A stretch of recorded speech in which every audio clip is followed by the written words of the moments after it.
Ladies and gents, I have returned from the dead.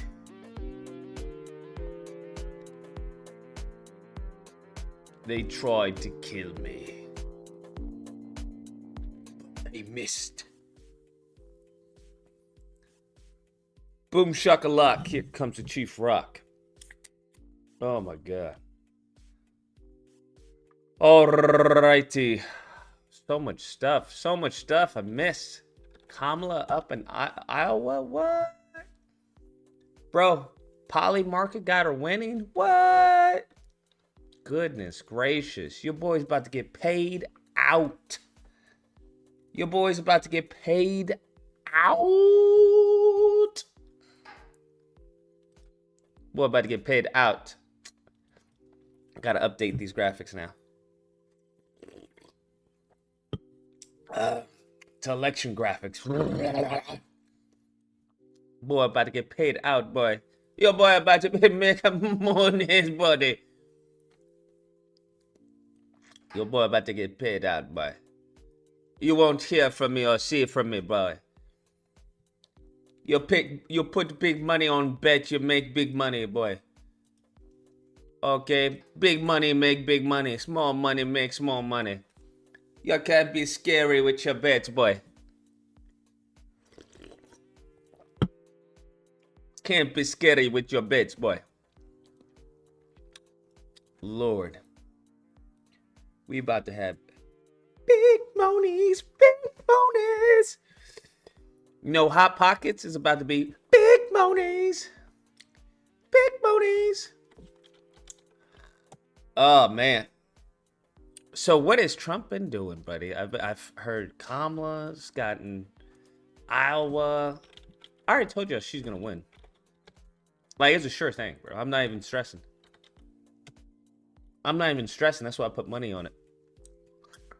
All the pro-black media is still cooning. They still tap dancing, bro. These Negroes was talking about where the Democrat Party went wrong and what we gonna do? Listen. Here, I'm gonna have to do a video once she wins and be like, listen, all you pro-black media, this is time to come together. It's this time, once she wins, to come together. We'll look past all the stupid shit that y'all been saying this entire election, talking about, oh, there's a coonery, did this, and we'll look past all of that. We'll come together, and I know how much y'all hate black women. I know y'all hate black women, okay? I understand. Y'all despise black women. I get it. All right?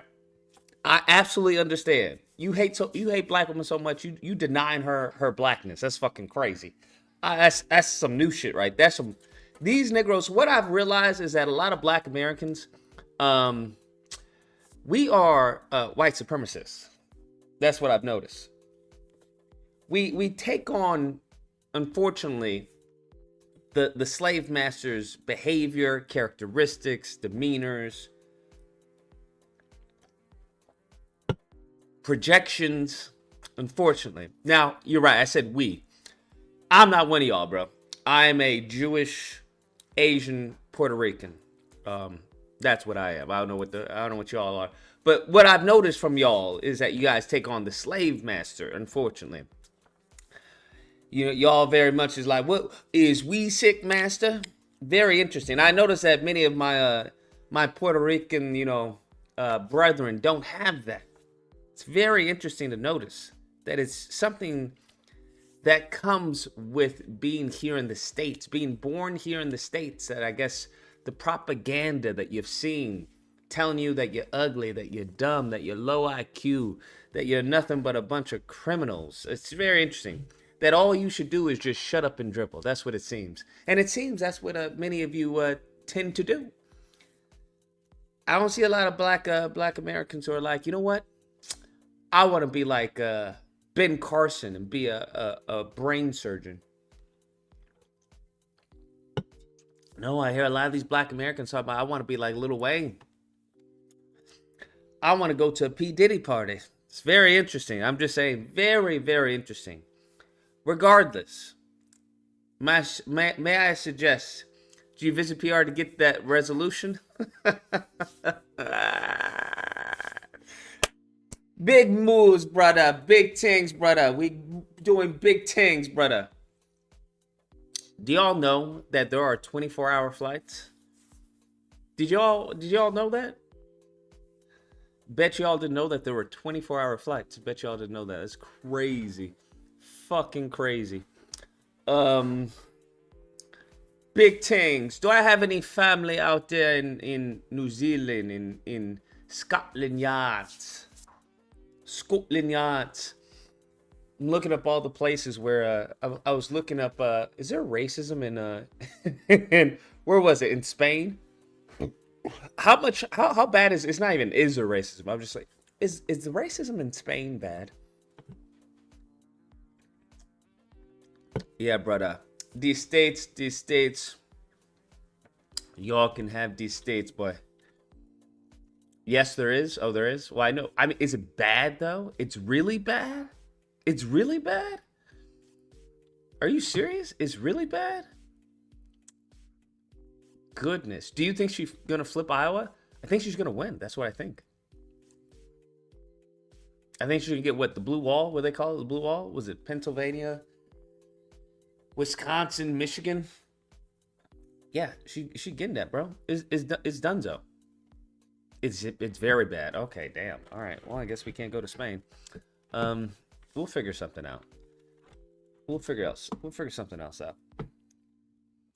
Maybe someone else, somewhere else. We'll figure it out.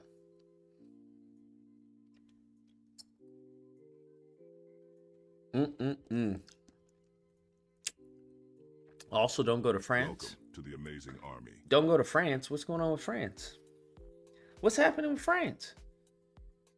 Cheers to 49 months as a member of the Amazing Army. Also, I'm a bit sad that next week is season finale of The Penguin already. Wait, you mean this week? Oh, next week. Right. Next week. Yeah, you're right. Man, I'm not sad. I'm scared, bro. I just hope they end it well. I'm just genuinely scared of tonight's episode. I'm genuinely scared of tonight's episode. Like, when I saw how the last episode ended, my stomach, like, I got uneasy. And only really good shows could make my stomach become uneasy.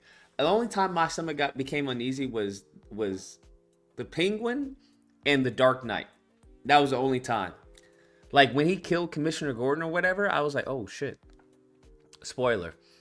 I was like, oh my God, this guy, they're doing everything, bro. There's nothing to stop this guy. I was like, cause you know, when you're watching a movie and you're like, the stakes aren't really that high. It's like, I get it. It's a superhero film and stuff like that. But once they start killing off like main characters, it's like, oh, okay. Nobody's safe, right? Nobody's safe. It's kind of like when they did that in The Departed. Spoiler again. When they killed off Leonardo DiCaprio. I was like, what? When they put in star talent and they kill him. Now, obviously, it was a fake out, but I was like, that got me. That got me good. I was like, this fool is lethal. Jay says, I'm predicting a Batman appearance in these next 2 episodes. That would go crazy hard. You know you ain't got no blood family in Europe. You married into that. Yes, I did my homework for the contractual kneecaps if Tuesday doesn't go your way. Tuesday's definitely going my way, bro. That's why I had to speak, I had to go to the DNC fucking, what's it called? Illuminati convention. I had to go to the DNC Illuminati convention, I had to make a few sacrifices, but it's all for the greater good. That's what you have to say. It's all for the greater good. All for the greater good. So, yeah, I'm not even scared, bro. I may even sleep. I don't even know. I don't even know if I'll stream. I may just sleep. That's how, because I'll be so comfortable. I'll just stream. I may sleep through the election. I don't even know. That's how I know it's just it's a sure bet. Are you a Mason? I can't tell you. If you're part of the family, you're part of the family. If you were at the meeting, then you should know. If you're not at the meeting, then it's none of your business. Let's just say things are moving up. All right. Let's just say it's nothing but to the stars. Nothing but to the stars. Drudge has been on one lately. I will say, Drudge Report. I used to watch Drudge Report like back in the day. Drudge Report has gone. I won't say that they've gone like lefty, but they've gone anti-Trump. They really don't like Trump. Drudge has always been, and I understand, given that they're a conservative outlet, but they're like, yo, when I saw Drudge do the, hey, he's threatening to kill people, kill Cheney. What is all this? We gotta check out the whole threatening to kill Cheney and everything.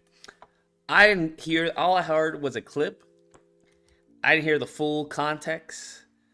I don't know if the full context will make it even better, but I know there's been a lot of shit that's been going on. I don't know why Trump is saying all this crazy stuff. Then he said that you should allegedly, I don't know. Once again, I have to double check. It's sad that I now have to double check Drudge. Drudge was always reliable. Welcome to the amazing army. But he was talking about shooting shooting the media. He wants reporters shot. I'll have to double check all of this. We're gonna have to go through all of this. But yeah, that's where we got the clown makeup. Remember the clown makeup of Trump? That came from Drudge. Coda says if you watch Chevalier, then you would know to not go to France. Oh damn. I know Coda. You on that Chevalier, bro. You've been on it for a minute. Coda's actually been stretching Chevalier for like months now, which is really wild. Not gonna lie, really wild. Cause there's no movie I would stretch for months besides Spider-Man 2. Excuse me. Let me just double check. There's like no movie I would stretch besides Spider-Man 2. Oh wait, the phone line's not working. Oh, I'm logged in on a different account. That's why. But I saw this Indian movie on the plane. It was it's Jawan or Soldier or something like that. I was like, okay, these Indian movies, like you don't need to hear them, bro. You just need to. They're like pure spectacle. Pure spectacle. I'm like, all right, I can get used to that. It was pretty cool. And then we had the information. Oh yeah, the what's his name? Brian Horton leaving Wolverine. Oof. Goodness gracious, bro. Goodness gracious. What is going on? Why is it not signing me in? Something went wrong? What the fuck, God? Yo, has anyone in LA been... Their power been... Did their power go out? Also, anyone know any good in-house... I have cameras for the outside. I need cameras for the inside, bro. Because you got, like, dog walkers and shit like that. I think these mofos be stealing. I think these motherfuckers are stealing, bro. I can't prove it, but I'm just like, these motherfuckers is lying, bro. They definitely stealing. Google cams. Okay, anyone besides Big Dog who's probably gonna recommend some stupid shit that's cost like fucking $5,000 for one camera? Do we have anyone? Anyone else? Literally anyone else besides Big Dog? They could be recommending fucking gold-plated cameras and shit. Listen, ain't nobody got monies for that, bro. I just need a simple camera that can cover a lot. Just so I can double check, make sure these mofos is telling the truth. Best cams with night vision. What do I need night vision for? Inside my house? Bro, it's game over. If you already get inside the house, it's already game over. For you. Yeah, I don't need any night vision, bro. The lights, thanks to wifey, the lights are always on. There's always lights on, bro. We need no night vision, bro. I go around the place turning off the lights. She just be turning on the lights. Like, girl, it is fucking 6 in the morning. Why are the lights on? What's wrong with you? Bro, why is it not allowing me to sign in?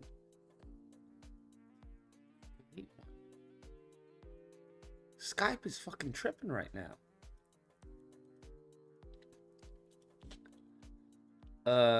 Are you feeling confident about the election as a Jewish Mexican? I forgot my Mexican roots. I'm sorry.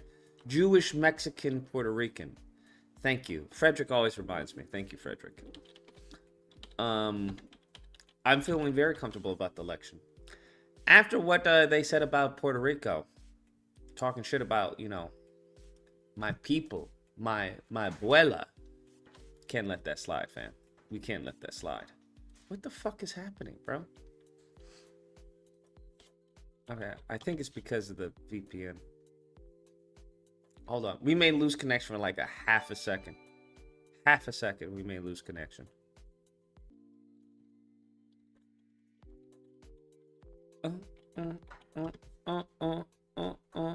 Are we back on? There we go. Back from the past. No rock shot. Rock shot.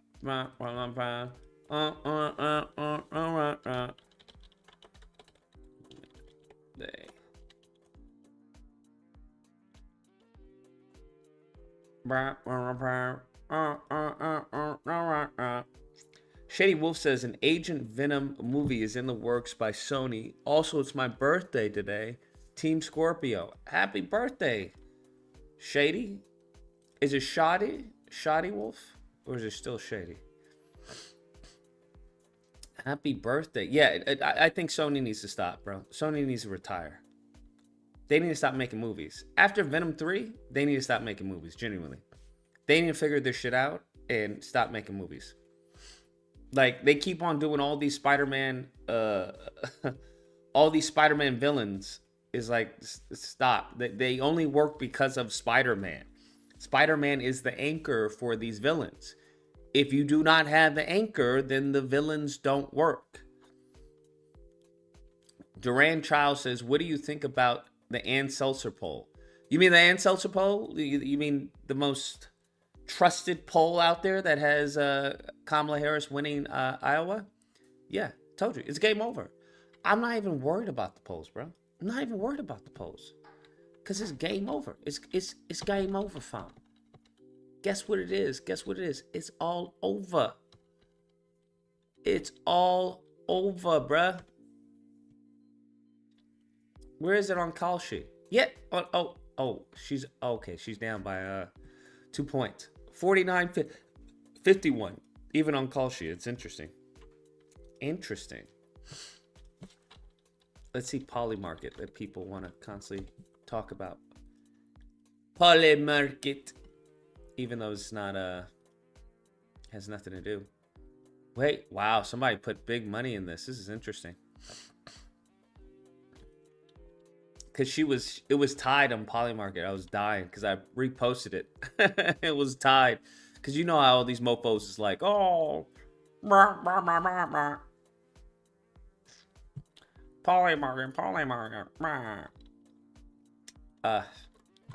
Yeah, no, she's gonna win.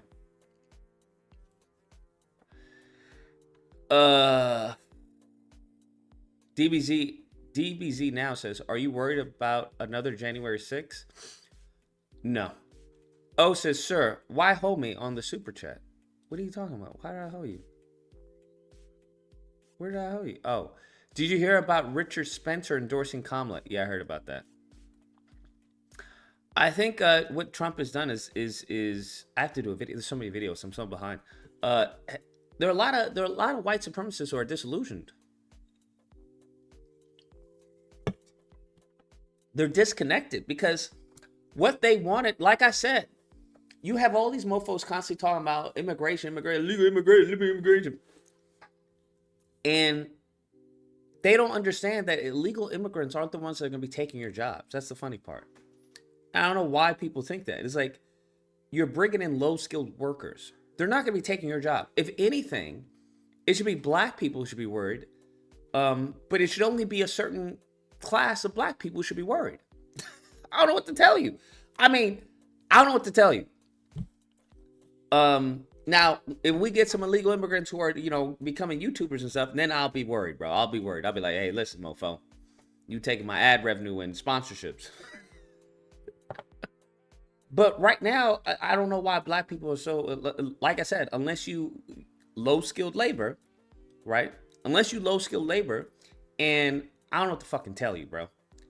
I hate to tell you all this, but black people, nigga, it's 2024. If you still considered low-skilled labor, that's on you, fam. I don't know what to tell you. That's on you. Because I've been talking about the C9000 for quite some time. I don't know why y'all think that the C9000, it was going to start with the C9000. No, Negro. The C9000 is the end goal. And we already see with the Tesla bot and other robotics, we already see where they're going. Everything I've told you about AI in the future, that's going to happen. Y'all mofos think I'm crazy. Oh, dude, that's not going to happen. I'm telling you, when I say women are going to put guns to your head, talking about give me the dick, put your pants down, that's going to happen. It's going to happen, bro. Best believe it. So I don't want to hear any men talking about, I was gang raped by 3 women in the alley, Lucas. I don't want to hear that shit. Like, nigga, I told you to learn Krav Maga. I told you to be strapped. I told you to at least get some pepper spray, some bear mace, something. I don't want to hear y'all mofos crying in about how you were taken advantage of by 3 women. I don't want to hear that. I don't want to hear how you were, fucking gang raped at the party. She told you to come to a party. You're like, yeah, it's going to be like, a Playboy party. It's going to be fun, right? And the next thing you know, you on the bed fucking with your drawers down, just out of it. I don't want to hear this shit, bro. I really don't want to hear it because I know you mofos aren't going to go to the police. You're not going to go to the police because they're going to call you gay. Like, what's the problem? You had a whole bunch of women. What? It's not going to happen. So I'm telling you this right now before it happens. Y'all think I'm joking. I'm not fucking joking. I'm dead ass. I'm telling you this right now, bro. I'm telling you this right now. To prepare yourself. If you're not learning some type of martial arts, if you're not taking some type of marksmanship as far as training, if you don't have a taser, fam, taser, something. If you don't have bear mace, pepper spray at the least. If you ain't walking around with a 6-inch blade legal in California, but if you're not walking around with something, I don't want to hear it when you get got. Because these women are going to be fiending. And when a woman wants something, she going to get it. You already know. They're going to be farting, setting y'all up. Oh, I hurt my leg. Can you call the police? Oh, my God. What's going on? Bam. Right across your head. Now you in a sex dungeon. Bro. They done got you and put you in a fucking van. Now you in a sex dungeon. Now what? I'm telling you, bro, it's not going to be safe out there for y'all. It's not going to be safe out there for y'all. Because once these mofos, all this incel stuff is popular right now, that shit is going to go by the wayside, bro, once the C9000 comes out. And they start hot wiring the C9000 so now they can replicate Scarlett Johansson's voice and stuff like that. Bro, they're already dudes fucking dolls. Do you hear me? Like dolls. They're already dudes who are fucking silicone vaginas. Like, do y'all not understand how over it is? Do you understand that once they figure out as far as how to give a trans woman, a biological man, a fucking uterus, right? And now the man can have a baby, it's fucking game over once the C9000 comes out. It's game over. Y'all don't want to believe me, but it's okay. It's okay. I just don't want to hear y'all calling me. I just don't want to hear that. Because if we still have disagreement days, I don't want to hear y'all crying on the phone like a bunch of bitches. I don't want to hear nothing. Y'all gonna be banned, bro. Y'all gonna be sent to the desert. I don't want to hear go to what's a place where a bunch of battered men and stuff. They have a little circle jerk and they talk about their problems and everything. They had it in the Avengers. I'm gonna send you to an Avengers fucking, circle jerk where they go, yeah, I was walking down the street. I was just looking for a suit. Yeah, I don't want to hear it, bro. Take your cries somewhere else, bro. Y'all gonna get snatched up, bro. Y'all gonna get got. Y'all gonna get fucking snatched up, bro. It's as simple as that. It's gonna be that simple, bro. That simple. I'm just letting you know, bro. I'm just letting you know. But anyways, they're already marrying holograms. Y'all don't understand. Women underestimate the degeneracy of men. They really do. Like, when they say, oh, women are hornier, no. There was a meme. It was a meme like, oh, women are way more hornier than men. Prove me wrong. And the dude was like, have you ever been as horny He was like, I was so horny. There was a hole in my wall and I fucked it. I was like, what? What? I was like, yeah, that's wild. That's wild. Yeah, that's wild. Yeah, I don't think women ain't there yet. Women ain't there yet. They're not there yet, bruh. So it's gonna be a hard wake up call, and especially with a lot of these women who are now getting older, and they're like, well, I want to postpone having children, and there ain't gonna be nobody fucking left. That's what you have to understand. There's not gonna be fucking anybody left. And I'm telling y'all, it's going to get fucking dangerous. You see, I'm not laughing. I'm being dead ass. It's going to get fucking dangerous, bruh. All right? Ladies, you're going to have to learn some fucking martial arts, or you're going to have to start taking marksmanship, because they're going to try and snatch your man. Okay? You know the meme? Hey, hide your husband, hide your wives. They can't let everybody out. Bro, they're going to be taking your men, bruh. They're going to be taking your men at gunpoint. Have you ever? Do you want to know what it feels like to have your man taken from you at gunpoint, bitch? Like, y'all think this is a game? Do y'all want to know what that's gonna feel like? Stay right there, bitch. Hold on. I don't have any money on me. I don't have anything, bitch. I don't want your fucking money. Nick, get in the car. What the fuck? What do you want with him? Shut the fuck up, bitch. You get in the car. It's gonna be a whole different thing. He talking about, look, I ain't got nothing on me, bro. What you want? You want my chain? Nigga, we don't want your chain. Get your ass in the car, bruh. It's gonna be different, bro. It's gonna be different. Mofos will be running up on you and taking dick. It's gonna be a whole different ball game. So, ladies, you can play games if you want, but I don't think you want your man to be broken like that. I'm just saying. I don't think you want your man to be broken like that, because they gonna be desperate. Do you want to know what a crackhead will do for a little bit of crack? Ladies, you guys know how you are. Now imagine, right? Imagine the mindset. Like, I can get any ninja that I want. Him, I can get him if I want him. Because you know there are women out there like that. I can get him if I want him. Now imagine that power, like, not overnight, but almost overnight. Gone. Where there is nobody to get overnight. Like, there's nobody. He's taken. He don't want y'all. He got the C9000 that gives him that Gok 5000. Right? He about to get an upgrade. He's on the way to the store to get an upgrade. They're going to lose their fucking minds. OnlyFans market, plummet. Instagram model, plummet.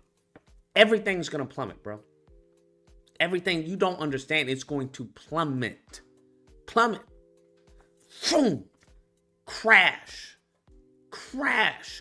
hard. These women are going to lose their minds. They ain't gonna, because right now, they're living good, right? You get a little butt job, whatever, BBL, get some plastic lips, some boot. You can live a good life. You can definitely live a good life. It's going to get to a point in time where nobody cares. Nobody cares that you're an Instagram model and that you look like this. I can go buy one that looks exactly like you if I want to at the store. I can lease it just like I lease a car. If you don't think Negroes would lease that shit, you're stupid, bro. If you don't think mofos is leasing cars right now to impress the homies and the girls, you don't think a mofo would lease a woman, right? And let's say he installs like ChatGPT or something like that, like jailbreaks her. You know how you can jailbreak a phone? Imagine you jailbreak your C9000, bro. What? You don't understand. You guys, all I'm saying, just y'all, if you're not learning something right now, you should be learning some way to defend yourself, bro. You shouldn't be worrying about the Civil War. This Civil War, this is a smokescreen. The real war is going to be the dick wars. That's what it's going to be, the dick wars. Okay? There's going to be dick violence. You've heard of gang violence? There's going to be dick violence, bro. It's going to be crazy. It's going to be vicious. It's going to be vicious. It's going to be vicious, bro. It's going to be vicious. It's going to be vicious. All right. It's going to, I can't even imagine. There's going to be places you won't even want to go because it won't be safe for you. Women will just come out the woodwork and be like, give me some dick. That's what they're going to do. Have you ever seen a woman that has gone dickless for a while? They start to lose it. They're already on, fucking rocky ground as is. Just base standard for a woman. Not that there's anything wrong with that. But can you imagine, like, a wow? And you have to understand there's a difference between a woman who is choosing, well, I'm being celibate, right? I'm trying to wait to find the right man. There's a difference from that and a woman, right? Because even those women who are celibate, they, in the back of their heads, are like, well, if I want to get some dick, I can get it, right? That's what they think. Now imagine they're not choosing to be celibate. Imagine if they're like actual femcells. Imagine if they're like, well, I'm choosing to be celibate. It's like, nah, but you're not choosing to be celibate. There's just no dick available for you. It's as simple as that. Because what they're going to start doing, some of them are going to try, they're going to try and play it off, right? Some of them are going to get girlfriends to wear strap-ons and stuff like that. They're going to try. They're going to try and go everything. They're going to go the whole full circle. I don't really need a man. I don't care if they want the C9000. That's what a real man wants, a real thing, okay? If they want it, they're going to do everything. You know how women cope. They're going to cope like a mofo. They're going to cope like a motherfucker. Cope. And then it's going to hit them. It's going to hit them like a pound of bricks. Just boom.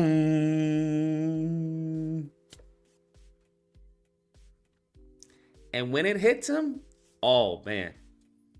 You know what they say, hell has no fury like a woman scorned, bro. Y'all better be strapped. Y'all better be strapped, bro. Because when the day comes, I'll do a live stream. I'll do it. Hey, listen, this is an emergency announcement. Shit just got real, man. Shit just got real. I just got the first phone call, bro. Homie got raped. Yep. In the fucking back of fucking Vons, bro. In the Vons, bro. In the Vons. Shit just got real, nigga. Shit just got real. Stay strapped, bro. Stay strapped, bro. That's it. That's gonna be it. That's it. You're like, what? Nigga got what? Yeah, by women. Pack of women, bro. It was actually the women in the grocery market. They were acting like they were looking for chicken. Oh my, is this the right steak to get? Should I get the flank steak? Or should... That's how they probably get fucking big dog. That's how they probably get big dog. Hi, do I get the flank steak or I just don't know what, did the T-bone? Is it T-bone because it looks like a T? Oh yeah. No, it look like a T. That's why. And then you'll have another woman come up to him. Oh my God, I was looking for the steak too. Can you help me? And next thing you got fucking 4 women surrounding you, big dog. And you thinking you killing the game. You're like, damn. Okay, all right. Yeah, no, I'll help you. I'll help you next. No, yeah. T-bone for you? Yeah. Yes, my man loves T-bone steak. Yes, I just don't know how to. It's okay. All right. Oh, your man knows. Okay. You should bring him, with you next time. Knowing damn well she ain't got no fucking man. She ain't got no fucking man. None of them got men. Next thing you're gonna hear is Huh? Get in the back, nigga. What? You heard us. Get in the back. Nigga, all that training, bro. All that training ain't gonna save you, big dog. Big dog thinking, well, I'm military, I'm special forces. None of that shit gonna save you, bro. You may think it'll be fun. Because that's what everybody thinks is fun until it happens without your consent. Till it happens without your consent. You're like, oh man, woo, this was good, man. All right, let me go. All right, let's get out of here. Let you go. That was just round one. Like, what? Round one? I got nothing in me. And then they start force feeding you fucking Viagra. It's okay. Get his veins, because you know the nurses. You know the fucking nurses. You know the nurses. Right? You know the nurses. Get his veins. What? No, there's still more in you. There's still more in you. There we go. There we go. Oh, what are you doing? You think it'll be fun, bro.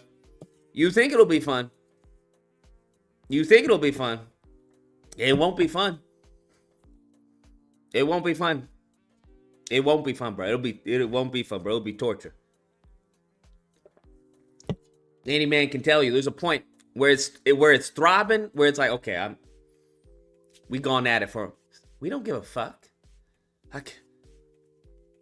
They're gonna be vicious, bro. They're gonna be vicious with it. A lot of dudes, the dicks is gonna fall off, bro. They're gonna explode. They're gonna explode. They're gonna start running through men like fucking like toys, bro. They're gonna start running through men like toys, bro. Where the dicks are gonna just explode because they force so much blood into it. Just poof. It's gonna be insane, bro. It's gonna be insane. You know how they, as far as torture someone, they can torture someone for hours, right? Hours and hours and hours and hours and hours and hours and hours and hours, right? And then they have doctors there just to regulate their vitals. Give them a break. Give them a break. Now imagine that, but with sex. Now imagine that, but with sex. Give him a break. Give him a break. His heart is up. Give him a break. Actually, give him a beta blocker or whatever, or some shit. I'm having a heart attack. Hold on. Shoot him. All right, get back to work. What the fuck? What the fuck? It's fun up until it's not. It's fun up until it's not, bro. It shit is not gonna be fun, bro. Men are gonna be terrified, bro. They're gonna be terrified. Warren says, we watching Destiny destroy the Trumpers, and is there going to be a panel tonight? Yeah, we can have a panel tonight. Frederick says, women, hi guys, pulls out gun. I have the right to defend myself. No means no. Yeah, bro. It's gonna be interesting. It's gonna be interesting because what you have to understand, you're gonna go to jail, bro. You're gonna go to jail. You're gonna go to jail because who's gonna believe that? Because you have to understand first off, who's gonna complain to the cops that they were fucking, raped by a woman? Nobody. Nobody's gonna fucking do that. So you have to understand the reports, they're gonna be underreported. For like every 500 men who gets assaulted, one will probably report. And even then, he'll probably, you know what? It didn't happen. It didn't happen. I'm sorry. It didn't happen. Wait, what? No, you said it happened. One will probably report and he'll fucking cop out. So what are you going to do? What? Do you think the police are going to believe? Okay, so let me get this straight. A group of women put you in a van and then put you in a sex dungeon? Is that what you want to tell me? I swear, big dog going to be shaking, bro. This man want to talk about, oh yeah, we going to take him to special forces, black ops, or black gate. Big dog going to be broken.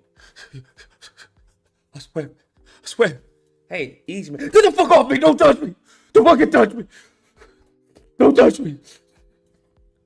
Oh, shit. Okay, all right. What happened? Just tell us. Easy. Tell us what happened. They put you in a van? Is that what you... Okay. And it was a bunch of women. They were all models. They were all models that. So a bunch of models kidnapped you and put you in a sex dungeon and were feeding you Viagra? Oh, okay. Yeah. Yeah. Now, did you wake up from this dream when this happened? It's not funny. This really happened. It really happened. It really happened. It really happened. Okay. No. Yeah, it really happened. It really happened. Absolutely. Yeah. No. We'll get right on it. We'll get right on it.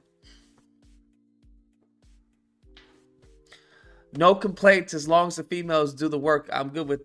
See? Big Dog be the first one. They'll make an example out of Big Dog, right? They're going to be looking for mofos like Big Dog. They're going to be looking for mofos like Big Dog.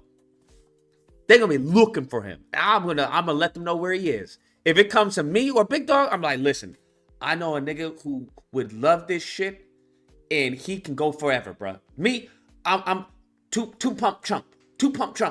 I look at me. I already jizz already. I'm useless. But I know I know this. I know the homie. He brags about it. Okay, he's legendary. All the ladies know him. Yeah, bro. I'm be fucking snitching, bro. Absolutely, I'm be snitching. Yeah, get my phone. It's in my back pocket. It's my phone. It's Big Dog. Yes. Florida. Yes. Yeah. No, I swear. Yeah, bro. Yeah. I'm gonna send them your way, bro. Absolutely, bro. They gonna be looking for him, bro. I want to hear shit too, cause I have this recorded, so now people can see. You ain't pressing no charges on me, nothing. I'm like, he said he's down for it. Your Honor, he said he's down for it. We have the recorded in 2024, November 3rd. We have it right here. Snitch all you want, ain't gonna spend any money, no dates, no dinners, etc. Oh man, bro. You know they're gonna force you to watch fucking movies too. They're gonna force you to cuddle. You know that's what they're gonna do. They're gonna force you to cuddle. Because who they're gonna have to cuddle with? They ain't gonna have nobody to cuddle with. Oh, you not thinking about the big picture. Big Dog's just thinking about the fun. No, Negro. There's only a few types of women that allow you to just fucking dump, right? Either she's cheating or she's paid. Those are usually the only types that allow you to just pump and dump. She's cheating or she's paid, right? Most cases. Oh yeah. After that, they're gonna be like, let's watch a movie, and you're gonna be chained up, bro. You're gonna be chained up with a fucking ball in your mouth. Oh. Let's watch The Notebook. Yeah. You're not thinking about the big picture, fam. You're not thinking about the big picture. They're going to have all their stupid movies, all the rom-coms. Okay? All the rom-coms. Let's watch this one. Do you like it? He likes it. Okay. Let's turn up the volume. It's going to be sick, bro. It's going to be sick.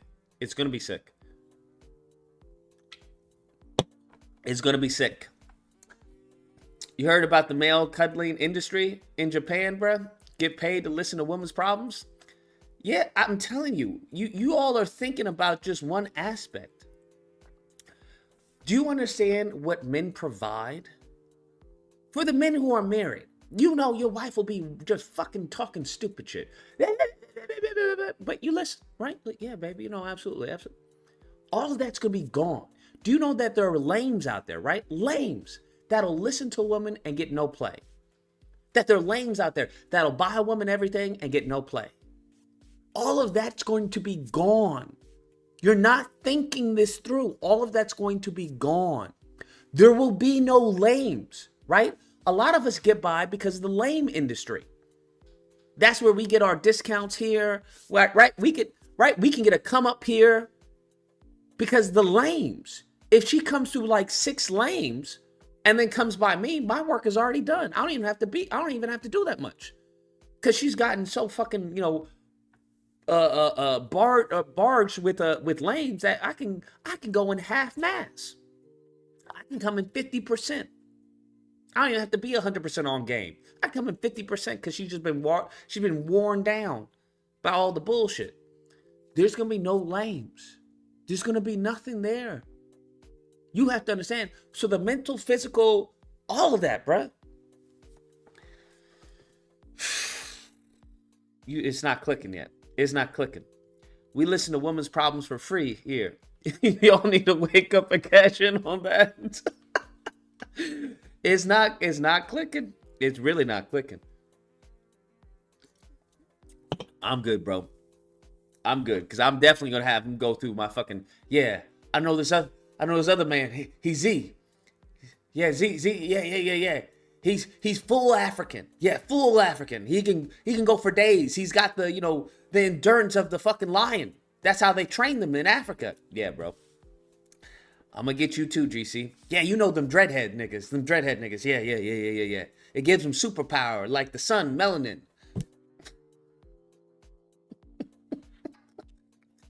Me, I know black. I know black. I know good. I know black. I'm Jewish. Nothing here, bro.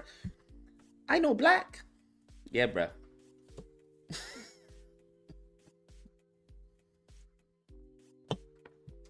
Hey, it's gonna be self-preservation.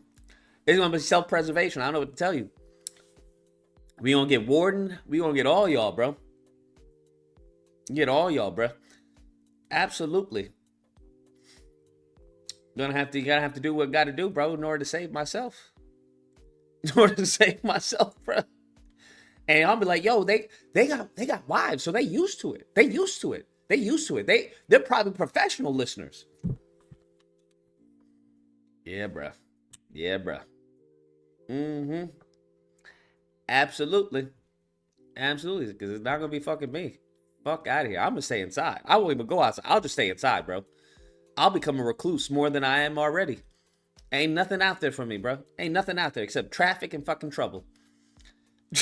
Ain't nothing out there right now. Ain't nothing out there right now for me except traffic and trouble. That's it. Traffic and trouble. I like my little space right here. Just, Y'all mofos be trying to go outside, trying to see what's going on. Oh yeah, I want to see what's happening here. They're gonna set up a con. Bro. That's how they're gonna get GC in them. Oh yeah, we're having a convention. It's an anime convention with games. Oh yeah. Yeah, we're gonna have a whole bunch of people. Then we're gonna have a person, Luffy. I mean Luffy. Yeah, that's gonna be the. They're gonna get the names wrong. Luffy and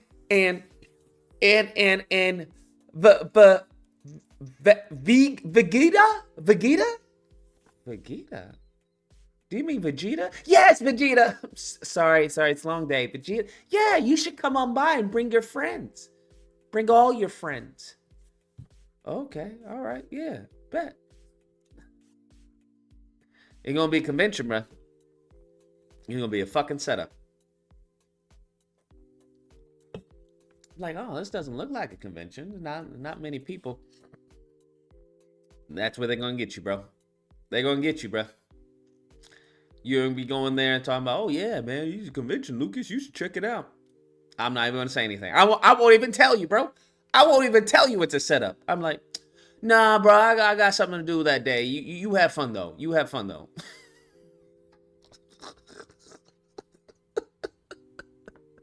Yeah, bro. They having a crypto party afterwards. Oh yeah, crypto party. Oh yeah. Yeah, no. I'm good, bro. I'm gonna stay inside. Maybe the next one. Yeah, bro. Y'all gonna be talking different. I just don't want to hear the bullshit. That's all. I just don't want to hear it.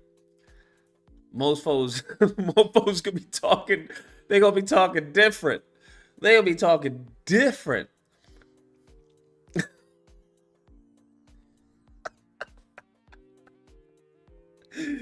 Y'all better invest in chastity belts right now. Honestly, that's a good idea. I should actually, you know what? I should fucking look and see if there's any stock that does like chastity belts and stuff like that. That shit's gonna be off the market. Niggas gonna be wearing chastity belts. This one is eye activated, right? Lucas.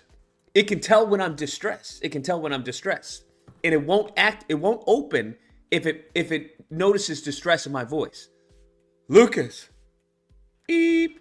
Access denied. Lucas. Beep. Access granted. Chastity belt 6,000.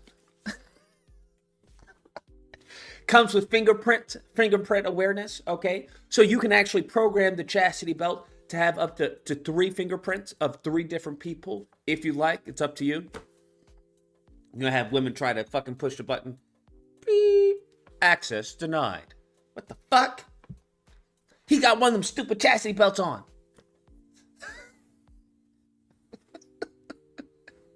Get the power tools. Get the power tools.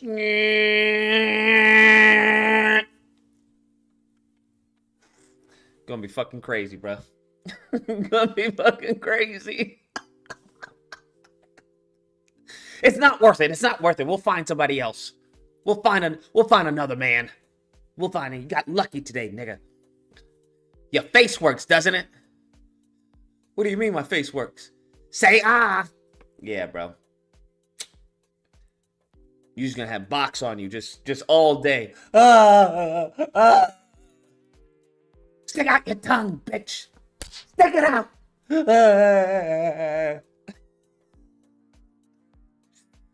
Oh, it's gonna be rough. It's gonna be rough. I don't even want to think about it, bro. I got my shit ready, bro. I got my shit ready. You gonna have to kill me before you take me. You gonna have to kill me before you take me, bro. I'm not going down like that. I ain't going down like that.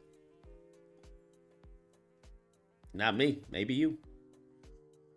Because I definitely will be giving. And it comes as we're getting. Definitely will be giving fucking names. Definitely will be giving names. No shame in my game. That striking new poll out of Iowa. Dasha mentioned it. What can you tell us about that? Wow, this has thrown the political world for a loop because neither party, go back here, neither party has been treating Iowa as a battleground at the presidential level. Remember, Donald Trump did incredibly well here in 16 and 20, won by more than 8 points. This would be, if this actually happened, Harris ahead by 3 over Trump in Iowa. That would be an 11-point shift for Harris in Iowa. What is the climate in Iowa? One thing that might be notable here is you look at where Harris is drawing her. Wait, what happened with Elon Musk? I heard he paid a bunch of like poor black people to do door knocking. Elon Musk needs to fucking get deported, to be honest. If we're gonna be honest, this mofo needs to get deported. Elon Musk needs to get deported. I'm gonna say it. He's gotta go. Did he really? Because there was a video. I haven't gone through it. I've been scrolling. I saw a video where it was a bunch of black people in a fucking back of the trunk. In the back of a trunk. And apparently he threatened them. He threatened them like, yo, if you don't go out and door knock, you're not gonna have like a house or something, where he was giving them housing. Bro, I heard it was real fucked up. Apparently Elon Musk's pack has fired all the door knockers it tricked and trapped into working for them in Michigan in the back of a U-Haul cargo vans. Bro, if that's real, we gotta look into that. If that's real, that mofo needs to be convicted and fucking given the death penalty. This man, god dog. That's crazy, bro. That is crazy. Support from in this Des Moines Register poll among women, 20-point advantage over Trump. This is particularly strong for her independent women and senior women.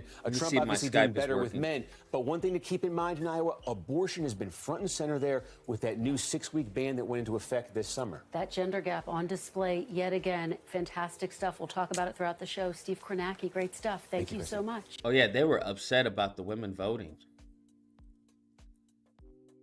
Fucking Republicans, they were like, you gotta go out and vote, man, or these women are gonna destroy the country. I'm like, that's not really the strongest, that's not really what you should be saying. I don't know what's going on with the Republican Party, bro. They've lost their fucking minds. They really have gone cuckoo for Cocoa Puffs. Because I'm like, that's a crazy thing to say. You gotta go out and vote, or these women are gonna ruin the country.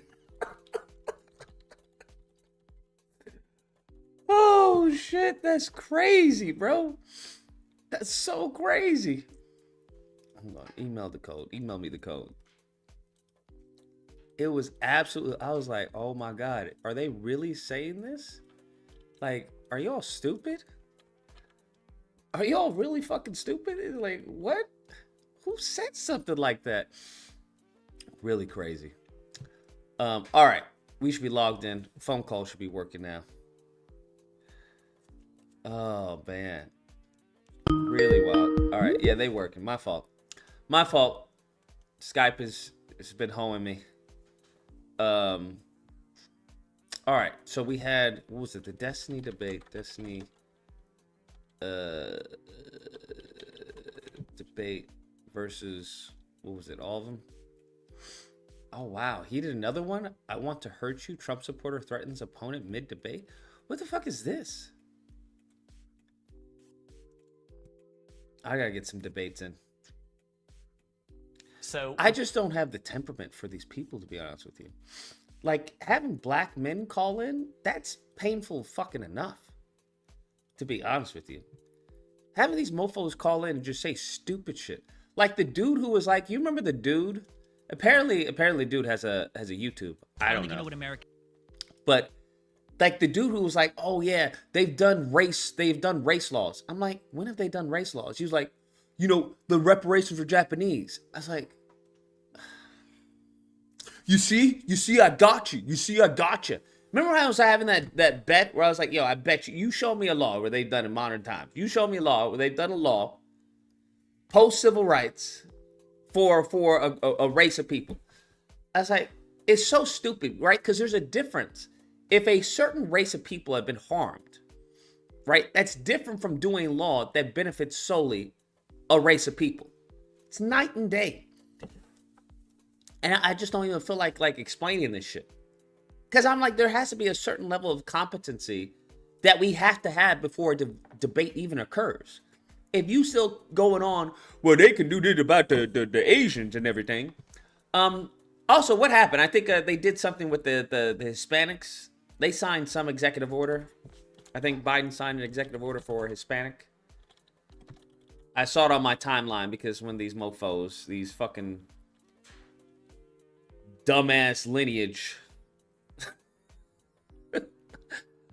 of fucking dumbassery came on my timeline.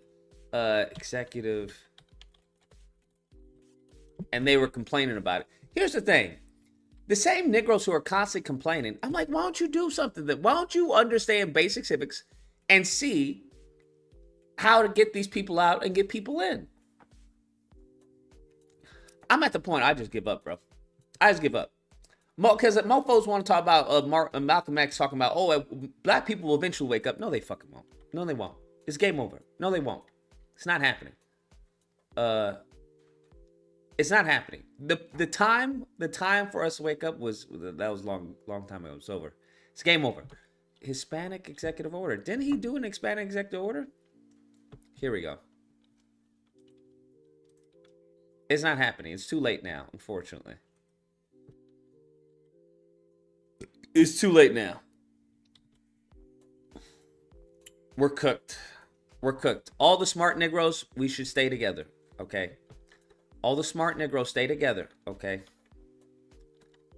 Because these ignorants, bro, these ignorants they're gonna destroy the country. They're gonna destroy the country. Oh my God. That's why the Republicans hate fucking Trump so much. Because all the white ignorance, he brings out the white ignorance. Y'all don't understand. I keep telling y'all that the Republicans love the white ignorant vote. What they don't like is white ignorance talking. That's what they don't like. They want them to show up when it comes time to vote. But any other time, just keep quiet and go back to your trailer park, bro. Go back to your trailer park. Go back to your trailer park. Oh, Trump brought them from the trailer park. That's the problem. They're like, what is this?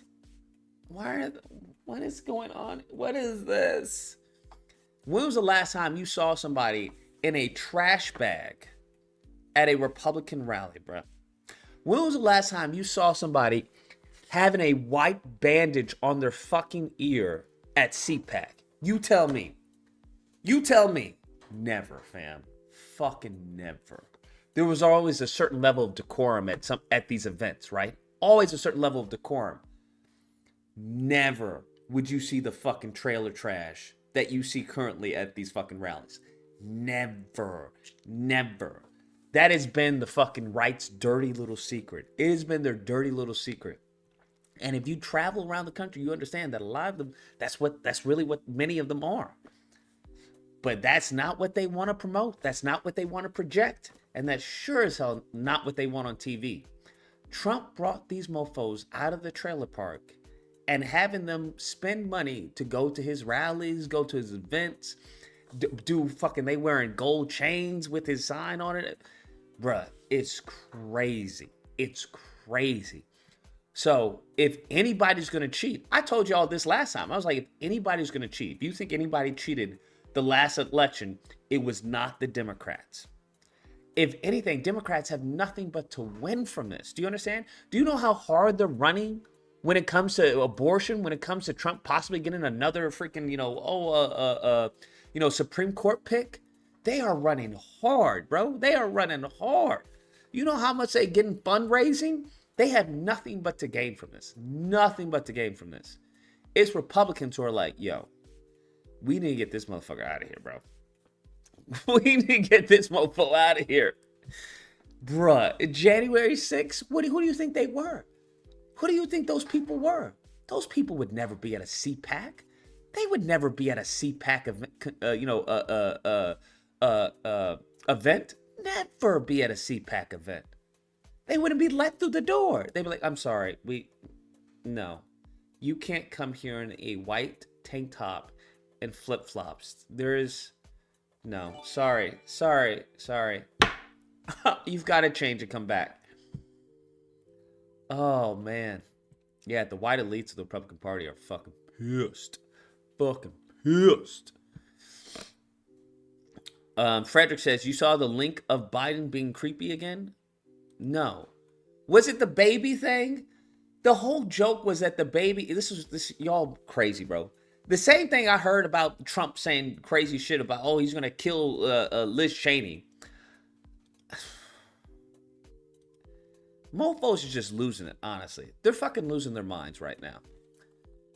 That's what I want to do. Because I don't think, he didn't say that about Liz Cheney, right?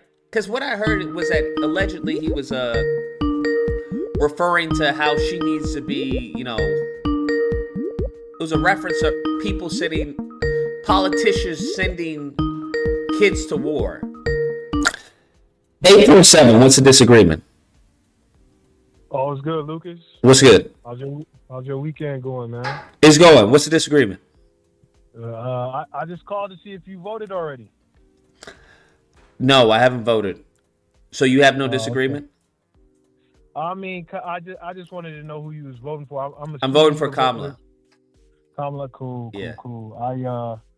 I voted for Trump, so you know what I'm saying. Like, I feel like. Are you in a swing state? Like I'm in Illinois.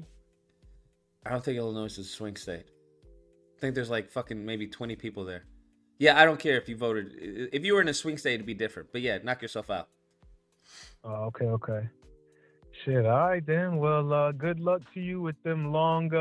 Yeah, appreciate it. Nigga was begging for a disagreement. This mofo was begging for a disagreement. Well, I voted for Trump.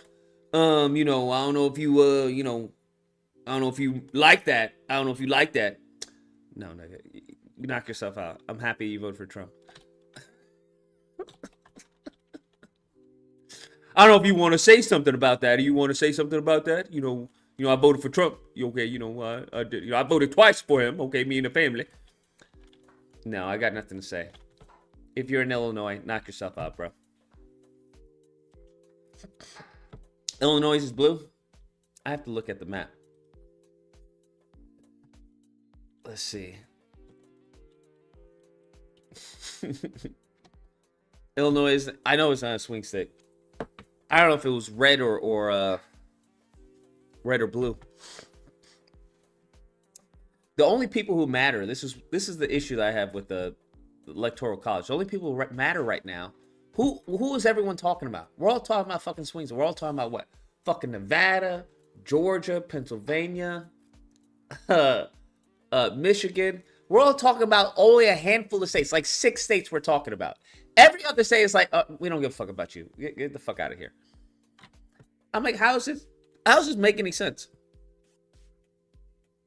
I don't know. This doesn't make any sense to me. Trump comment. What's the Liz Cheney Trump comment? So what did he say?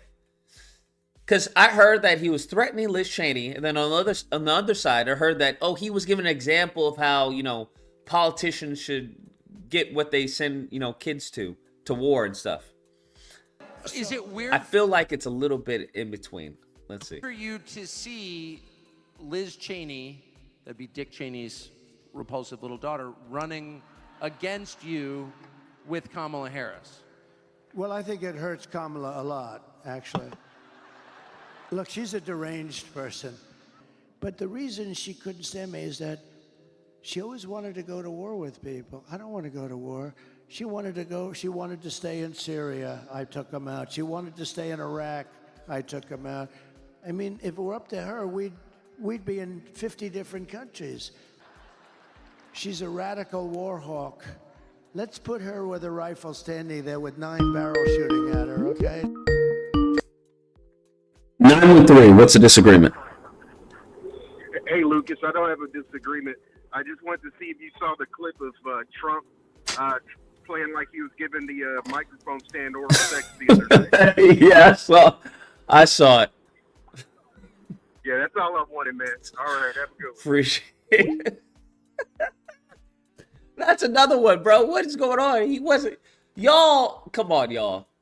Come on, y'all, bro. Y'all got to be honest now. Trump was not giving the mic head, bro. I saw that at Drudge Report, too. Drudge has been going in on Trump. I'm not going to lie. I don't know what. Maybe he owes him money or something, but he's been going in on Trump. This man, he was blowing on the mic because he was like, hey, does this mic work? Is shit mic? I was like, yo, what are you doing, fam? What are you doing? People just ran with it. Oh, Trump fucking giving head to the mic. Trump giving simulating oral sex with the mic. It was, I was like, oh my God, we've lost it. We've lost it, bro. We've reached idiocracy. We've reached idiocracy, bro.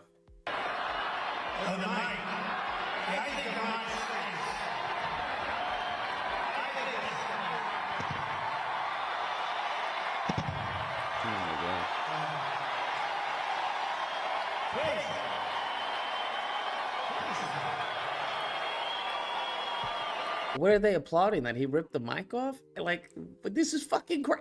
I honestly envy him. I'm not even gonna lie. I envy him. I genuinely envy him. Imagine ripping a mic, and people just like, like that would be fucking amazing. Fucking amazing. Absolutely fucking amazing. All right, now that sound is getting irritating. We're going to mute that. That'd be amazing. Like, to do anything just like, whoa, whoa, blow your nose, just, whoa. I wonder how that feels, bro. That's got to feel fucking amazing, I'm not going to lie. It's gotta feel great. Hold on. That sound is so fucking irritating. There we go. There we go. You're on the line. What's the disagreement? I want you to make me a mod tonight, sir. Oh, God. Oh, Lord. No, make me a mod tonight. I got news for you. Your white boyfriend, Brian Horton. That's a crazy fucking statement. Who Crazy told you fucking had statement. in your mouth has left Insomniac and joined the great Microsoft to work on Perfect Dark. I got nothing to say on that one. No. What's your excuse for this? I have no excuse. I think that's a horrible sign for Wolverine, in my opinion. I think that's a horrible sign. I told you it was game. What was your reaction to this?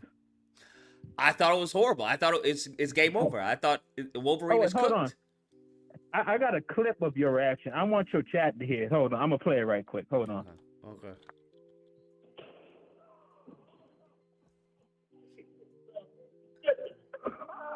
You motherfucker. Jesus, let me kill this nigga. You ain't gonna get away with this game, so they gonna catch your black ass. You gonna be on the wanted posters now, nigga. The $5 gonna be looking for you. Welcome to the You amazing. can run, nigga, but they gonna find your ass. And when they do, what they gonna do to you? They ain't gonna just kill you. Somebody super. Get the fuck off the line.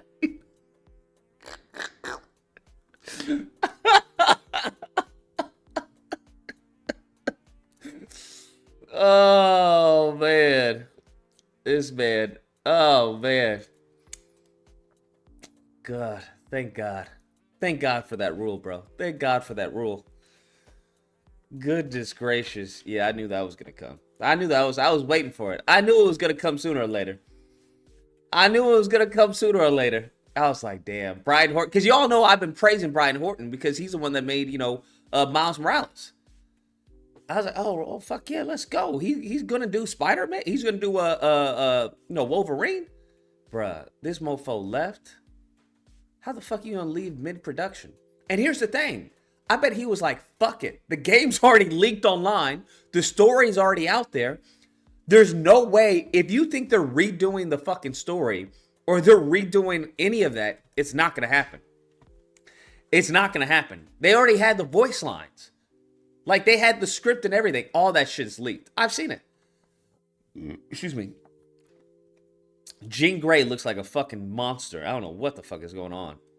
Hopefully they don't make her an old fucking white woman, bro. I'm dead ass. Hopefully they don't do that, bro. Because she looks like an old white woman. She looks like, oh my God. Looks fucking horrible. Looks fucking horrible, bro. Like the face model, it looks really bad. Not gonna lie. Right? Like, if they give us this, fam. If they give us some shit that looks like this, bro. You know the game is DOA. You know fucking people are going to rip it to shreds.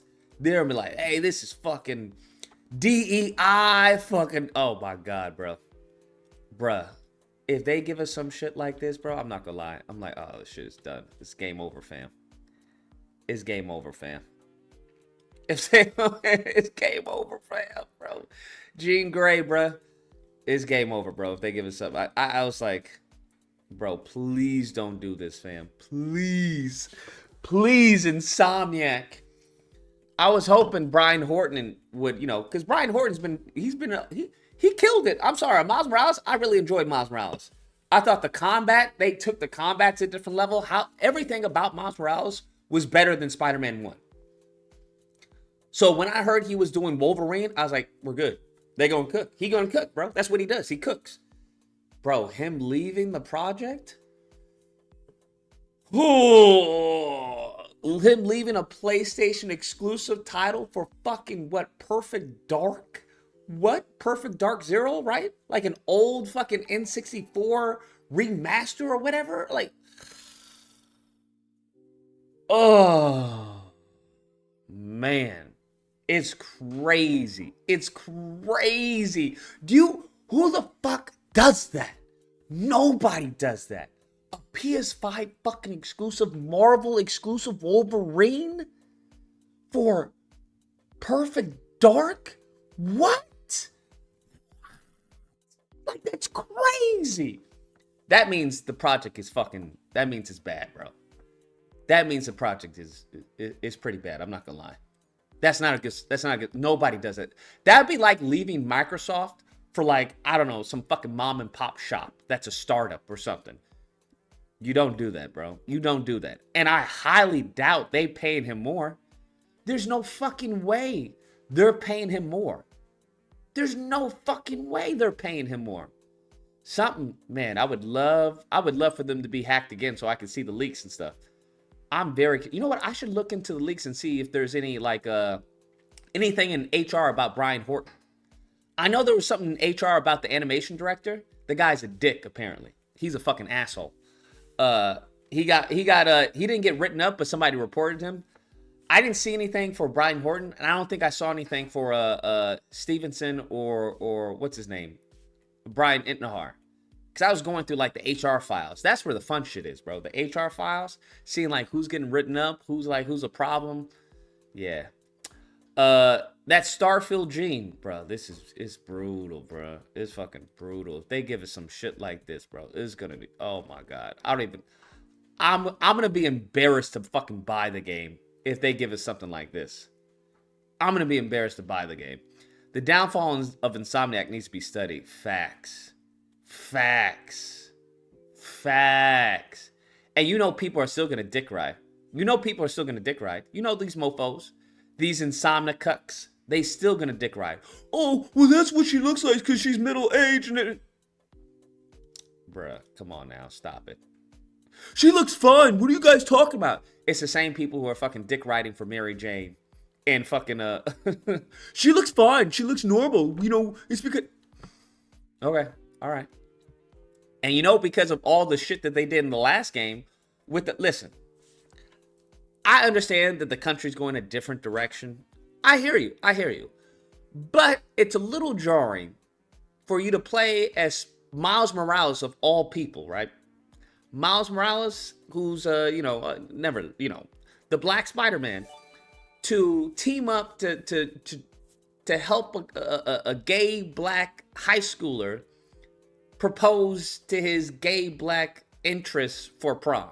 That's a little fucking jarring, right? Because there's no gay characters in the entire fucking game. Can we be honest? There's no fucking gay characters in the game. Honestly, oh, I forgot. They made Black Cat gay. You know, the same Black Cat who lied about having fucking Peter's baby? Yeah, they made her gay. It's just like anybody who defends shit like that, I think you're a scum of the earth. I think you're fucking retarded because you're not helping the LGBT. You're actually harming them because there is no reason for her to be gay. There's no reason for us to have this mission. It's just out of fucking nowhere, bro. And then you force us with these stupid fucking missions of you saving people and bringing them to hospitals. Hello, knock knock. Anybody home? Fucking Spider-Man, on the PS2 wants their fucking, game mechanics back. Like, you waited till the third fucking game to introduce us saving people and bringing them to the fucking ambulance, and there's no spin on it, right? There's no spin on the mechanic. They literally are just like control copy, control paste, control C, control V. I'm like, what? What is this? Oh, thank you for saving me, Spider-Man. My husband will be very happy that you did it. I'm just like, okay, first off, random as fuck. Why are you telling me that your husband would be happy that you saved him? Because I don't recall me saving somebody and them being like, oh, my wife really loves you. I really appreciate you. Like, it just seems forced. That's the issue that I have, is that it seems forced. It's not organic because no one talks like that. Oh, thank you. My husband really loves you. Like, what the fuck? Ew, what is that, brother? What is that? What is that? That's what it feels like. So, I mean, it's just stuff like that. It was just like, I'll look over it, even when it comes to the whole blind chick, not the blind chick, the deaf chick spray painting and all that. I'm like, I like it because it gives me a different understanding of like, oh, this is how they actually, hear things, that they're not actually, per se deaf. It's just like really mumbled. But then it's like, okay, we're doing more of this. Oh, okay, got you. This feels like a mission that could have been better suited. I don't know. Maybe if we were saving the blind chick, or maybe there are so many ways to go about it other than having this boring ass spray painting mini. Game is fucking trash. Sorry. Game is trash. 763. What's the disagreement? Hi, Lucas. We got to talk. Up, Lucas. Oh my god. These stupid things make no sense.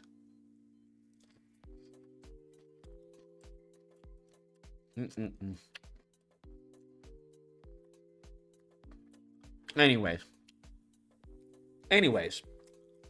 But I was hoping that Brian Horton would save Wolverine. I was hoping he would save Wolverine. I don't know what's going to happen to Wolverine. I have no idea. But of course, people are going to be like, oh, it's going to be great. It's going to be awesome. No point of having MJ and Haley missions neither. No. I understand the MJ missions. I just don't understand why there were so many. That's what I don't understand. Like, I get the first MJ mission. They want to show us that, hey, we did, you know, we improved upon, you know, the MJ mechanics. I get you. I understand you want to flaunt what you did with the whole tackle and shit like that. Even though she's OP and it's completely broken and it makes no fucking sense. Like, there's no way in God's green earth she's taking down a giant fucking Venom symbiote. There's no way. When it takes two of us to take down one. Thank you. Like, there's no way that she's shooting a little thing. It's like, well, why not? Makes no fucking sense. But I get you. But there was like 3 missions or more than that. And it was just like there were better ways to go about that gameplay. And then for us to have one mission with Venom, it's just, the game was a fucking hot mess. The game was a fucking hot mess. And I don't think a lot of people are anticipating Spider-Man 3. I don't think a lot of people are anticipating Spider-Man 3 after the hot mess they gave us. And then you got these goofies who are jerking off the game, talking about, oh, the combat's amazing. The web swing is amazing. Oh my God, look at it. As long as you have these goofies who are like saying this stupid shit, the only thing that's going to happen is that people just don't buy the game. Because I don't know how you blow your biggest fucking villain, Venom. How do you blow Venom? Like, how do you fuck up that story and gameplay? I don't understand. Like, how? Tell me how. Like, you're going to adopt Web of Shadows' fucking ending. Oh, we're going to heal the world. But you're not going to adopt its gameplay? At the bare minimum, you're not going to give them a whole set of different animations for the symbiote suit? Fucking crazy.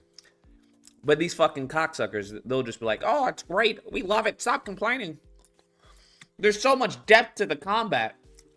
These fucking idiots who put out these stupid things. And then try and criticize people who know what the fuck they're talking about. Oh, it's so great. The combat's amazing. There's a whole new level. Oh my God. Wow. They show you stupid shit. Them fucking doing absolutely nothing. Just punching somebody, jumping off, punching. It's like, what's the point of that? You don't get it. There's no skill points, right? There's nothing that adds the skill point. There's no skill in doing that. You're just doing a whole bunch of cancels. But hey, if they enjoy it, they enjoy it.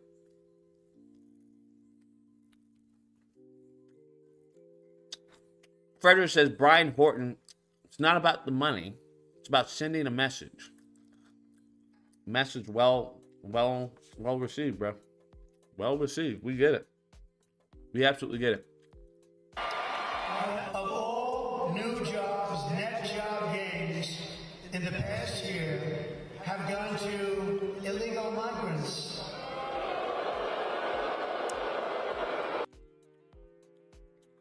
How does that make any sense? All net new jobs have gone to illegal migrants? How? How do you have this data? How do you have this data? Like, how do you have this data? I would like to know what is saying, hey, the employees that we hired are illegal. I want to know where is this data coming from? Because I would think if you hired an illegal, the last thing you would want to do is let the government know you hired an illegal. So how do you get this information? That the new jobs that were created all went to illegals. Fucking insane. And the jobs that were taken from African Americans Here's the thing. Stop saying jobs taken from African Americans. Listen, black people. If your job got taken from you by an illegal, nigga, get your game, do better, bro. Get your hustle up. I don't know what to tell you. Because it's game over. It's game over. I told black people this anyway. The moment in time you competing with the bottom of the barrel, you're always going to lose. You're always going to lose.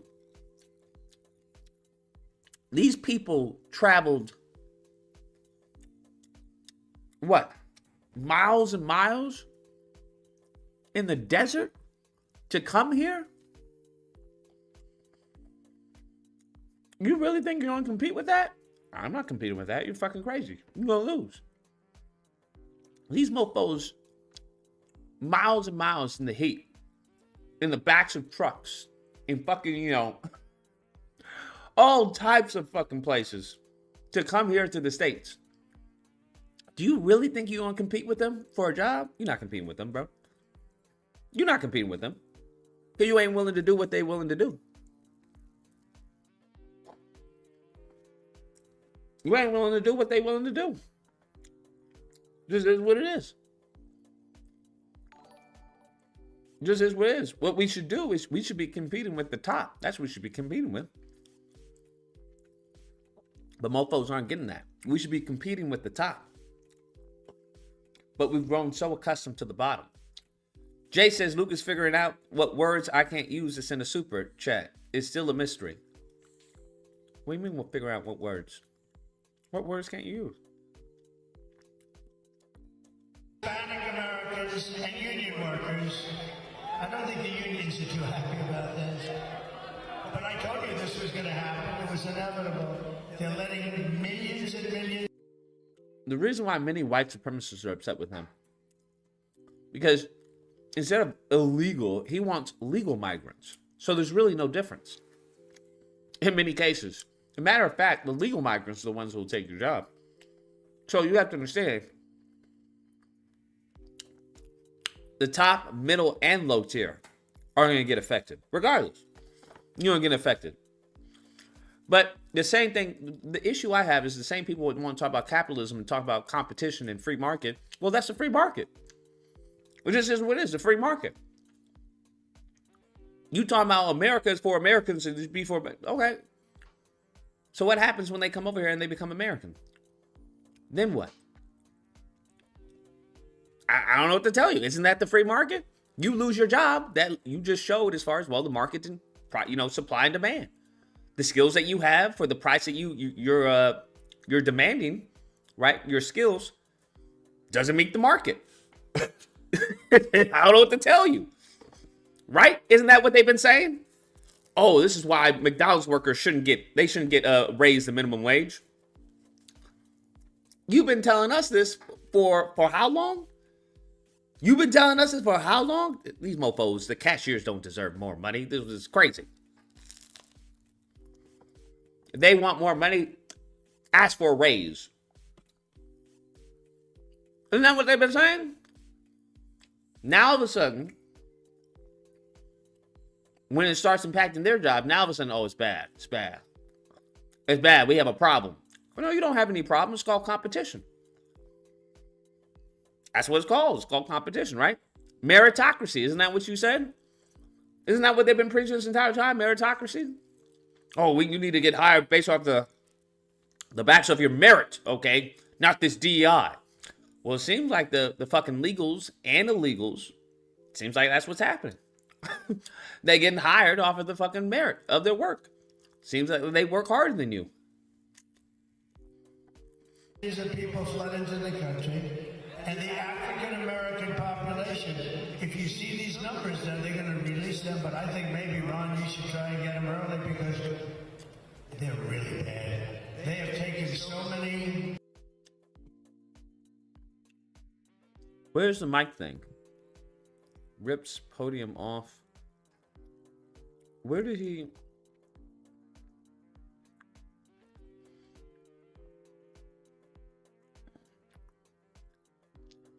Oh, is this it? Let's see. What is it?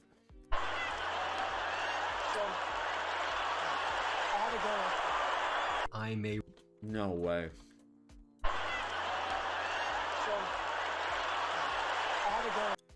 What the fuck is he doing?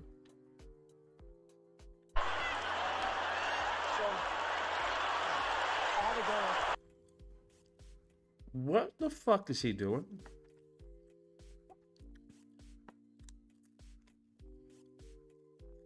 Bruh, what?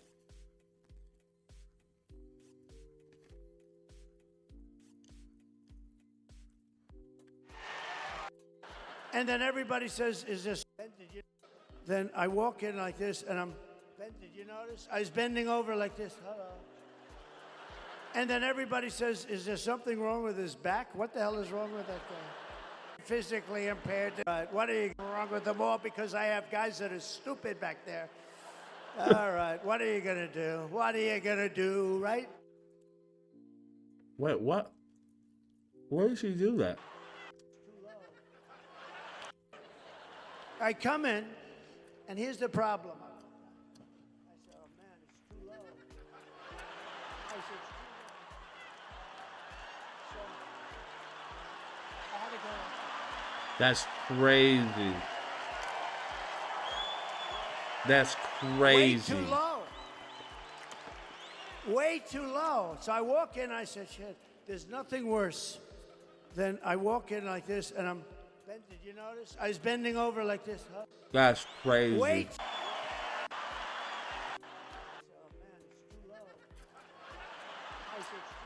Too low.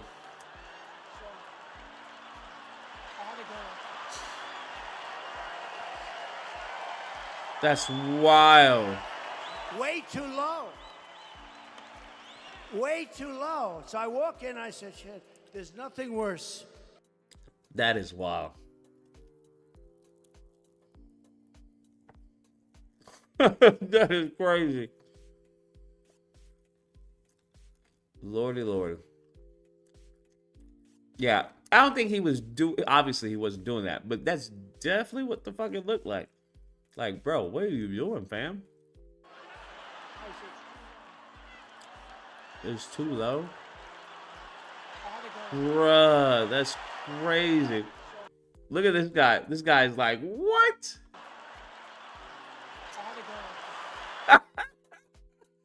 He's like, what? Bruh. What is he doing? What are you doing?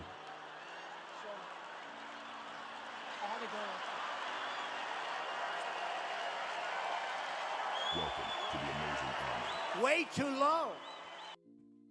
That's crazy. That's fucking crazy. Thinkers think 10 months. Goodness gracious. He was grabbing it by the... Never mind. Woo! All right, buddy. All right. That's something that is something interesting, bro. That is something interesting, I will say. You're on the line. What's the disagreement? I just had a question. Have you seen the Penguin show yet? Yes, and it's amazing. Okay, that's all I wanted to know. All right, bye. Bet. Easy Emmy, bro. Easy Emmy. You tell me a show that's that's better than the Penguin right now. Tell me a show that's better than the Penguin right now. You can't. You can't do it. You can't do it. It's that simple. Easy Emmy. Diddy had him scrambling and scraping.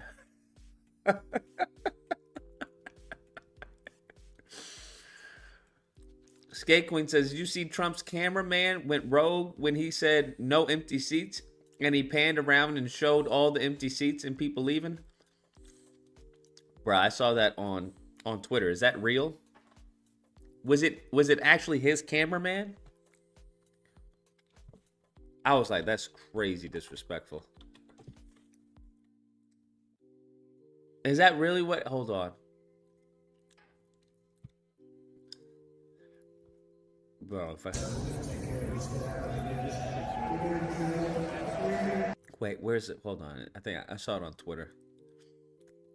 He was like, there's no empty seats. None. And the cameraman, he literally stops filming him and then does like a full... I was like, what? Oh, he's definitely fired. He's definitely fired.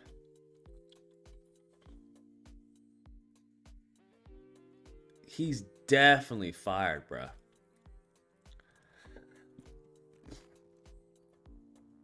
This is it. He's definitely fired. 9 years, we've had the biggest rallies in history of any country. And every rally's full. You don't have any seats that are empty. You don't have anything yet. I mean, the one we had today, you missed a beauty. We could have filled that place up 20 times. I mean, that was beautiful. And the Virginia rally, did you hear about the Virginia rally? That was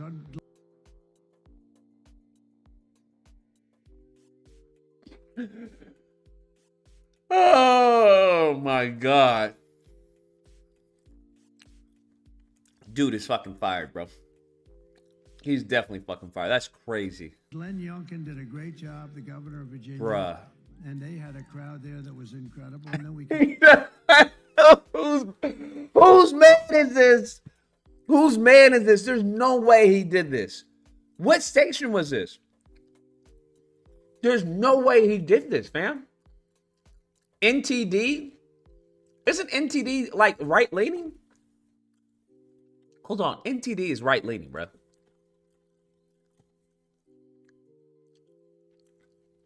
NTD is right-leaning, yeah. They definitely right-leaning. Like, what? Came here, and we don't want to be late, but it's very hard when you do these things. It's very hard, and you don't mind a little bit. We weren't very late. We weren't very late. Just a few minutes. Just a few minutes, depending on your definition of when it's going to start. But, you know, we've been doing, I was talking to some of the people. It's sort of, you know, in a way it's sad, and in a way it's beautiful. I was talking to them, and I said, you know, this is coming to an end. Oh, These rallies people are coming leave. to an end. We've been doing them, think of it, for Empty like 9 seats. years. We Oh, my started God. A year before. And Wow. Oh, my God, bro. That's crazy. Skate Queen says NTD is one of those pro-Trump networks like RSBN. That was big during the Stop the Steal. Oh, hey, yeah, that's what I thought. I was like, NTD. I remember seeing fucking NTD, and right, it was going hard right. That's crazy. We've had tremendous success in 2016. Oh, my God. He's actually showing people leave. Right? We went in, they said they gave us a 3% chance. Fam. And sort of In the middle of him talking, they're showing people leave. Oh, my.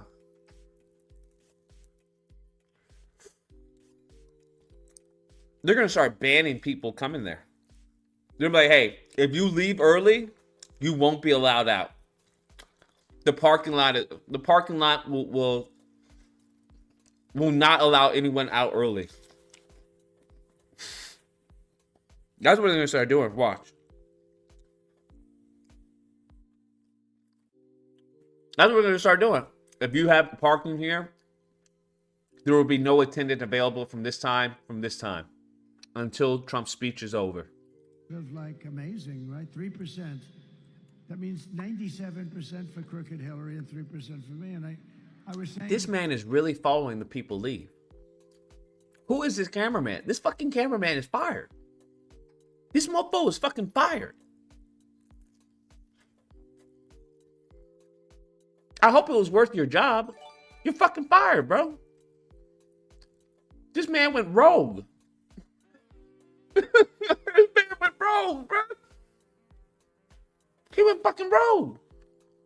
He literally full with the bleed. Yeah, he's fired, bro. He'll never work again. He'll never work again.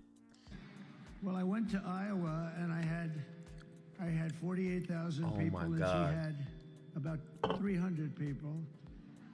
And then we went to another one in another state. We had 49,000 Showing the empty people. She seats. had 250. Oh my God, bro.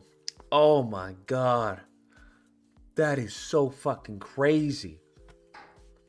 Do you understand how crazy that is for a cameraman to do this? People.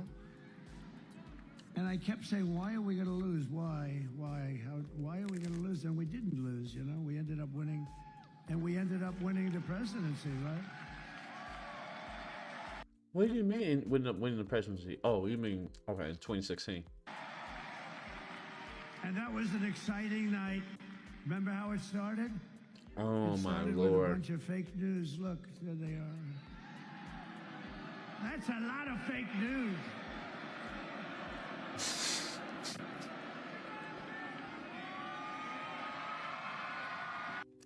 All right, this is disrespectful now. Now he's just being a dick. Now he's just being a dick.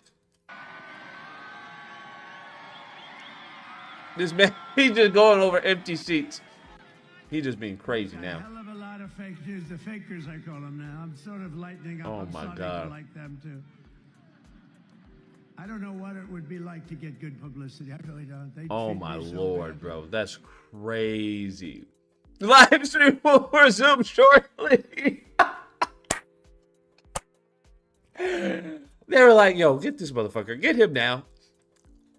Get him now. Get him. Replace him now. That's wild.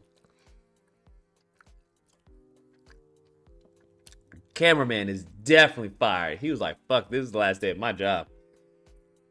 This is my last day of my job. This is how I'm gonna quit. That's crazy. Skate Queen says, in hero cameraman's defense, Trump used to always complain they never showed the crowd. So that's crazy. They went to commercial. They're like, we'll be back. Give us a second. We're gonna be back. Oh my God. Oh my Lord. Bruh. What? No fucking way.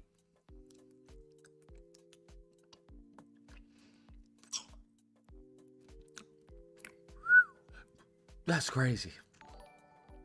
That's fucking crazy, bro. Did this really happen? Did they edit this out? This isn't the same rally, right? No, this is a different rally. Where's the one that they did this at?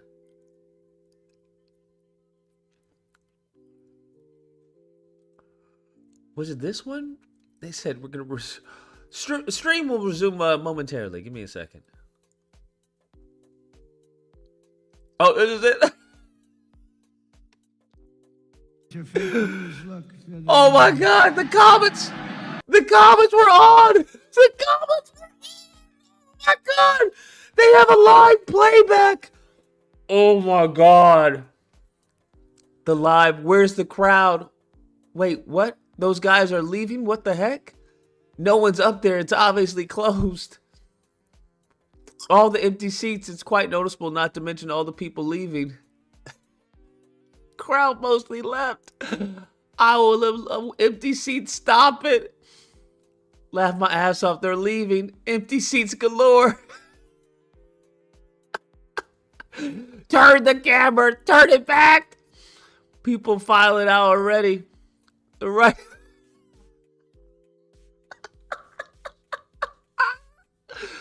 That right there is a bunch of bored ass people. Guild guitar owners for Trump. Cameraman a Democrat. Cameraman a Democrat. Oh, people are leaving. That's a lot of fake news. Turn it around. What are you doing? Stop with the camera. NTD is the real news. Amazing.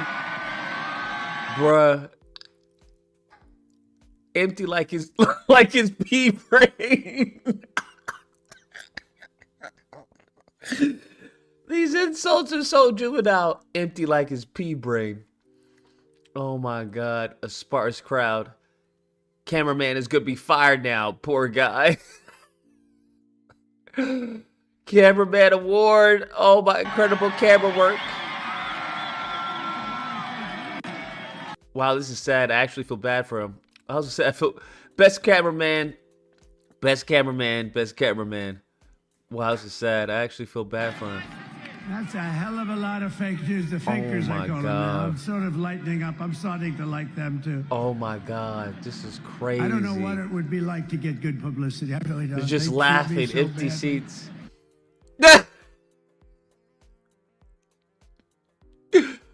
Fake news showed us empty seats. Oh, the camera guy is gonna go missing. Cameraman for president. Oh! But They so turned what's off been the feed. amazing That's is funny. that we've just had Oh this wow, all those seats are empty.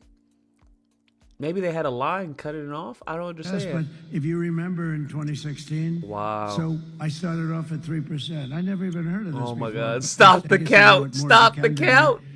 But I was given a 3% chance Oh my of beating God, Crooked this is Hillary, and I understand crazy. that because she was a Secretary of State and she was married to the President of the United States, and she was a smart and is Crazy. a smart woman. She lies like hell, but not as bad as Kamala. He showed the empty seat. Oh my God.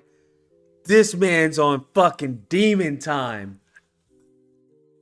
This man's on fucking demon time. That's wild. He's zooming in just to show. Oh my God. He's fired. Friday the 13th said if Trump loses, you're gonna have to bring out lawful Luke to avoid getting attacked by the mob next January 6th. Nah, I think they're gonna be prepared this time, bro. I don't think they're gonna be any January 6th. Unless they really don't give a fuck. If these people don't give a fuck, and that's possible. That is possible. But I think as far as with law enforcement and stuff like that, they definitely gonna be like, yeah, we ain't gonna have this happen again. But they may just, that's what the thing is, they may feel like this is it. This is it. Like, genuinely, this is it. So the stakes are higher right now. That's what the stakes are higher than it was in 2016. Or in 2020. What? Skate Queen says, not cameraman for Kamala. Bruh. 901. What's the disagreement?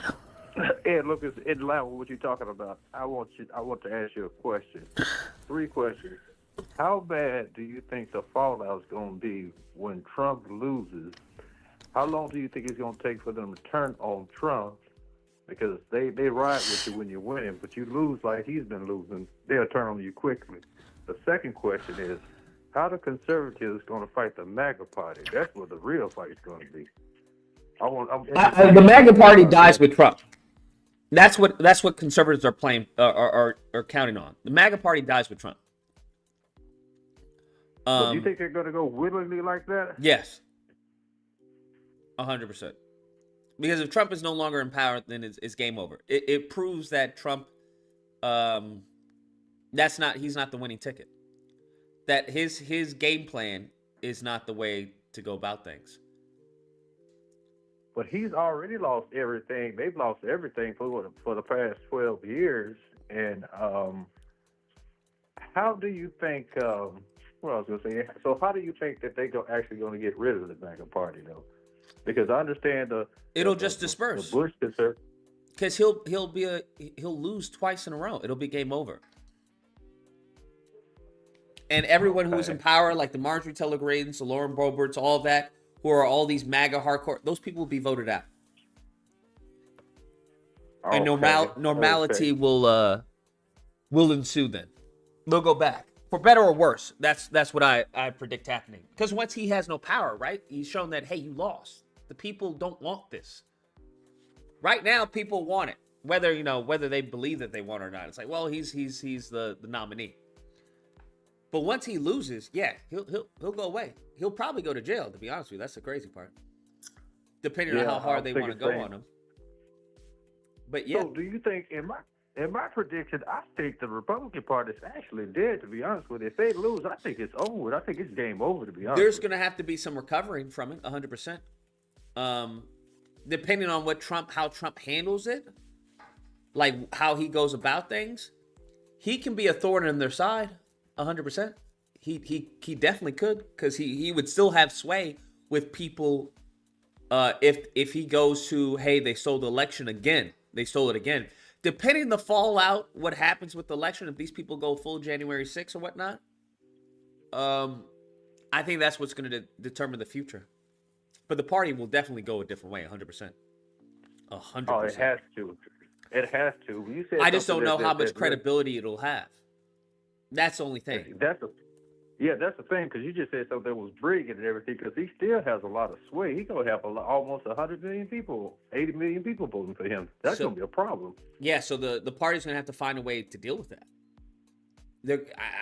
I don't know. That's what I'm saying. The way they allowed him to just take over like this is crazy. It's really crazy. You never allow that to happen. But yeah, because he could absolutely cripple the Republican Party if his supporters are with him like that. So the only way you handle this is, honestly, you send him to jail. You send him away.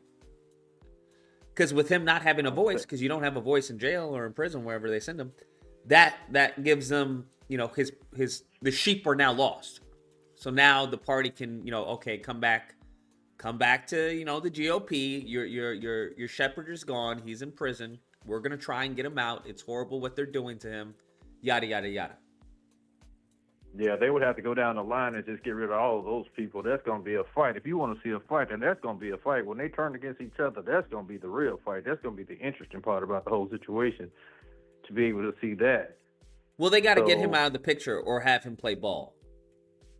Those are only two options. And I don't think Trump is going to play ball, because he marches to the beat of his own drum. And one more question I have for you. I don't think it's going to January 6th. I don't think it's going to occur in D.C. I think it's going to be in the swing states.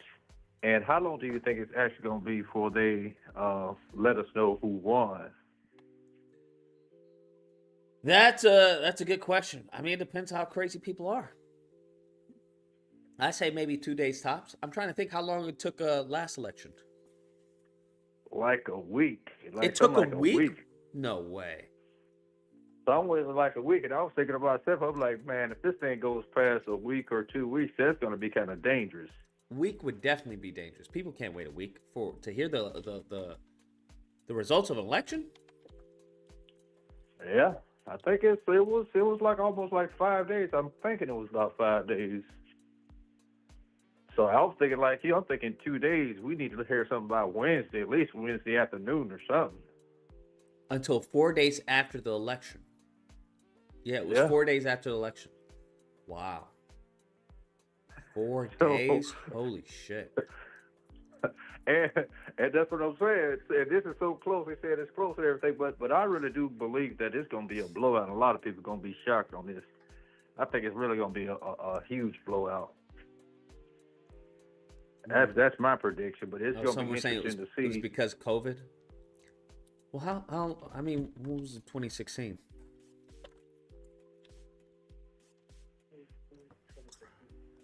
And the law. Morning, November 9th.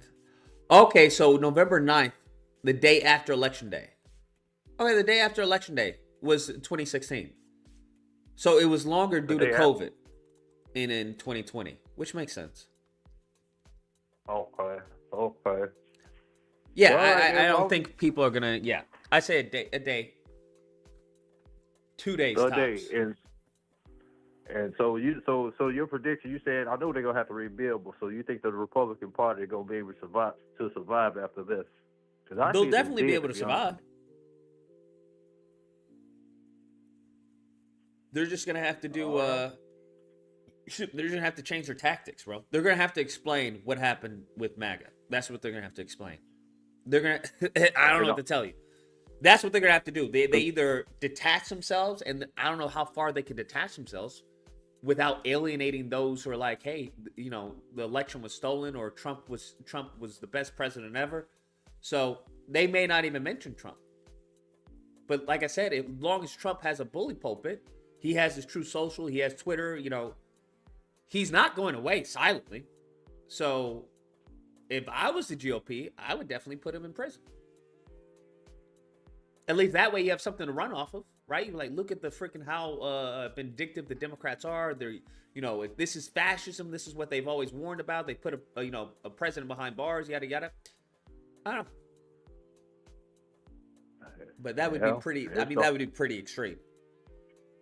Yeah, that's gonna be pretty extreme. So the fallout is gonna be massive either way it goes. It's gonna be massive. It's gonna be interesting to see how this thing plays out.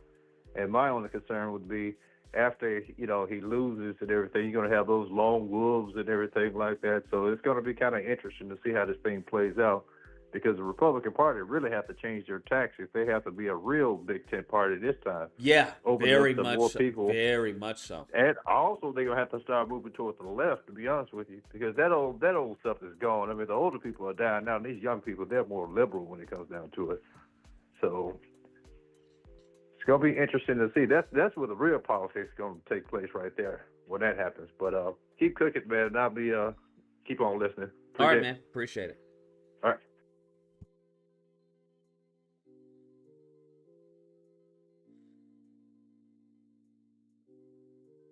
No, yeah, it's gonna be really interesting. I'm curious, very curious, because I'm curious how much of the MAGA people make up the Republican Party. That's what I'm interested to see. Like, is that now the new base? Is that the new core, or are they just an outlier? Like, is the majority of like, how many are like, yo, Trump can do no wrong, I'm voting for Trump? Versus I'm voting for him because I don't want Kamala. Very curious as far as how that what those numbers look like. 412, what's the disagreement?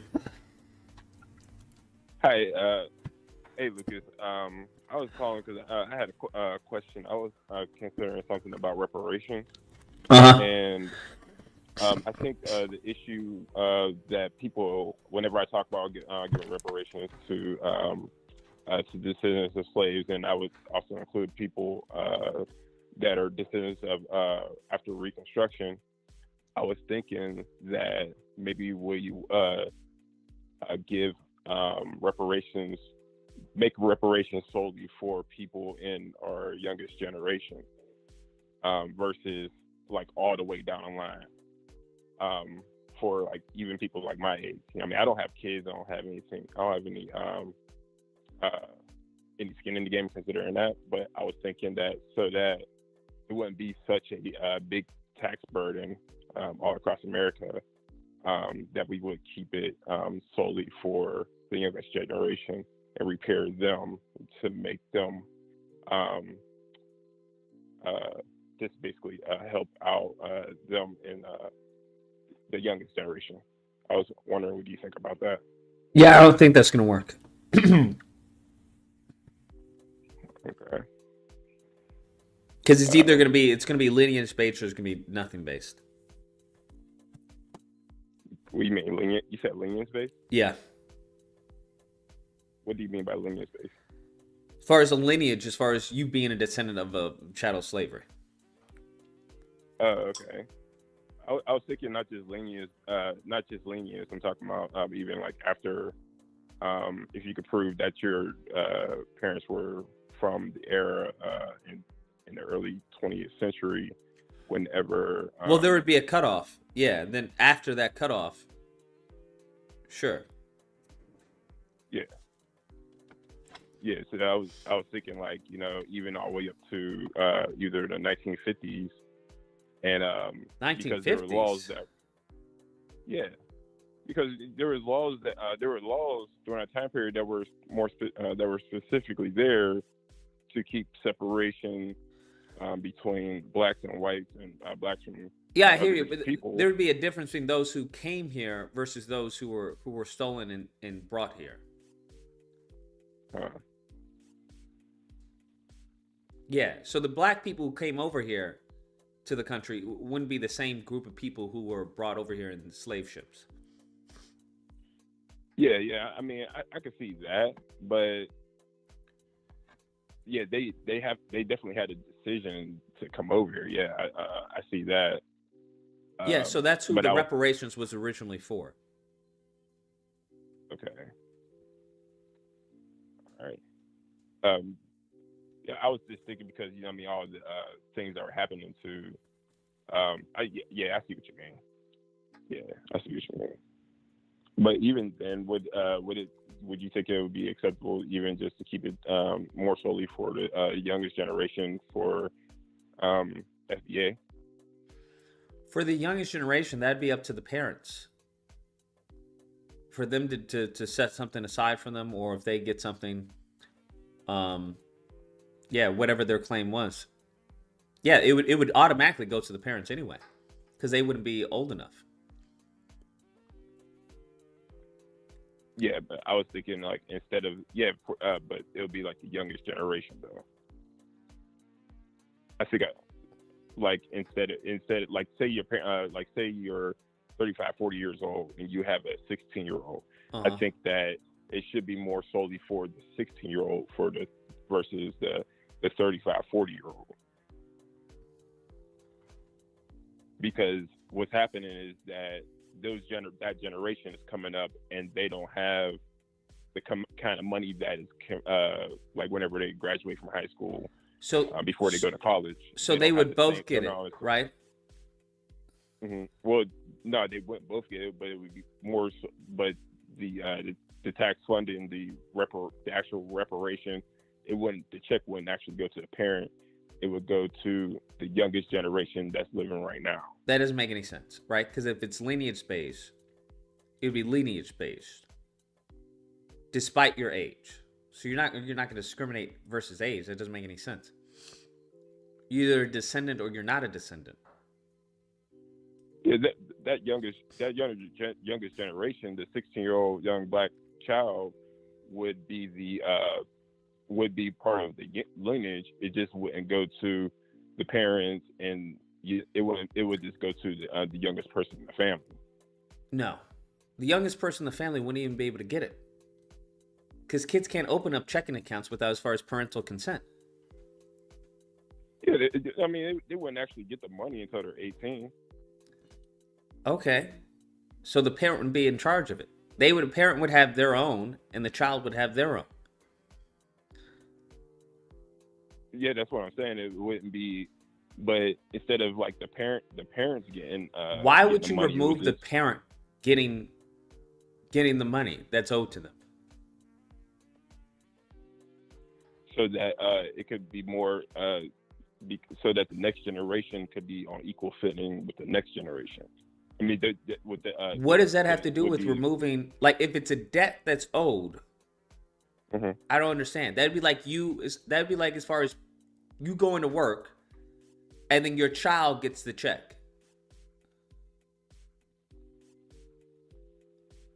But because the reparations and nothing has been done with it yet, I was thinking that we would just go ahead and fix one generation versus. That's up to us to do it, right? What you do with the funds is how you fix the next generation, or if there's something in addition to direct cash payments, programs and stuff like that specifically aimed at this lineage, sure. But there'd be no reason as far as to give the money, the cash direct payments to the child. But the child is part of the lineage. Yes, hence why they would get reparations along with the parent.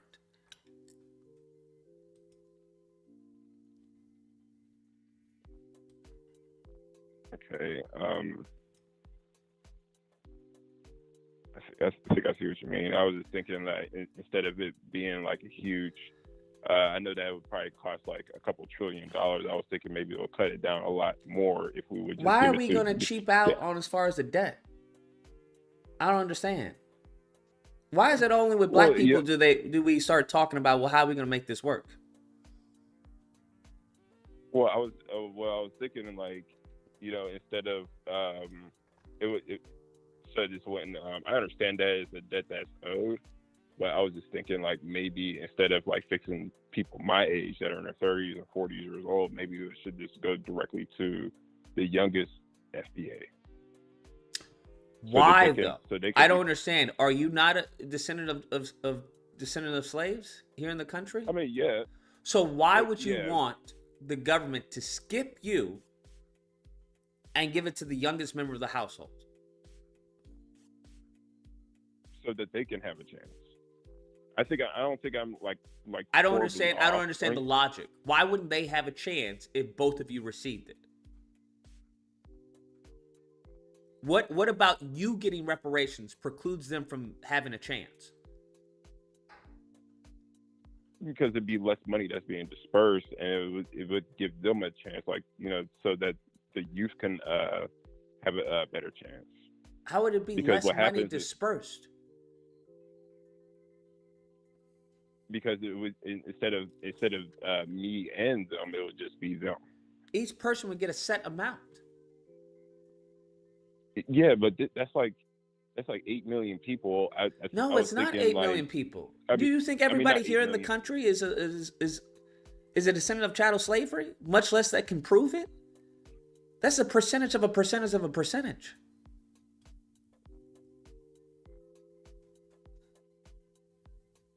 That's like saying every Jewish person is an Ashkenazi Jew. No, they're not. That's a very small percentage. Okay. So you don't think it wouldn't actually be that much money? It doesn't matter as far as why. Once again, it's the same mindset. I don't come across this mindset with any other group of people. With Jewish people, I never heard anyone complain about, well, I don't know about the Jewish people. I don't know about the Japanese. I don't hear anyone bring up these questions as far as when it comes to how much and inflation and how it's going to get paid. It happens to be exclusive conversations with black people. Okay. I think that stems from a post-traumatic slave mindset. I think that's what it has to deal with. Because I don't even think about it. When I go to work, I don't think about, well, how's he going to pay me? Maybe I should work less hours. Maybe I should call in sick so, they have enough to pay me. I don't think about that. Yeah. Do you? Or do you expect to be like, well, these are the hours I work. This is what I get paid. Why are you trying to negotiate as far as, I don't know how much you get paid, how much you get paid? So it's, I don't know what, more feasible for the company? I don't understand that. This is how much is owed. That's it. It's in the story. Like, I don't know anybody who goes into a restaurant and then tries to negotiate, well, I don't want to pay $50 for the steak. Can you give me like half a steak for like maybe $25? They're gonna tell you get the fuck out of the restaurant. Yeah. I think I see what you mean. You owe me this, you pay me this. In the story. Now, how you want to go about it, whether you want to have stocks, bonds, real estate, tax write-offs, cash direct payments, there's a litany of ways to pay me, but you're going to pay me. It just is what it is. Okay. Okay. Yeah, I mean, I was just thinking. I was just thinking instead of it would just it would be a cash payment that would go to the person that's last in line versus like the whole line, like every single living person. It would just go to.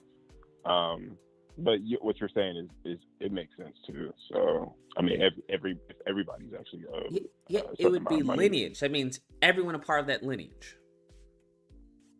Yeah. Because you're affected just as much as the youngest person in the household is affected. Matter of fact, I won't say more affected, but yeah, you're definitely impacted because the youngest person in the household is impacted by what has happened to you. You've been impacted what's been happened to your ancestors. That's true. Yeah, I mean, I definitely get your point on, yeah, I definitely get your point on that. I see it. Yeah, I just didn't want to because whenever I have this discussion, I have this debate with various groups of people. They're always saying it's taxpayer funded and things like that. I'm like, yeah, everything's taxpayer funded. I don't understand what the issue is. Yeah, I know. Yeah, and that's what I tell them. I said everything. I tell them like everything's taxpayer funded. It just seems like every single time something, they will put together something that's supposedly supposed to help black people, but then somehow the check is being dispersed to everybody. So there's a pressure point, right? So this is sales. If they're complaining about as far as it's taxpayer funded, okay, and it's a debt. I don't know what to tell you. Do you tell that to the tax collector? Man, this is too high. Do you tell that to the waiter? Man, this is too high. They say, okay, then don't eat. If you don't like the debt that the country has, I've told people there's a simple solution. Go leave the country. Renounce your citizenship and leave the country. That's how that works. Yeah. We're in debt as is. I don't understand. They only bring up these arguments when it comes to black Americans. That's it. Because their money has been going this entire time. But in some cases, that's not even always the case. Because the government uses, bonds and whatnot to get money. So it's not going to be fully tax funded anyway. Okay. Well, yeah, I see what you mean. I see what you mean, Lucas. Yeah, you were. I just woke up and you were the first one who I saw on TV. I was like, I better call this man now. I gotta get this idea. So, yeah, I appreciate your input and no problem, man. Going forward, brother. Take care. Yeah, we gotta stop trying to negotiate what we're fucking worth. That's the problem. I don't negotiate what I'm worth. Bitch, you can either afford me or you can't. It's as simple as that. I don't know what to tell you. I go to a company, they ask how much you charge for, 10 seconds of animation. This is how much I charge. Well, this is kind of a lot.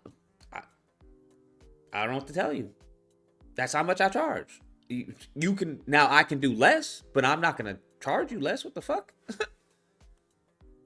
If you don't like the quality of animation that I give you, this comes at the price. If you don't like that, go somewhere else. Simple as that. It's simple as that. Now, unless you new in the game, right? You trying to get your foot in the door, negotiate. But once you get to a certain level, you don't negotiate. Like, I'm not negotiating a fucking debt. I don't know what to tell you. There are some ways to negotiate how you pay me, right? We got the barter system. Well, I like your PS5. That PS5 right now, you can get a PS5 for about $200 to $300. I'll give it to you, for $300. So you give me that. That's $300 off your debt. But no one just says, you know what? Poof. Not gonna happen. Not gonna happen, bro. I don't have to tell you. You don't have to negotiate to get that debt. Absolutely. Just like tax collectors, bro. They call you nonstop. They call you nonstop, don't they? They be calling you in the morning, at night, middle of sex, after sex, on your way to work. Listen, you owe $15, nigga. When are you gonna give us this $15? Nigga, you called me for $15? You owe me $15. $15, that's correct. $15. You gonna pay me right now? We'll take half of it right now. If black people were on the government like that about reparations, we would already have it. But listen, get something approved, then start making negotiations if you want to make negotiations. Cash direct payment may not be the best for everyone, depending on how much it is, right? Because sometimes they'll probably do, hey, you can get less cash direct as opposed to, I don't know, a grant for a fucking house or a piece of property. They do that all the time. You get less up front using cash direct. You can have that. You can have the 10K right now, or you can have 50K in a grant for real estate or something, or education, right? You want to have a package deal. That's what you want to have. If mofos is just looking for money, you're gonna get fucked. You're gonna get fucked. I don't know what to tell you. You're gonna get fucked. Because they always gonna be like, well, the money's this and this and that. I don't need the money. Give me a grant where I can get a house, bro. Right? It doesn't have to be cash direct payment because they got an issue with like cash, bro. Giving people cash, bro. They got an issue with that. All right, fine. That's fine. Give me a tax exempt status. How about that? I'll take tax exempt status all day, every day. You can keep the cash. Give me some property. Give me some property. You want to talk about school choice? Give me fucking house choice. How about that? You want to talk about school choice? Great. Give me house choice. Give me real estate choice. How about that? Give me real estate choice. I'll take that. There's a litany of ways we can go about these things. A litany of ways. 707. What's the disagreement? I was just listening to what you guys said to that last caller, and he was like, unless you can prove that you were like a descendant of slavery, do you believe that should be the stipulation for it? Yes, because it's a lineage. Lineage, like you have to show proof in order to like receive reparations. That's the only way it would work. I feel like we got to stop pushing that narrative because we all, like all millennials, everybody, even the new generation, Gen Z, and I feel like there should be a penalty to how long it took for us to get reparations. So we're all products of systematic slavery, and I feel like everyone now deserves something, maybe not as much as those people who could prove that they were like... Do you think that the Japanese all deserve something based off of what happened to those who were in concentration camps? If there was a systematic, if they built systems to oppress Japanese people, yeah, indeed. Okay, so that's not how reparations work. That would be race-based. And the Japanese reparations was not race-based. With them, it wasn't. As opposed to? African American, Black American people in America. So the whole purpose of reparations goes back to the special order, right? Of 40 acres and a mule. Of after slavery, we were going to give these people some land so that, and a mule, loan them a mule so they can build up. That's the whole point.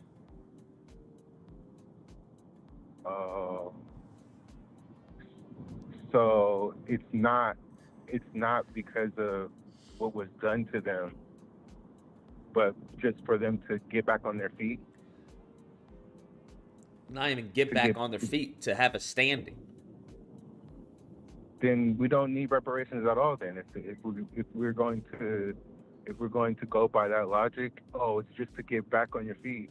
Then the economy. I mean, I'm not saying it's a great economy, but I'm saying it's probably better than what it was back then. So why would we get it?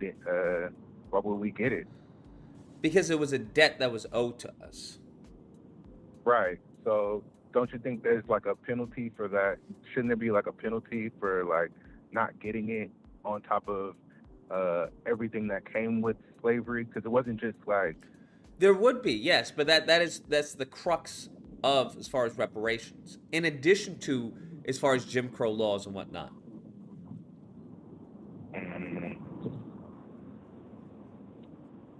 Yeah. Oh, and another thing, I noticed that you wasn't on a couple of days ago, so I was like, man, we might as well say our goodbyes to Amazing Lucas.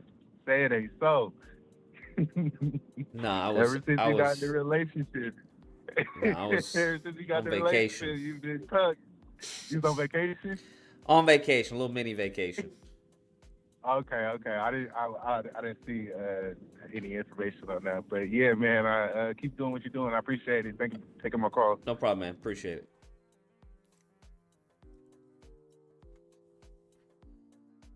Very interesting.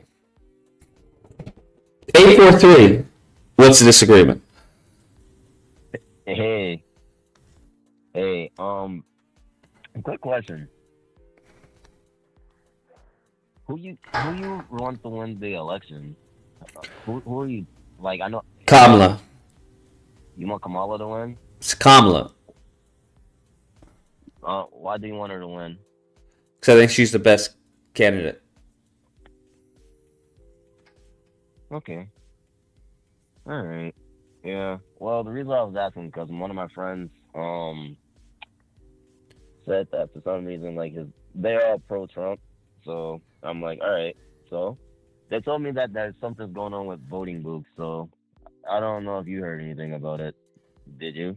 No. From what I've heard is a bunch of people saying that they're switching the vote, which is the same thing they said back in 2020, which was proven to be unfounded. Yeah. Well, the thing about another thing I want to touch on is the reparation things. Like, do people want money or do they want land?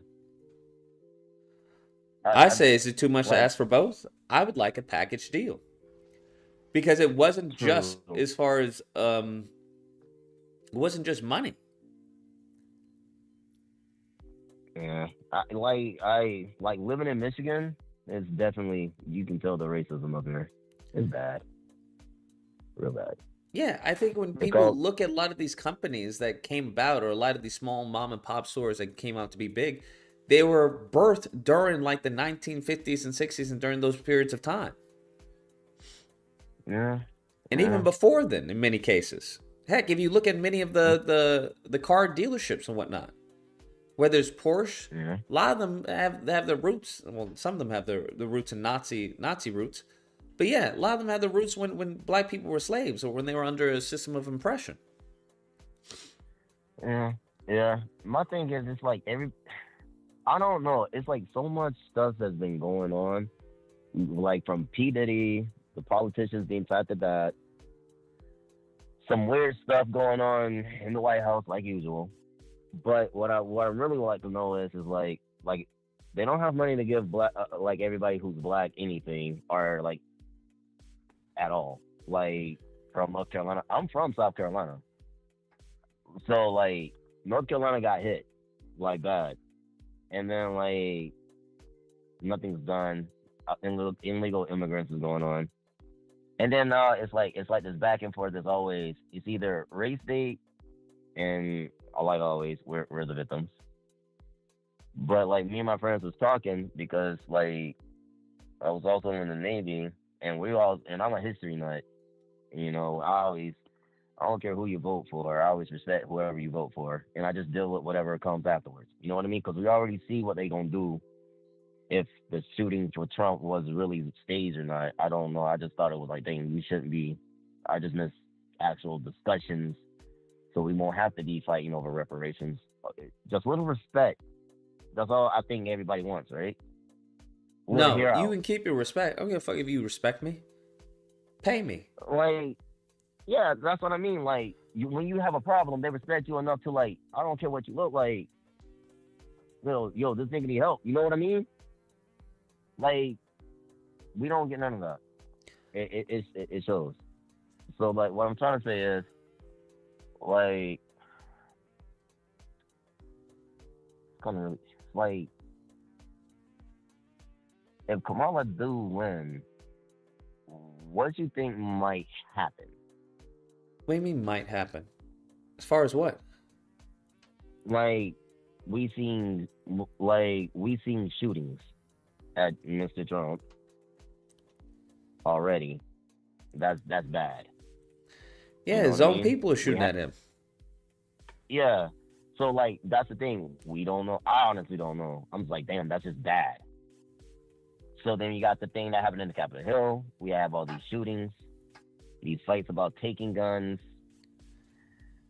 And then me and my friends think it might be somewhat like Civil War, because it's like everybody hype it up too much. No, there's not going to be any Civil War. Unless you know, the PWTs want to act crazy. But no, there's not going to be any Civil War, because there's definitely going to be a more heighten law enforcement presence. 100%. So you see why it's like a so much confused, like, cause me, I'm more on Trump's side when it comes down to like the immigrants and stuff, illegal-ish, because I have friends that came here through the system. But I never bash people for voting for, you know what I mean? Because I see the concerns, but I also see the stupidness on both sides. And me with the reparations, I say like, hey, I'm all for it if we can do it fairly. You know what I mean? I don't know what that means. If you can do it fairly. Huh? I don't know. I don't know. I've been trying to think of so many ways they can repair us, but I just feel like, you know what? I'm gonna let the people know more. That's why I tune in when you guys talk about it. I literally say, well, it makes sense. It happened, and I'm not against it at all. It's the difference between being against it and being for something. I'm for it. It's just I'm trying to figure out how to do something about it. You know, like up here, I'm kind of like in like trying to legal stuff, trying to figure out how to make communities where it's bad for Black people and stuff here while I'm up here, because where I'm from down south, I can walk around anywhere around at 3 o'clock in the morning and no one touch me. It's my same, like I'm safe. I'm down like south. Here, where is down south? You mean like Alabama, Mississippi? No, like South Carolina. Oh, okay, got you. Yeah, it's a small town, but you know what's South crazy? Carolina? Like, no one. I thought South Carolina was racist. I thought North Carolina was okay. It's still there, but like my best friend, like preacher, and he don't care what nobody looks like. He said like, yo, he didn't say like, he said he don't care about reparations. He said it's not my right place and it's not my fight, but I will support it if it's unfair. Like I can't tell you like who's a slave or not. It's just. Is he Black? He's white. He's white. He hates race. He thinks being racist is stupid. He rather see people like put the pants up, go to church, get a job, stay faithful, that stuff. You know, don't do something crazy. Have fun. Just respect yourself. You know what I mean? Don't do anything to put you in jail. Has he called out racist before? Oh yeah, he got in a fight with a racist. Like he's a real good dude. Right now his dad got cancer, so it's like, yeah. So it's so that's why it's kind of hard for me to just sit here and because I look at both sides, because I never really cared for what sides. I just look at what's right, but I was just like, why are we fighting each other and we can't? Because like, if you're not American, I'm sorry, don't come here and take away from already what we don't already get already. You know what I mean? No, up I here, don't. Like, because up here, because the whole point of America is capitalism.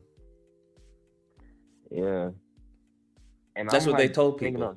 So I find it interesting that now people want to be protectionists. That's the opposite of capitalism. What do you mean? The whole point of capitalism is a free market, which is competition. Yeah. Yeah. See, that's the kind of stuff I just get. It's like, I don't know. I never really cared for I never really chased money as value. You know, I look at it for like more as people just getting along and, you know, until time is up. And you're not going to get along if there's a stark contrast in the rich and the poor. Yeah, I know. No, yeah, I know. It's just, that's just like the things I wish that could happen, where common sense was just a thing. But that's pretty much all I have to say. I don't know. I just wanted to hear your input on like how to kind of vote between like seeing both sides in some points and just. I don't know what points you see on the right side. Me too.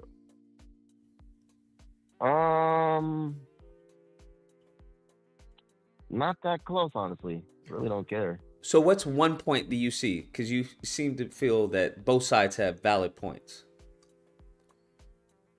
Well, when they like, for one, with Trump, I look at the track record. Back then, they're all tight with him, and then apparently now racist. And then Joe Biden, I think he's racist, honestly. That's just my opinion. It don't shake right to me.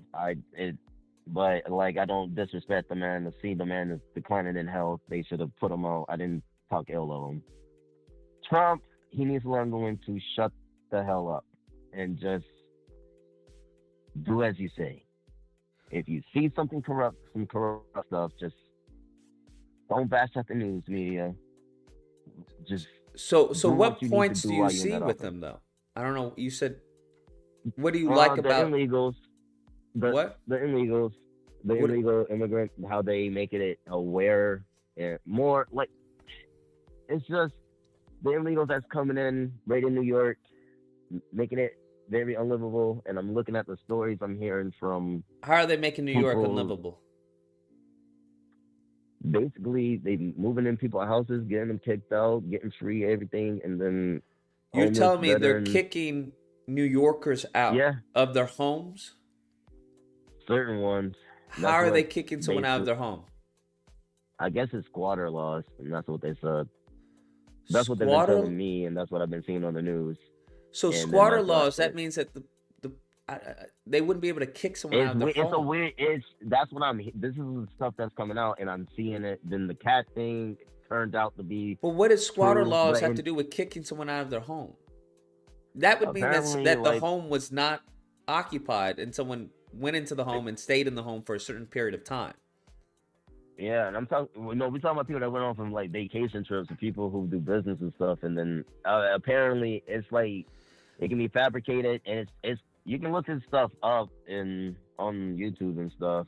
It's just the stories I hear, and so it's like it shouldn't be a left, right, middle thing. It should be like we should figure out what So the fuck is illegals going are on. breaking into people's homes while they're gone and staying there for an extended period of time, and then claiming squatters' rights. Yep, they can vote, they can do all that stuff, they can get their license, they get the whole everything. Illegals that can we're claim not- squatters' rights in New York. Yep, apparently so. This is what I've been told. Now I could be wrong, but this is the stories and stuff I see on YouTube, news, CNN, Fox, and people up here talk about it, and vets talk about it a lot. It's and no support in North Carolina. That's the side I see why people are like, oh yeah.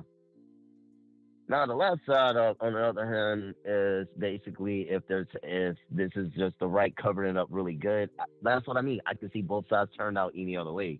That's why it's hard for me to make a decision, because I just want someone to make the right decision so we can kumbaya it basically and move on with our life, and everybody gets something out of something. Gotcha. Yeah. So it's not like, yeah, because like I don't disagree with nothing you say, and like anybody been saying certain things, but I'd rather see like results coming from the people that's supposed to lead the country to the right path. But we can send all the money we got or we don't have. Well, it depends on how wars, we people don't- view the right path. Yeah. Like, do you think we should be in Ukraine? If it Bring means the as far money? as Putin escalating, yes. Sometimes you have to, as far as defend allies or other places for your best interest. What about Hamas and Israel? What about Hamas and Israel? Why? Who's the bad guy there? Israel or Hamas? I would argue Hamas is the bad guy. Israel's the bad why guy gotta to a keep- lesser extent. Right. But why were in so they worried about Putin in Ukraine and Putin, like so. So it'd be So kind do of we similar to you have a house, right? Yeah. And you see your neighbor's house getting broken into. Yeah. You'd probably call the cops. Or if you saw you could do something, you'd probably intervene to a certain extent. Mm-hmm. And the reason being is because probably your house is going to be next, right? That person's probably going to go to your house next. No, so basically expanding his artillery. Oh yeah, I think China got some. But yeah, China do have bases in So you would Africa. probably intervene on your behalf, not because you love your neighbor or your neighbor is the best person ever. It would just be more of self-interest. Whereas, like, you know what, this mofo's going in that person's house. They probably gonna come over to my house. Let me see if I can, And get see this you, fool out of here. and see you putting it in that. See you putting this in that perspective makes a lot more sense because Russia has always been a problem in a way. Yeah. But my thing is, why the fuck is American people over here fighting each other over wars fought over there? They can just go sign the dotted line and go over there and fight. And they can go pick sides and go AWOL. Why they can go there? Don't fight each other here. Well, the issue is that they're not fighting each other. They're really fighting as far as where the funds are appropriated. Yeah, it's crazy. And then, like, the other thing I don't like about the right and the left on this point is this whole abortion stuff. But I don't even want to get into that shit. They keep bringing that shit up, but they don't think about how many people that affects. I feel like that shit should be in an in-house family. I just don't like people just bragging about it on the street. You can choose whatever you want to do, but just respect the person that you do it with. You know what I mean? That's all I'm asking. Talking about the average Joe or average gal, But I hate when they just keep bringing those two ballparks back in, and then it went from. Well, that's because one person thinks that you're killing a human being, the other person does not. I think it's a life, but I can't stop that person from doing what they want to do. Mm-hmm. I'm going to respect them as a person still, but they tell me, yeah, that's right, I got 7 abortions. I'm like, why are you telling me that? That's none of my business, but you want me to what? Yell at you that you killed a possible life that you just seen that is a life that someone else told you? Or we won't get in an opinionated battle that's not going nowhere because the deed is done. Well, the counter would be as far as government interference over what you can do with your body. Oh, I get that. No, you can still do it, but I can see both sides, but at the same time, I'm always going to be I'm always pro-life, but I'm also a believer of don't touch people's free will, because I am a Christian, but I understand people don't see the same worldview I do as I see. You know what I'm see where I'm going with like just respecting the whole respect. Just I want everybody to get along and talk about their opinions so we can get it solved so we can move on and live life and prosper together and worry about Elon Musk trying to send robots to people's house. Like that's a good idea. And they already got issues with those robot little vacuums. They already got problems with them like snapping pictures in your house. Just to let people know that happened. I haven't heard of that one. Yeah, that's because like I'm from a small town, so that's the only thing we could do. While everybody's living fast and shit, we get the fast stuff, but we couldn't afford the fast stuff. But we never was jealous. We just appreciate that we're happy for you that you got something. We're just glad that hopefully you respect the person you got it, or respect you that you bought it on your own. Even more impressed because you did it as you're young.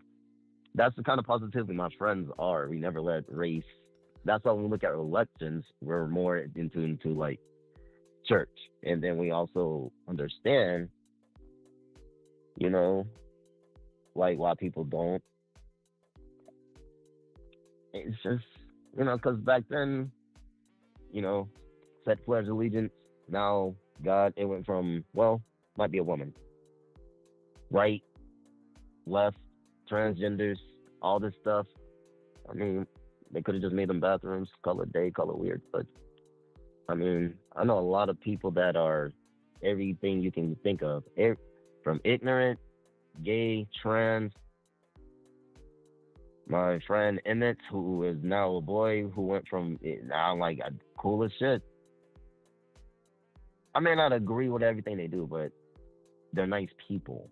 Uh-huh. But where I see more right is where you got these pride parades that I hear are on the other side are really nice and respectful. Then you got the other side that take their kids to places they don't need to go. and stuff, you know, and stuff.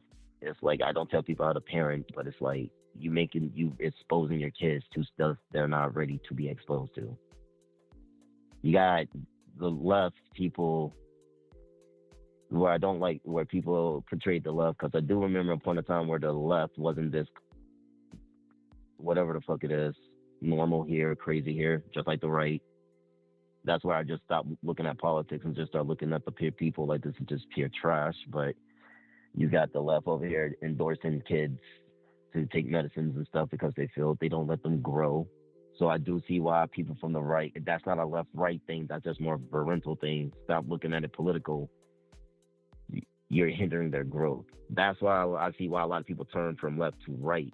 It's because what they are portrayed to see. Just like when, like, well, the argument would be as far as puberty blockers, because right, they believe that men shouldn't compete with women because due to as far as puberty, right? So if you don't, I'm not against. So the argument I'm not would be against. Yeah, I hear that argument. I'm sorry I cut you off. I'm so sorry. I see that argument. I don't believe women should be into a boy sport like football unless they like started when they were small and their parents okay with it. If they can take it, sure. But there's a limit to how far they can go. If they go to the NFL, those guys are big. I don't care how much testosterone but it did happen. There's a Joe Rogan talked about it. It was a transgender, I think she or I don't know. It was a transgender she, as they want to put it. I don't want to step on any toes there. You say why not, but the dude, fuck it. The transgender basically fought a girl, punched her in the face, and broke her face, ruined her whole career. I'm not against boy and girls competing. It's just there's a certain extent you can go. It's not the fact that we say they can't do it. I think they just more trying to prove a point that they can do it. she got a knee to the jaw. Yeah, it's gonna mess up your face.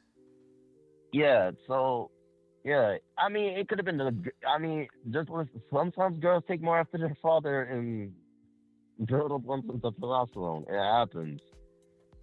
But that also stems because girls pick on the ugly girls, lose them ugly, and then all that shit. But that's a lot of self-esteem, daddy, mama issues. What does this have to do with trans? What the trans got to like? It's a dude that went from a dude to a girl, apparently, but still a dude that thinks he's a girl, but she's a he. But then you get in trouble, cancel, ban, this, that, and then they got a whole month that the left supports. Then Epstein. Then Diddy, then rumors about political people tied into it. Mayor of New York. Some people on the right probably be in that shit too. Wouldn't doubt it. Follow me, me and my friends be thinking both left and right works on the same side. They just play the damn game for all we know, and we just slip around all of this shit.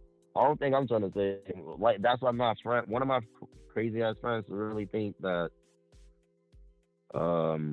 all this shit is just a sham and conspiracies. And then now you got him thinking like we're about to go to the fucking war if Kamala wins. Like a lot of, and then they're stocking up on ammo up here like crazy. So it's kind of weird up here. So I hear that a lot up here. So it's not good up here. Don't come to Flint. If you're from Flint, don't come up here. But, yeah, that's all I have to say. I kind of got side off track. My bad. Got you. All right, man. Well, yeah. Appreciate the call. Take care and stay safe. Yeah. The worst New York City's worlds have collided on Brooklyn block where junkie squatters rented out an abandoned home to migrants. Wait, that's night and day, bro. Junkie squatters rented out an abandoned home to migrants. That's not the same thing as migrants going into homes and just squatting. Whose dozens of apparently stolen bikes and scooters parked in the inferno that scorched two neighboring homes. So home went on fire. That's junkies renting out an abandoned home to migrants. What are we talking about, bruh? You gonna blame the migrants here? Coda, come on, bro. You really gonna blame the migrants here? Imagine fucking junkie squatters going, hey, you want to come here? Yeah, see. $50. $50 a month. Or $100 a month.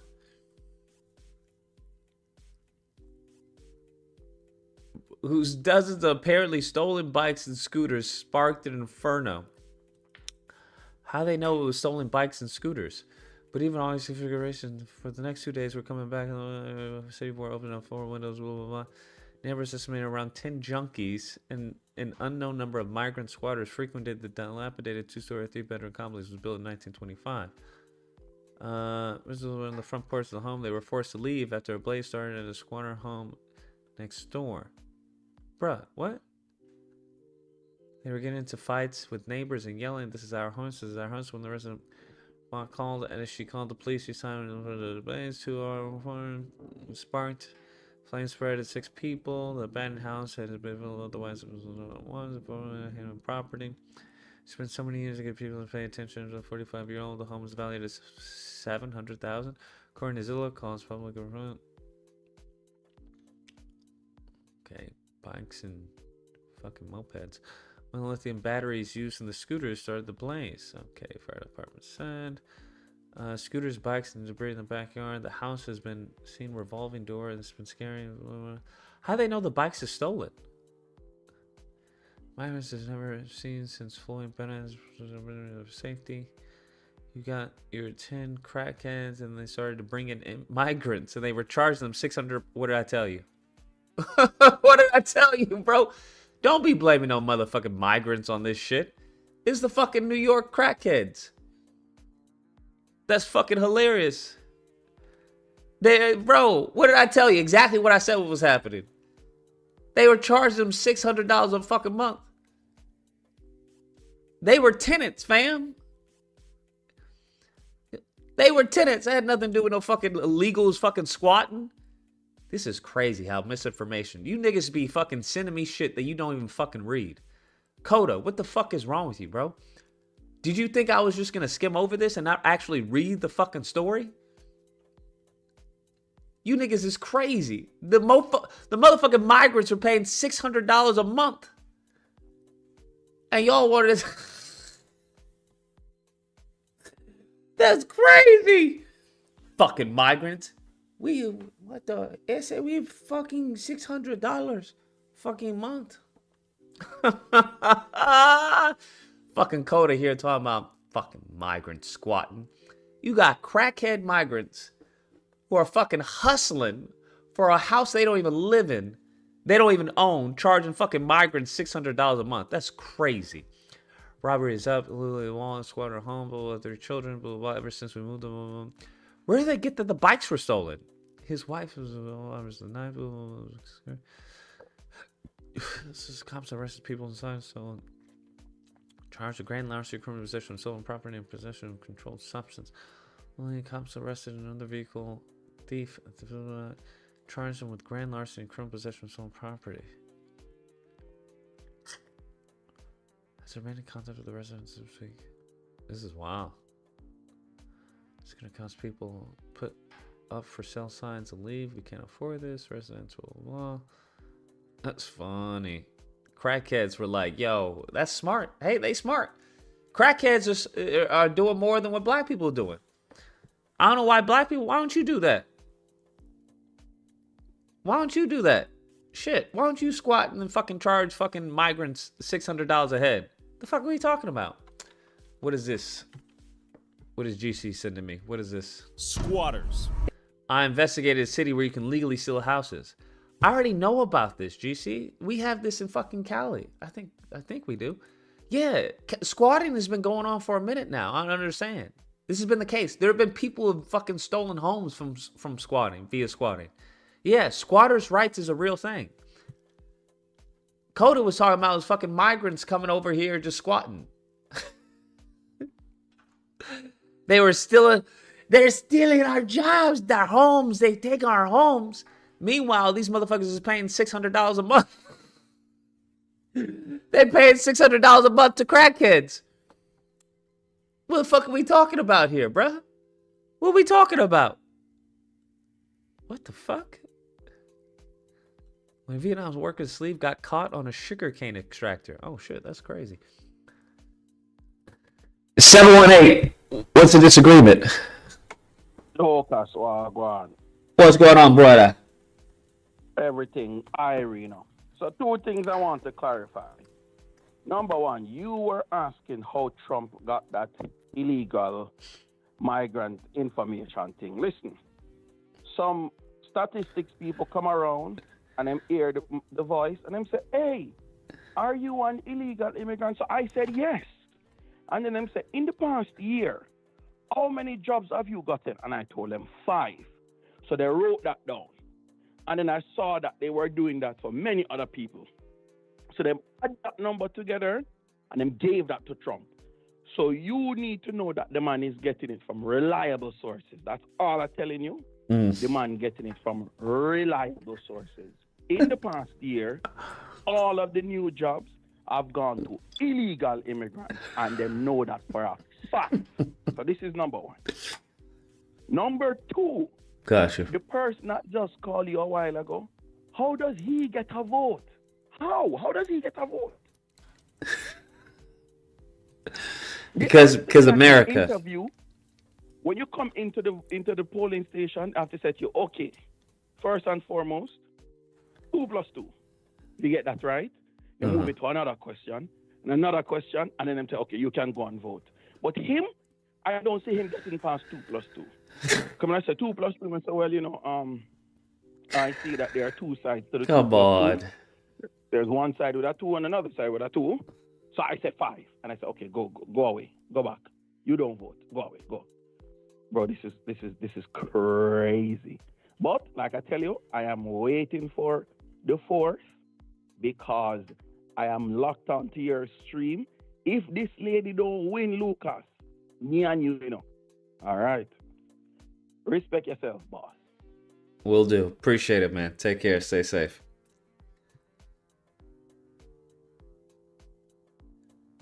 Are we still going on with this whole migrants are squatting and shit? Are there probably some migrants that are doing that? Sure, by all means.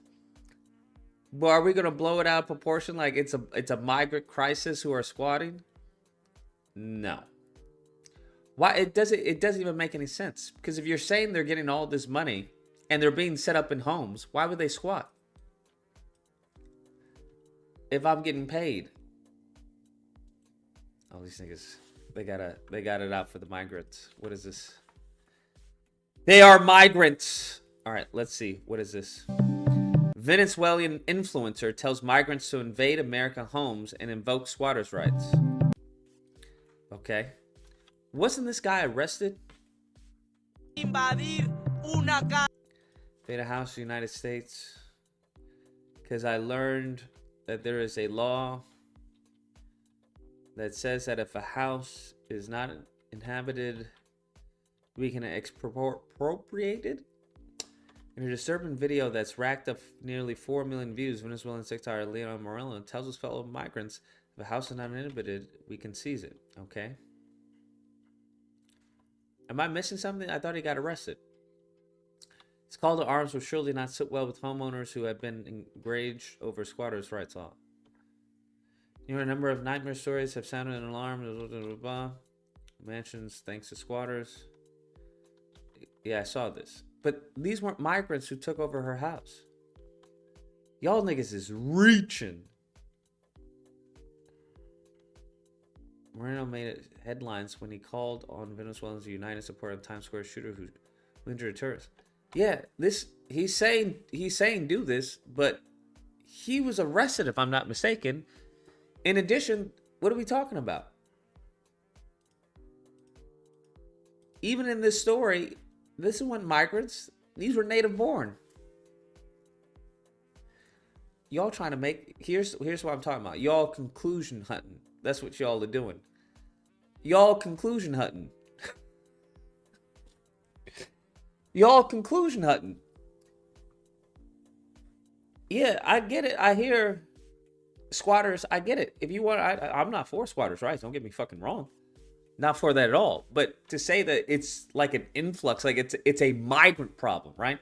How they made it sound as if migrants were coming over here and they were the main ones invoking, squatters' rights. And I'm like, okay, if that's what's happening, sure, that's a fucking problem. But how can an illegal fucking come over here and invoke squatters' rights? But he was saying, my people, I've been told about invading, a house because I learned there's a law that's not inhibited. Yeah, he was telling people to come over here and do that. I don't know what the law says as far as an illegal person. Can an illegal be a squatter? I don't know what the law is for that. Excuse me. But I'm very much remember him getting fucking arrested. I don't know if he got deported. Did he got deported? Encourage migrants to be squatters. He got deported. So what are we talking? What are we talking about? Migrant TikToker encourages other squatters. It's a squatter in American homes. Like, an immigration judge has ordered to remove a migrant influencer who mocked taxpayers. So it seems that the system is kind of working. I don't know. Security told Post that he's likely to remain in the U.S. since his native Venezuela refuses to accept the deportations. That's fucking crazy. One thing you're not going to do is steal from fucking Uncle Sam. That's what you're not going to do. ICE officer arrested Miranda, 27, in Columbus, Ohio. According to Fox News, Miranda was enrolled in the Alternatives to Detention program with a trafficking device after he was released into the United States after crossing the border illegally. Yeah, but he wasn't even squatting. So what the fuck? I don't even understand. But was listed as an absconder after failing to show up for check-ins with authorities. But you have an ankle monitor. I don't understand. They're going to find you. Miranda, who boasted roughly 500K TikTok followers before his account was deleted, frequently bragged about his earnings from begging for cash, claiming he made roughly $1,000 a day. He made $1,000 a day for begging for cash? Shit's not making sense, bro. What? About earnings from begging for cash? Bro, you tell me I can beg for cash and make $1,000 a day? One veteran could be seen holding a Social Security card while lying in bed with his baby. Ooh-wee. All right. Well, he's set to be deported. So there's that. Was he even a squatter?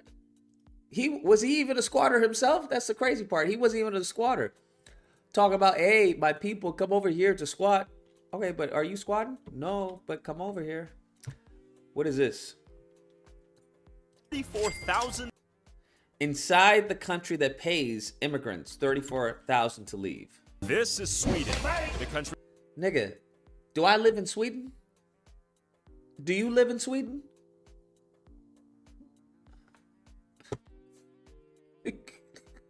What the fuck? I live in the United States. Why are you telling me? Why are you giving me a story about fucking Sweden? I don't understand. Are you niggas crazy? What the fuck do I care about what's going on in Sweden? 843. What's the disagreement? Hey, this is the guy who says squatters. I don't know why I said squatters. I was the roasting. Anyway, look, sorry. No, it's just the illegal crisis problem we have now. What I was talking about now, not it's just the. I don't know why I said squatters. I don't want people thinking I'm stupid here. Hold up. Got you. No, I hear you. 718. What's the disagreement? You know damn well I ain't got no damn disagreement, Lucas. I have to ask you a question. What's up? Why is everybody? What's the big deal about Iowa? What do you mean? What's the big deal about Iowa? I don't know why so many people are thinking that's a fucking win so far. I just don't get it.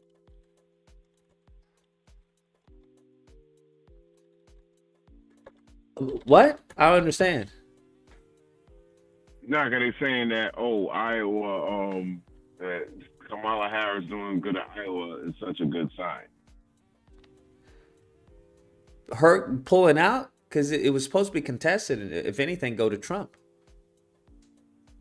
I already have a feeling that any state that put in some abortion ban law, because I ain't gonna lie, that law was fucking crazy. But I'm like, all right, the fuck, women are gonna vote more on that shit because that's gonna affect women. So that's a done deal. He might lose that state. That's why I'm like, that's not a big deal. Any state that did, I mean, for him to lose it in the last few days leading up to the election is pretty insane.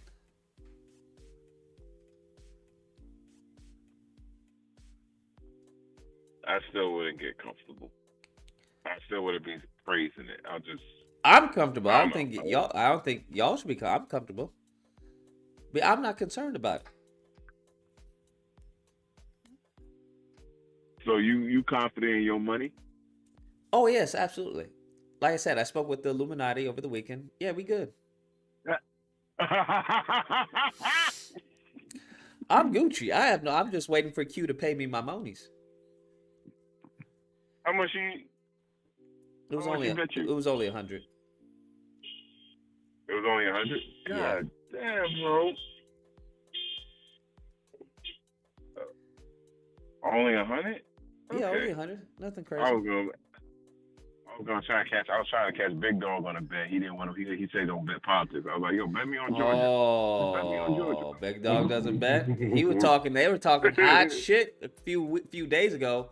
Oh yeah, people are underestimating. Oh, I know that was on shit. They were talking hot shit. Yeah. I'm like, he's leading in Georgia right now. People are underestimating. They underestimating. He gonna win. Oh, okay, all right. I put my money where my mouth is. But you know, I was ready. I'm like, only state that I like. Somebody said, all right, if you both, how about you bet on Texas? I was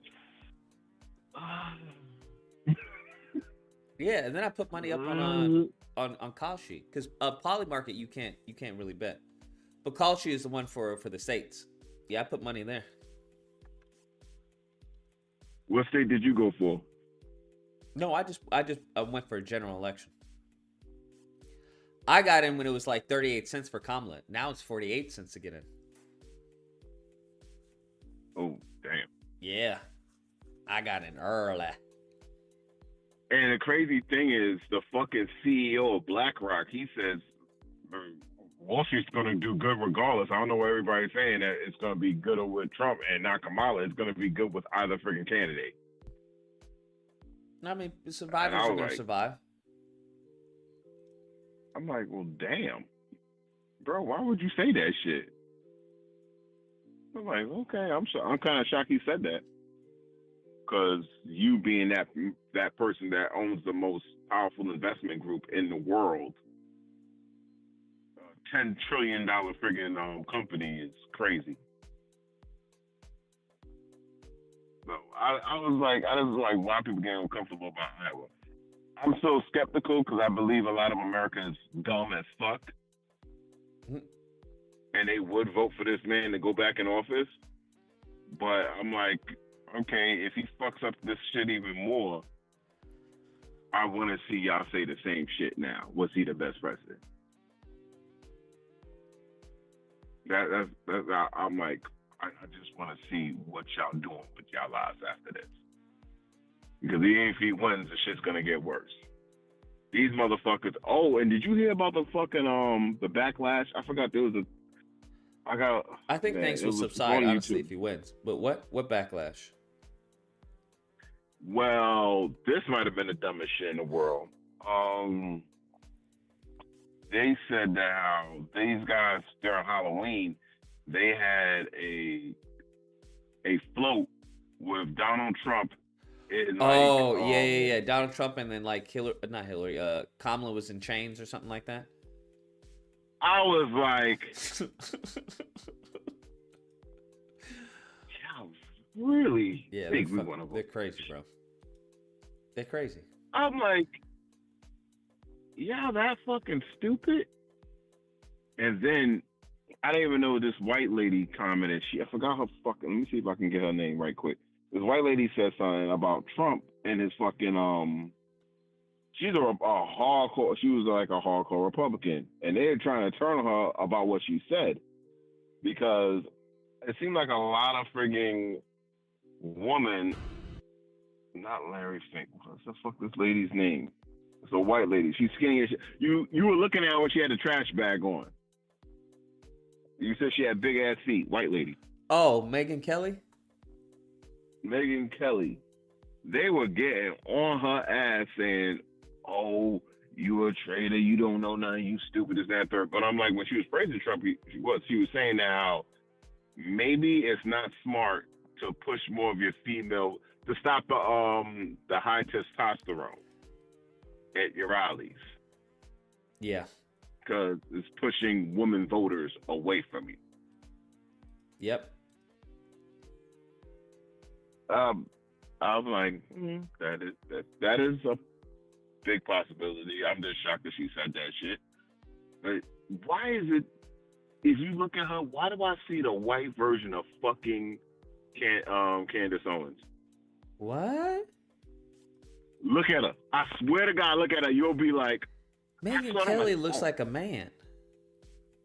Don't look at both of them. Put a side by side of her hair back and fucking Candace Owens' hair back, and you're gonna be like, how the fuck did you see that?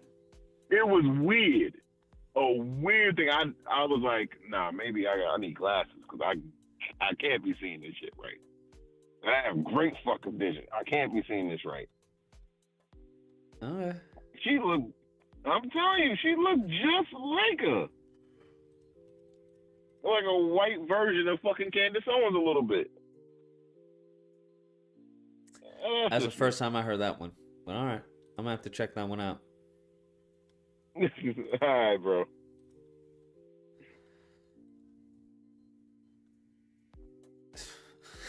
It's exit, bro. Exits are like Batman. Absolutely fucking crazy. Absolutely crazy. But what is this? Let's see what this is.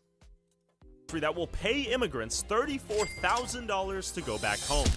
Why would you even place This is Sweden. I don't understand. What am I supposed to do people with this? to live here? You placed us in one area and then they... This is Sweden. What do I care about Sweden? Y'all are crazy, bro. Y'all really... Y'all send me videos about Sweden. Like, what? I don't even understand, bro. I don't get it. I don't get it. Play it. You can play it. I'm not playing a fucking video about Sweden. Fuck do I care about Sweden? They paying people to go back to their country. I'm not in Sweden. It has nothing to fucking do with me whatsoever. My police doesn't have police. Police. I don't know what the fuck police is, bro. I know LAPD. You know what the fuck police is? I don't know what the fuck police is. Policing? The fuck? Do your police look like that? Give a fuck about the Swedish people and what they're going through? What the fuck? What is that? What is that? What? So the migrant crisis, where the fuck is going on there, has something to do with here in the States? What? The fuck? That's the craziest thing I've heard. What are we talking about? That's the craziest thing I've heard. The Sweden people are upset with something or paying $34,000 for migrants over there. Many Swedes. People. That sucks for them. I'm not fucking Swedish, nor do I live in Sweden. Now, if you got some shit on the States, I'm all ears, bro. If you got some shit on the States, by all means. How are we gonna be complaining about migrants here and y'all fucking give me videos about fucking Swedes paying Somalis to go back to fucking Somalia? What? That's crazy. That's like when we talking about reparations, fucking, you know, racists start talking about, well, what about the barbarian slave trade? White people were slaves too. The fuck? That wasn't here in the States. What are you talking about? Well, they were slaves too. Hey, nobody. Okay, and what you want me to do about that? I can't do anything about that. I'm talking about here. That's like mofos when it comes to fucking God dang, you ugly. When it comes to what is it? Pan-Africanism. Well, what about the Caribbeans? What about the fucking Caribbeans? Tell them to get their reparations from the Caribbean. I don't know what to fucking tell you. What about the Haitians?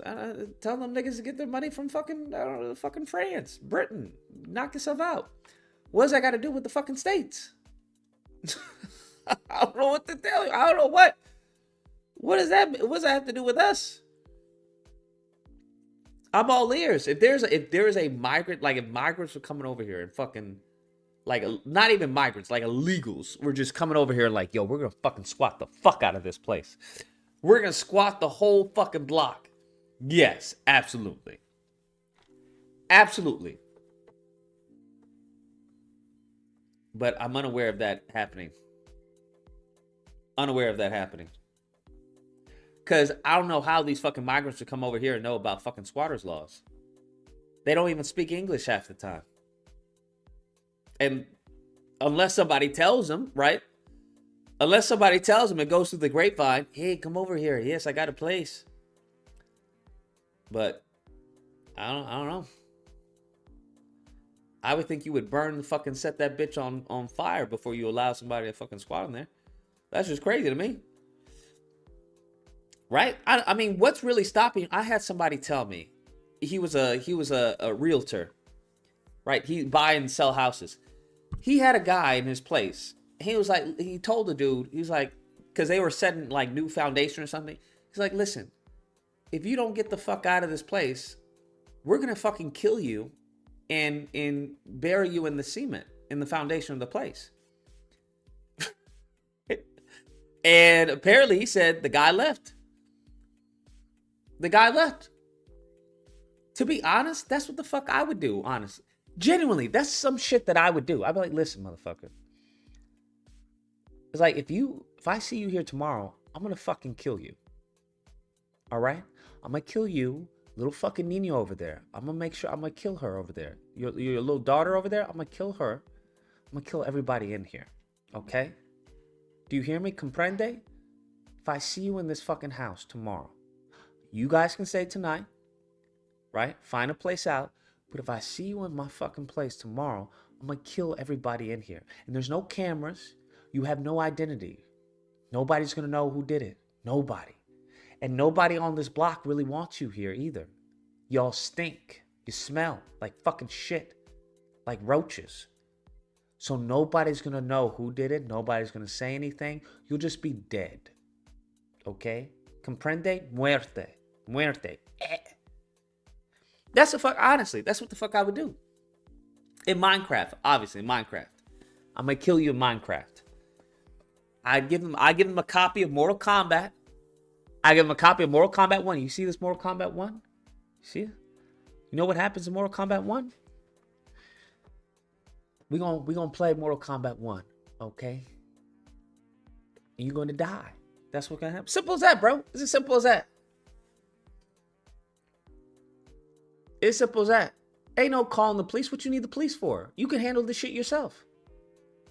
What you need the police for? I don't understand. What you need the police for? You gonna handle this shit yourself. Like, listen, run up in there with your piece and get the fuck out of here. You, get the fuck out. You don't have to worry about the migrants. What you have to worry about are the fucking Americans. That's what you have to worry about. That story that y'all gave me, that was an American who had an issue. Where was it? With the migrants? That was an American. I know my rights here, man. You gotta pay me. If you want me to leave, you gotta pay me, bro. Those are the people you have an issue with. The mofos that'll call the police. Hey, I know my rights. I got squatter rights here. I ain't gonna give a fuck about somebody who doesn't know fucking English. Who just came here fresh off the boat talking about squatters' rights. You ain't got no fucking rights. Get the fuck out of here. The fuck, are you crazy? What are you talking about? I'm just saying, I ain't gotta worry about nobody like that. It's the fucking Americans. It's these mofos who are like, hey, all right, I'm not even a citizen of the state. Okay, I'm what do they call them? I forgot what they call them. I'm just a free person walking, passing, living in a home. That's all I'm doing. I have a right to shelter. Okay, got you. Sovereign citizen. Yeah, that's what you have to worry about. Those mofos who just walk up in your house, bro. You'll be having fucking Thanksgiving dinner. They'll just walk up. Hey, I'd like to have a plate. Oh, there's some really good stuff, man. It's really good. Who the fuck are you? Who are you? Oh, no, I just saw, the door was open. I saw there was a plate here. Yeah. We're going to watch the sports? We're going to watch the game? How the fuck did you... Who the fuck are you? Hey, man, I have a right to food and shelter, okay? I have a right to food and shelter, man, okay? I just grabbed a plate. I legally have a right under subsection code Alpha 2 of Bravo 1. I have a right to do that, bro.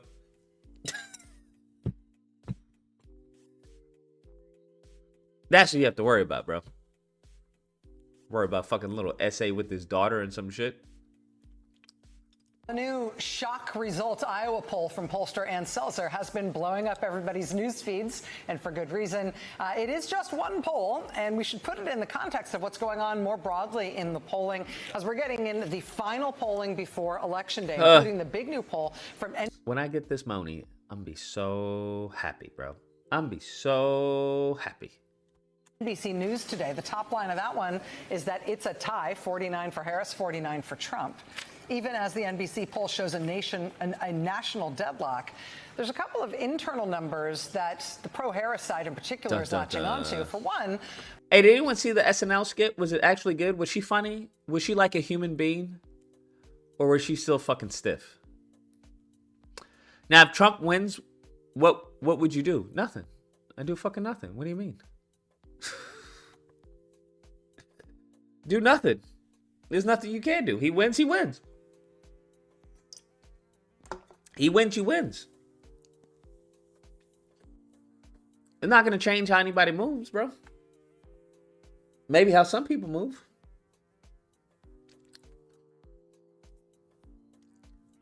Nah, she did good on the skit. She was better. She has a personality. Oh, she had a personality. I'm going to have to watch that. I would watch it on here, but I feel like they would fucking flag me and strike me. Bunch of fucking bastards. Black voters in the NBC poll support Harris by a margin of 87% to 9%. In context, that's a 3-point...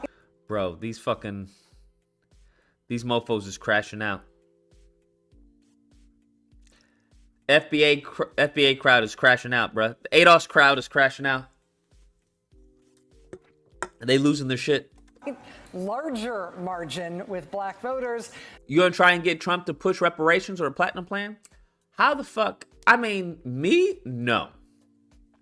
No, not at all. I would think that the mofos who've been fucking, rooting for him, fucking Scott and Tariq, they should go and get that. I don't know why they aren't doing it, bro. Here's what I don't understand about the whole pro-black media, right? These goofies will talk all this shit about Kamala. She ain't black. She ain't black. Oh, look, she ain't black. You talk all this shit about Kamala, but you won't try and get anything from Trump? That doesn't make any fucking sense to me. That lets me know that you're just a fucking op. Right? That lets me know you're an op. That's all you are, is a fucking op. Because only an op would do that. You're either an op or a fucking dumbass. Those are only two options. You an op or you're a dumbass. Because I don't know why the fuck you would talk shit about one person and then not try and fucking get something out of the other person. You're not going to get any tangibles? These are the same people talking about, oh, the tangibles. Right? Reparations. I'm a single issue voter. Reparations. She ain't said nothing about reparations. She talking about a bill, family. She talking about a bill. What we going to do with the bill? Okay, they've been studying it for so long. Don't know fucking anything about anything. They just loud and fucking wrong. That's the problem with the people right now. That's why I'm not, listen. A lot of these niggas, I don't even give a fuck, bro, to be honest with you. Y'all are done. Y'all are toast. Niggas is toast. Like, what are we talking about? Y'all are toast. All those people, The mofos who are telling you, family, listen, the mofo who are telling you about tangibles, I don't have to worry about them. What I worry about is the mofos who are listening to them. Those mofos is toast. These niggas are gonna be not able to pay the phone bill and shit. Listening to fucking tangibles. Oh, listen, tangible, we gotta make this happen, all right? She ain't gonna give us nothing. She not even black, okay? All right. Yeah, fuck her. All about that. Fuck her. Let's see if we can get. And then when Trump came out talking about, well, she wants to give people reparations. Then all of a sudden the tone shifted, right? It's like, what the fuck? Y'all a bunch of goofies. Y'all nothing but fucking goofies, bruh. You should be trying to get Trump to give you a platinum plan 2.0. That's what you should be doing. Right? Wouldn't that make sense? To get a platinum plan 2.0? She comes out with a black man agenda. Trump comes out with nothing, and they still fucking dick riding Trump. It makes no sense. You either an op or a dumbass. Well, there ain't no black agenda. It says others in there, man. It says others. It says there ain't no black agenda. That's a trick bag, family. It's like, that's what I'm saying. It gets to a point where it's like, well, maybe these niggas are just stupid. Why do you want the stupid fucking vote? Because any nigga with an IQ above room temperature ain't gonna listen to these goofies, right? Who is actually listening to fucking Philip Scott or Tariq or any of these other mofos, Professor Black or the rest of them, for your fucking political advice? Nobody. Fucking nobody. The only people I know who even quote these niggas is fucking low IQ. They low IQ black men who don't fucking know anything about anything. Like, honestly, they're not even wanted in like the sexual arena, bruh. Not even the dating scene. So it's like, you niggas is pointless. You're not relevant anywhere.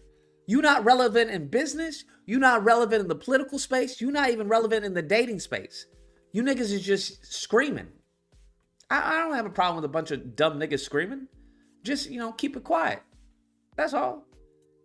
It's really that simple. They just screaming. Why do they have a black man agenda? She does it. Man, it ain't nothing. It is a trick bag. They just stupid. They just loud and wrong. Nobody gives a fuck about them, bro. The black ignorance, as far as I'm concerned, I would take them out back and put them out of their misery. As far as I'm concerned. That's what I think needs to happen with a lot of black men. These niggas they just complaining, bro. They just bitching and complaining like fucking, like the women that they talk about, just bitching and complaining. She ain't gonna do this. Okay, so if you don't like that, why don't you see if you can, as far as protest, and see if you can get something changed, right? I don't understand. It just doesn't make any sense. Like, if you're going to a job interview and they gave you a salary, you don't say, fuck you, I'm not working here. You negotiate the fucking salary. Right? I don't understand. These mofos be like, well, fuck it. I ain't gonna go to your job. Okay, so if you're not gonna work here, where are you gonna work? Well, I don't need to work. I'm not gonna work at all. Nigga, that's their logic. So you're not gonna fuck with Kamala, right? Yeah, no, fuck no. She's not even black. So what about Trump? You gonna get anything from Trump? Man, why y'all keep saying that? Okay, you Democrat shield. Just because I'm not voting for Kamala doesn't mean I'm voting for Trump. Okay, I get it. There's two people running though. There's Kamala and there's Trump. So who are you voting for? Man, I'm not even voting, bro. It's a trick bag, bro. I want tangible. It's a trick bag. Okay, nigga, then if you're not voting, why are we even talking? And they be the same ones complain when the government does something. They be the same ones. Don't vote. Don't know fucking up from down. Don't know federal versus state. Don't know mayor versus governor. And be the first ones to complain about, man, look at that. Look at what they done for them, bro. They done the executive order, okay? They didn't need no congressional approval for that, man. They give us a trick bag. This is why we are where we are, bro. Niggas, you can ask these niggas. You get a motherfucker who did a microphone check on some bullshit, bastardized fucking history of hip hop. Niggas is still talking about fucking hip hop in 2024. Nigga, what? What? Crazy. You better talk about some shit that actually is gonna impact you and your empowerment. Niggas is talking about we built the culture, okay? Who gives a fuck? Nobody gives a fuck. Huh? Like, what are we talking about here? You niggas are still talking about stupid shit. In 2024, we built the. Do you think anybody with an IQ above room temperature gives a fuck if black people created hip hop or not? Huh? Do you think your manager is going, well, you know what? I'm going to give you a raise, Deshaun. Oh, yeah? Why? Well, your people created hip hop, right? And I love me some Jay-Z, okay? Love me. I got 99 problems, but what? That's right. A bitch ain't one. Hit me. The fuck are we talking about, bro? You niggas is stupid, bro. That's what I'm saying. You niggas is dumb. You celebrating about shit that, you're not even benefiting from. How the fuck are you benefiting from fucking hip-hop? Nigga, I don't get any fucking tax return off from fucking hip-hop. I don't get any tax return. Do you get to write off the fucking jazz music? Do you get to write off jazz music on your taxes? Well, you know what? There is a nigga tax for jazz. Let me write that shit down, okay? We get residuals for that. What the fuck are we talking about? This is what I'm talking about. You niggas want to fucking brag about stupid shit that nobody gives a fuck about. Well, we created everything. We did all this. Nobody gives a fuck, bro. And if nobody gives a fuck, you're not going to get anything from it. Who gives a fuck? Well, we are the NBA. Yeah, nigga, but you don't own the NBA. Not one nigga owns one team. You may be like a part owner of a team. You don't own not a damn thing. Makes no sense. What are you talking about? Think about it. It makes no sense, but these mofos constantly want to talk about the tangibles. We need to get the tangibles, all right? The tangibles, okay? What? It's crazy, bro. It's crazy. And the people who understand this, they don't even fuck with people like that, bro. They don't even fuck with people. Because they're like, you guys are so on a whole different mindset, it's insane. Some Negroes can't even understand that, bro. They don't even understand that. Have you ever talked to somebody who's just like from the hood, they from the streets? There's no talking to them about things outside the streets because they don't know anything. Nigga just knows the streets. That's it. That's all he knows. Yeah, we going D block right over there. You gonna make a right. Yeah, you ask the homie. Nigga, do you know where I can get a fix for my tire? I need another tire. No, man, I ain't know anything that. Nigga doesn't know fucking anything, bro. Do you know?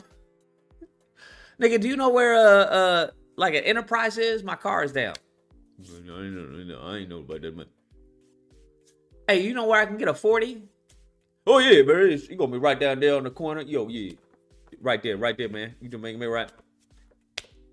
Nigga, what? Stupid shit.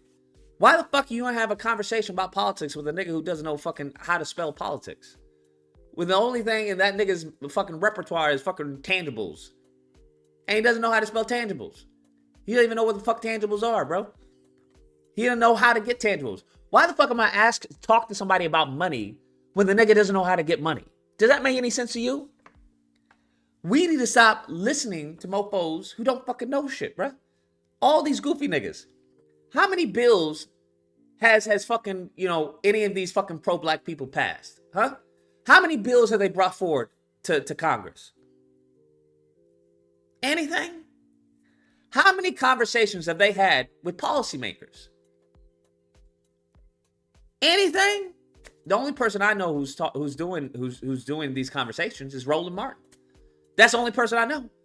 And for some reason, they keep on saying he's boule. Well, nigga, I don't know what to tell you. If you can't beat him, join him, right?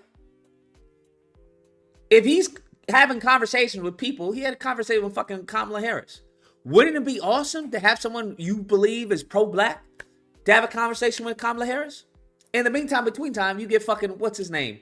I forgot his name. The Black Authority, who's having a conversation with the fucking mofo who has less than 1% of the vote. Did you all see that shit? I was like, wait, y'all having a conversation with fucking Jill Stein? I forgot his name. Jill Stein's representative? I'm like, what the fuck is this? I was like, what is this stupid shit? Bro, where was it? I saw a pop. This I was like, we talked to the 2024 candidates. Nigga, what? What do you think you're doing with this, bro? Migration into portion. What do you think you're doing with this? Like, you're pressing this motherfucker? This is what I'm talking about. You niggas is so behind when it comes to politics. It's insane. It's fucking insane. The same Negroes who constantly want to talk about but tangible. You talking to a nigga who's not even on the fucking list. He not even in the building, fam.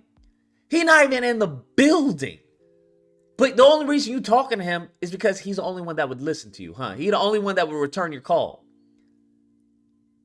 It's crazy, bro. You can say whatever the fuck you want. I only know one person who got an interview with Kamala. It wasn't Tariq. That nigga was begging for Trump and Kamala to reach out. Roland Martin got an interview. This nigga got an interview with fucking one person who's not even polling at 1%. What the fuck are we talking about? What do you think? What impact is this going to do? It's not going to make any impact. The nigga has no chance of winning. Less than 1%. So I don't even know what's the point of this. There is no point. None whatsoever. But niggas is dumb. They stupid, bro. They just dumb. I don't know what to tell you. It just is what it is. You just got to move on. Address that the niggas is dumb. Address that the niggas who follow these niggas is dumb. And just move on. Be about your business. I don't know what to tell you. Simple as that. Simple as that. And then the mofo didn't even show his face. Like, who's he talking to? A lot of work. It is. This is an opportunity. I want him to repeat back to us exactly what we want. Not exactly what he thinks we should have, but what we want. That's an interesting perspective. Michelle Obama this week. That's an interesting perspective. It's dumb niggas who think they smart, bro. Just talking. Dumb niggas who think they smart. I don't want to listen to this. This is fucking... Every group of people looks at this and like, these niggas is stupid. These niggas is stupid. Every single channel like this, it's a strike against fucking reparations. Even if you believe a retard is owed money, you're not going to pay them because they're fucking a retard. What the fuck is the retard going to do? Sue me? What representation are you going to get? None? That's what you have to understand. That's what you have to understand. Like, what are we talking about? These niggas are stupid. Same thing with Tariq and Philip Scott and the rest of them. Just dumb niggas. Just dumb niggas. And they always talking stupid shit. I guarantee you they talking stupid shit right now. Guarantee it. He switched it over because I guarantee you it's been about just fucking Kamala. Look. Black women aren't rocking with VP Kamala Harris. VP Harris become angry at asked when she was silent about Biden. 70-year-old Democrat Shield writes me to stop telling black Americans. Right? Look, what is this, bro? What the fuck is this? Just say you vote for Trump and be done with it. Just say you and your white Hispanic wife are voting for Trump. Not that there's anything wrong with that, if that's what you want to do. VP Kamala Harris campaign had to admit their plan for black men was a finesse for votes. Duh, nigga, what you mean? Niggas ask, this is what I'm talking about. This is why the black men who follow these people are fucking stupid. Nigga, do you understand? It would be like you fucking talking to a chick and you talking about you should come over, yeah, you know what, I want to talk to you, whoop-de-whoop. And then she comes over and then you call her a whore.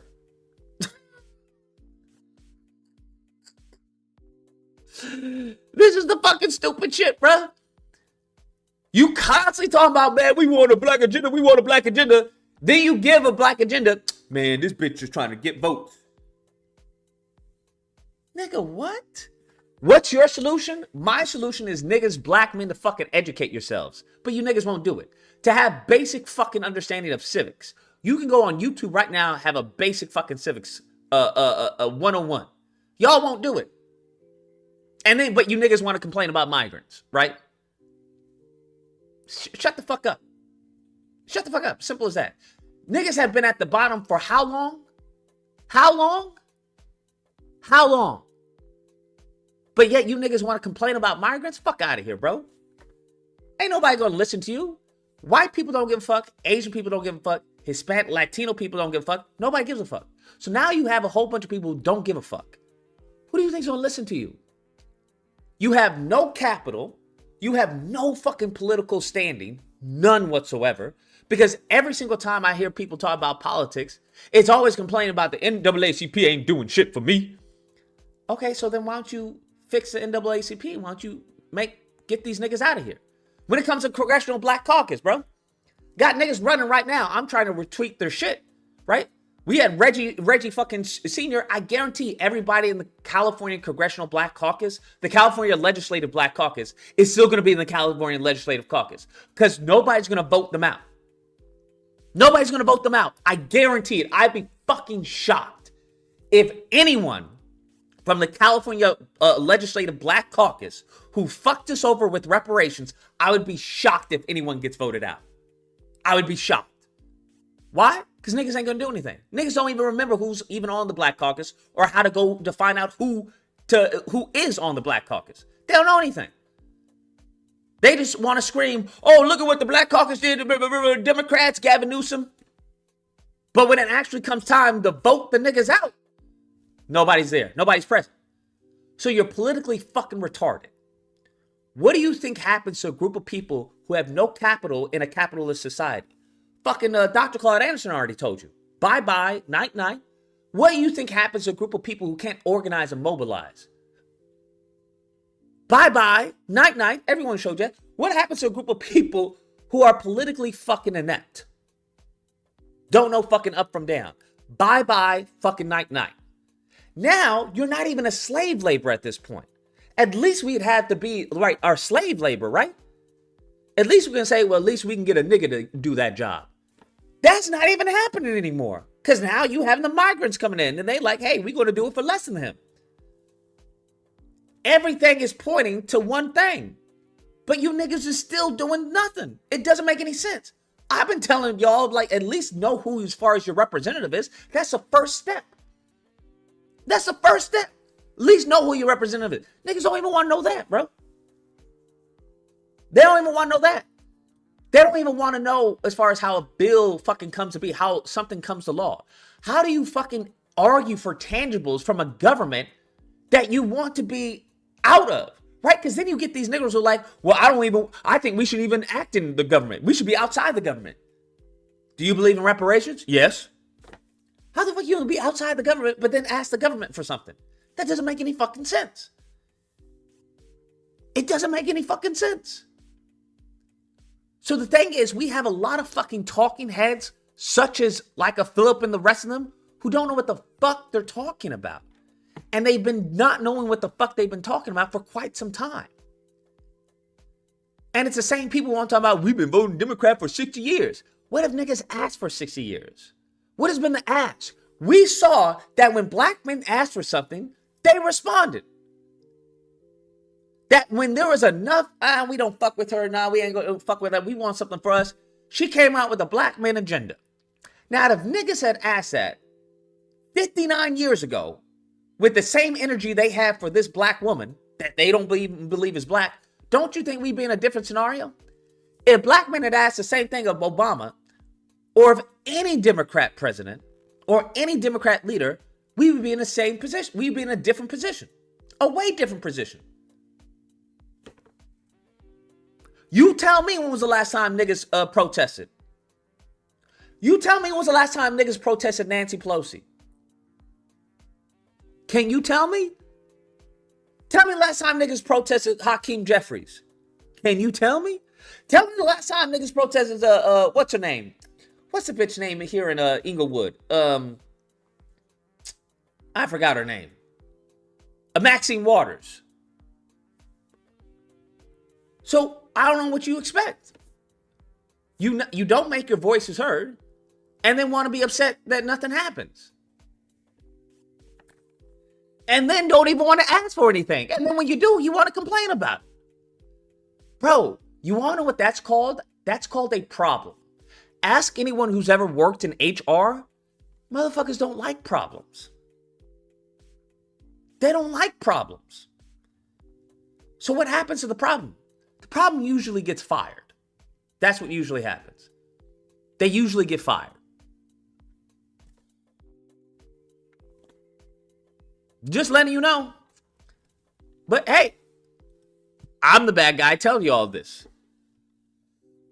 I'm the bad guy telling you all this. Well, tonight on the podcast, ladies and gentlemen, your favorite vice president of the United States of America, boy, she tried to pull the fast one on black men.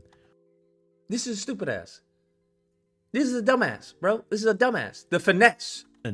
Okay? What's the finesse? That's how you do it. That's how you do it. What's the finesse? What's the finesse? But the whole thing was a finesse. It was a finesse. The whole thing. How's it finesse? And it's like this. Most people don't have a whole lot of money to fight with the federal government like that because they have like endless amount of money. He don't.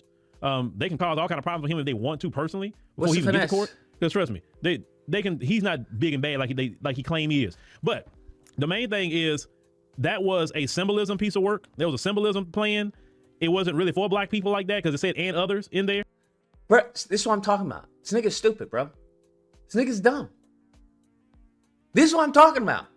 Niggas like this is dumb. They're dumb. They're actually fucking retarded. Genuinely speaking, I'm being genuine. I genuinely think that he's cognitively stunted. Is it other than this? Okay, that's a finesse. That's a finesse, family. That's a finesse. What? You name me a piece of legislation. That's why I want to see this Hispanic one that they were talking about. Cause they did a Hispanic executive order. They're just stupid, bro. And this is who people are listening to. So if you have people listening to that, then yeah, it's game over, fam. It just is what it is. It just is what it is. It's game over. Now you can talk about, well, that's not true. We're not gonna go extinct. Niggas live off of hope and pride. Prove me wrong. Prove me wrong. These mofos live off of hope and pride. It's simple as that. So, I don't know what to tell you. If you're ignorant in the political game, then you're not going to get anything from it. You ignorant in the political game and then complaining about I'm not going to be in politics, but then complain about politics. Nigga, make up your mind. Y'all sound stupid. Y'all sound goofy. It's as simple as that. Y'all sound goofy. And guess what? The only people who even listen to someone like that are stupid people. You tell me how many politicians has he been in the room with? American politicians. This nigga may be well known in Africa. Ain't nobody know him in the fucking States. No Democrat, fucking Republican knows who the fuck he is in the United States. Nor do they take him seriously. So it just, it is what it is, bro. It is what it is. I'm just letting you know. You can't ask for something if you're not taken seriously.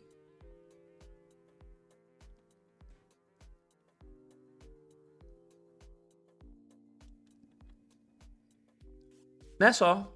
But where is, I want to see this, they did in a Hispanic, some executive order that Negroes were screaming about.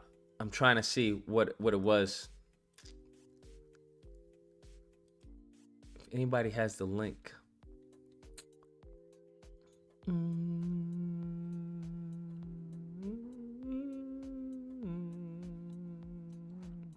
Oh, here it is.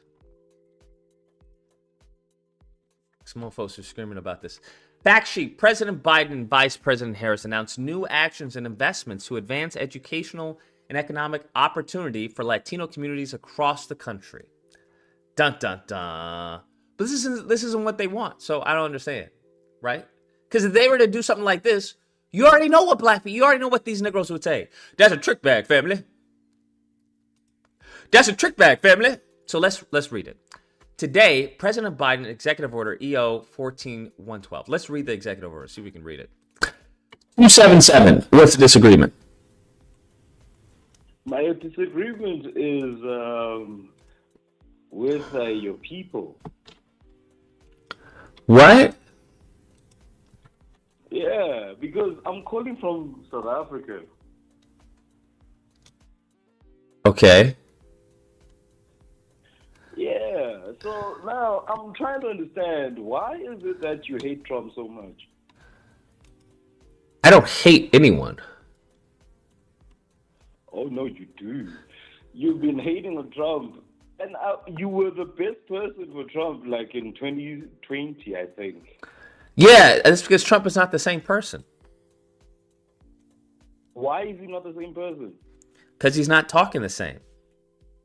His policies aren't the same. About what? About everything. About what? Literally everything. Whether it's immigration. You're not saying anything when you say about everything. Whether it's immigration, whether it's fucking LGBT, whether it's as far as the country, whether it's as far as limited government. Literally everything. Literally everything you're saying right now is for Trump. Because he doesn't. So let's go over immigration. Trump wants more immigration. No, he doesn't. Okay. He wants to control immigration. My dear friend, who do you think May knows more about what's going on in the country? You from South Africa or me from America? Who does this for a living? No, you see, the problem here is you're not looking at it from. I understand. Just let's perspective. just humor me for a second. Who do you think may know more about this topic? Me, who does this for a living, or you from South Africa? So you're not arguing for Harris. You're arguing for. I just told you that Trump wants more immigration.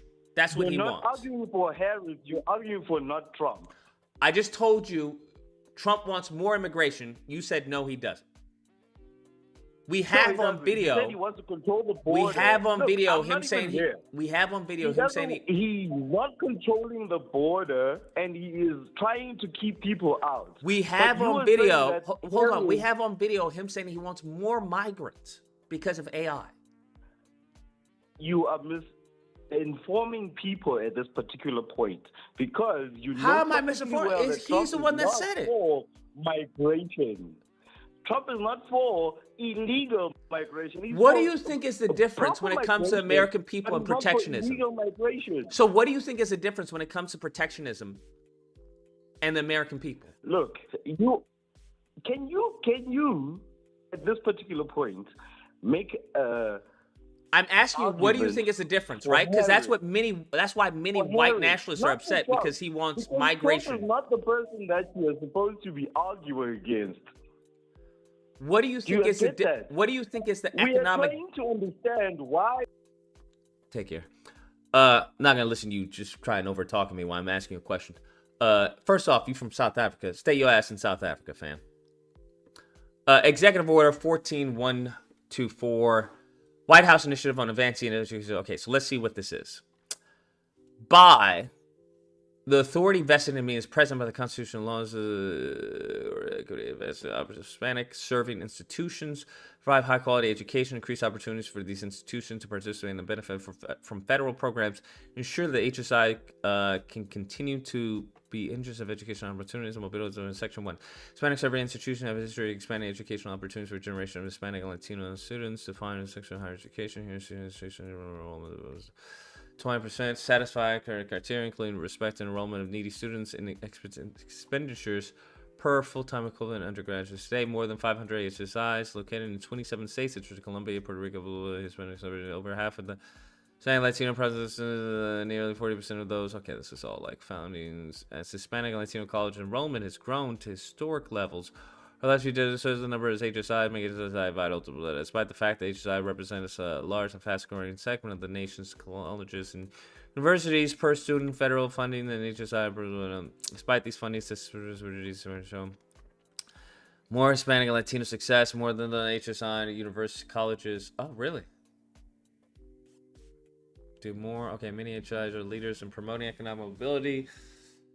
Federal government strength and capacity of HSIs to improve and expand their reach while set forth in the Executive Order 1405. Oh, 2021. What? White House Initiative on Advancing Educational Equity, Excellence, and Economic Opportunity for Hispanics. This was EO in 2021. Federal government must collaborate with Hispanic and Latino communities to ensure the long-term success, including by eliminating barriers to federal funding, strengthening the capacity of HSIs. The order builds on those policies by establishing the White House Initiative of Advancing Educational Equity, Excellence, Economic Opportunity through Hispanic Serving Institutions, President Boards of Advisors on Hispanic Serving Institutions. Is the policy of the administration to advance equity, excellence, economic, to ensure that they have access to federal resources, help current and future generations, blah, blah. Federal government must collaborate with society and the students, families, community to serve to address and overcome barriers that may impede educational attainment and upper economic ability. Section 2, White House Initiative of Advancing Equity, blah, blah, blah. And further to the policy set forth, this order is established within the Department of Education. The White House Initiative of Advancing Equity the Respecting Institution Initiative. Secretary of Education should serve as chair, manage the day-to-day operations and consultation. Initiative shall advance educational equity, excellence, and economic opportunity through HSIs by focusing on the following goals: identifying and promoting the availability of federal programs and resources to enhance HSIs education capability, including with respect to research infrastructure. Okay, identifying and promoting the availability of federal programs and resources to enhance HSI. Okay. So, identify and promote the availability of federal programs. Okay, that's fucking crazy, because that's just saying essentially that, hey,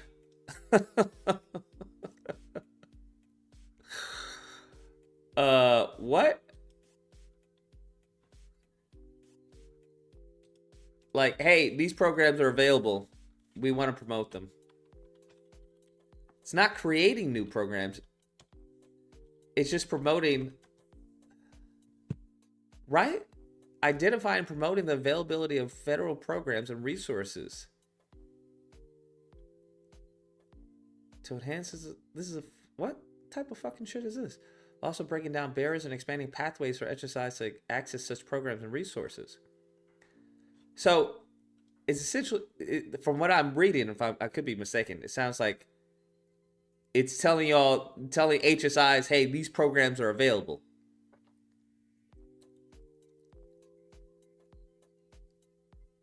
Like, this is these federal programs are available for y'all. Identifying and promoting, like, it's not creating, it's just identifying and promoting. Like, what the fuck is, okay. All right, that's crazy. Identifying best practices for HSI on developing, implementing, expanding, and sustaining strategies, programs, and initiatives that support the educational success and economic mobility of their students. Developing, implementing, expanding, and sustaining strategies, programs, and initiatives that support the educational success and economic mobility of their students. Okay, that's solid. Best practices for HSIs.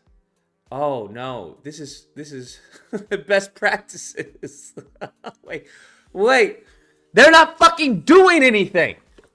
What it sounds like, they're just saying, hey, this shit is available for y'all, just in case y'all want to know.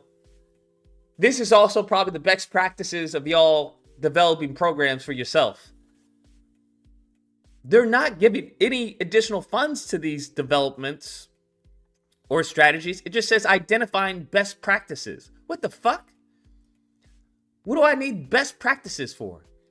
Identifying best practices on developing, implementing, and expanding and sustaining strategies. This is HSIs who are going to be doing this.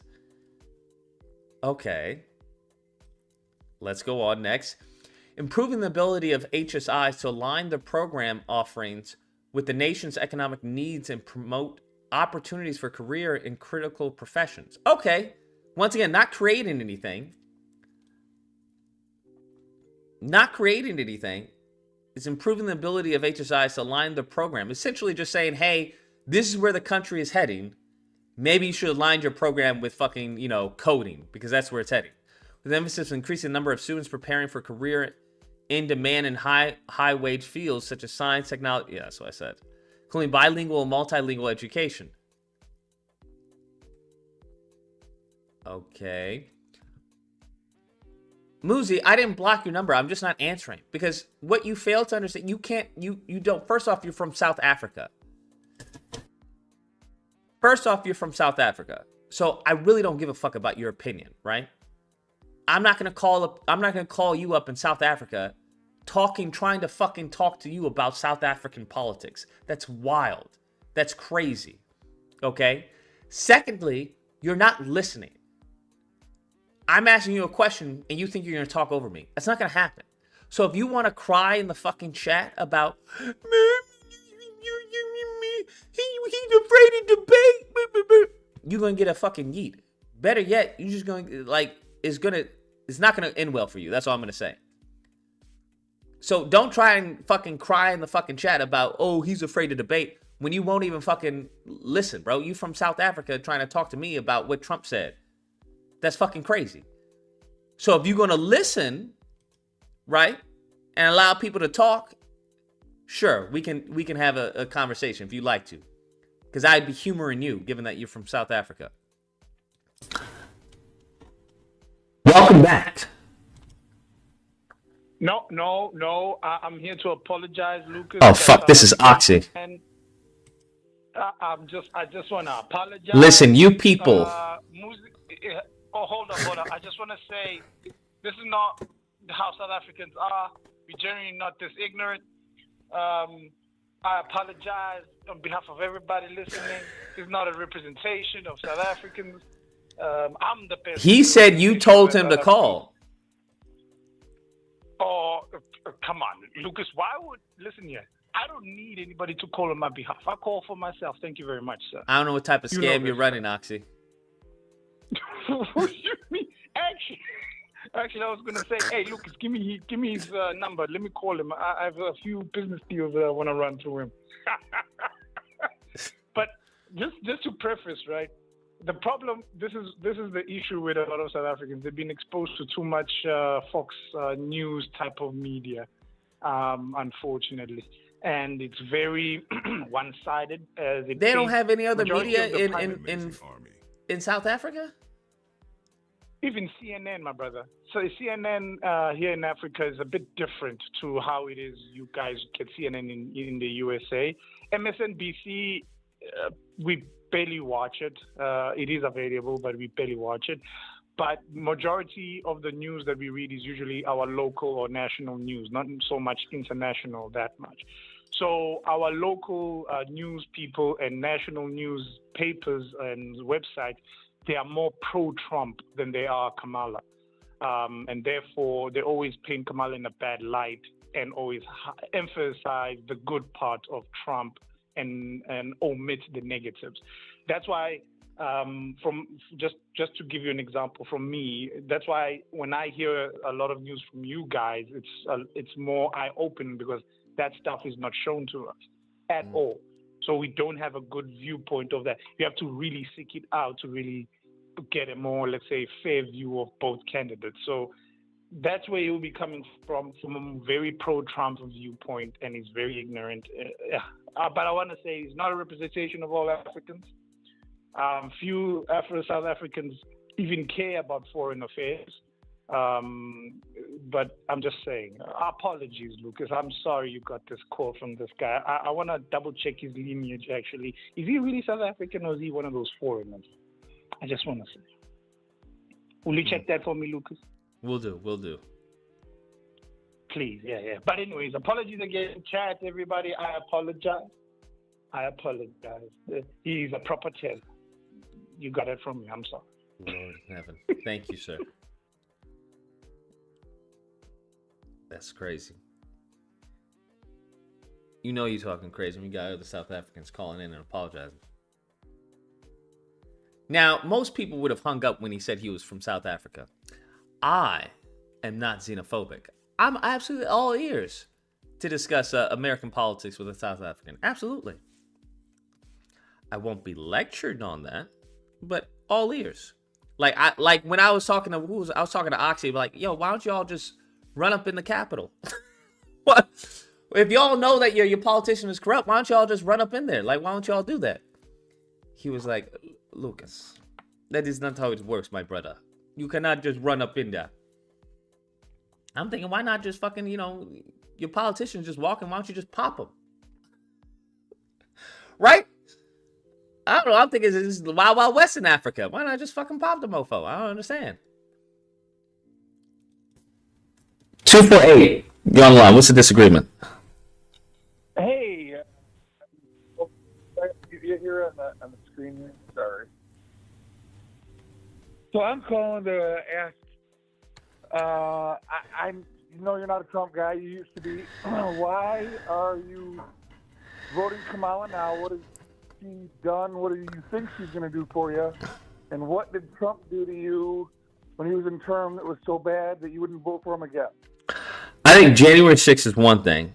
And I think as far as for Kamala, the black man agenda is pretty solid. Okay, so what about January 6th?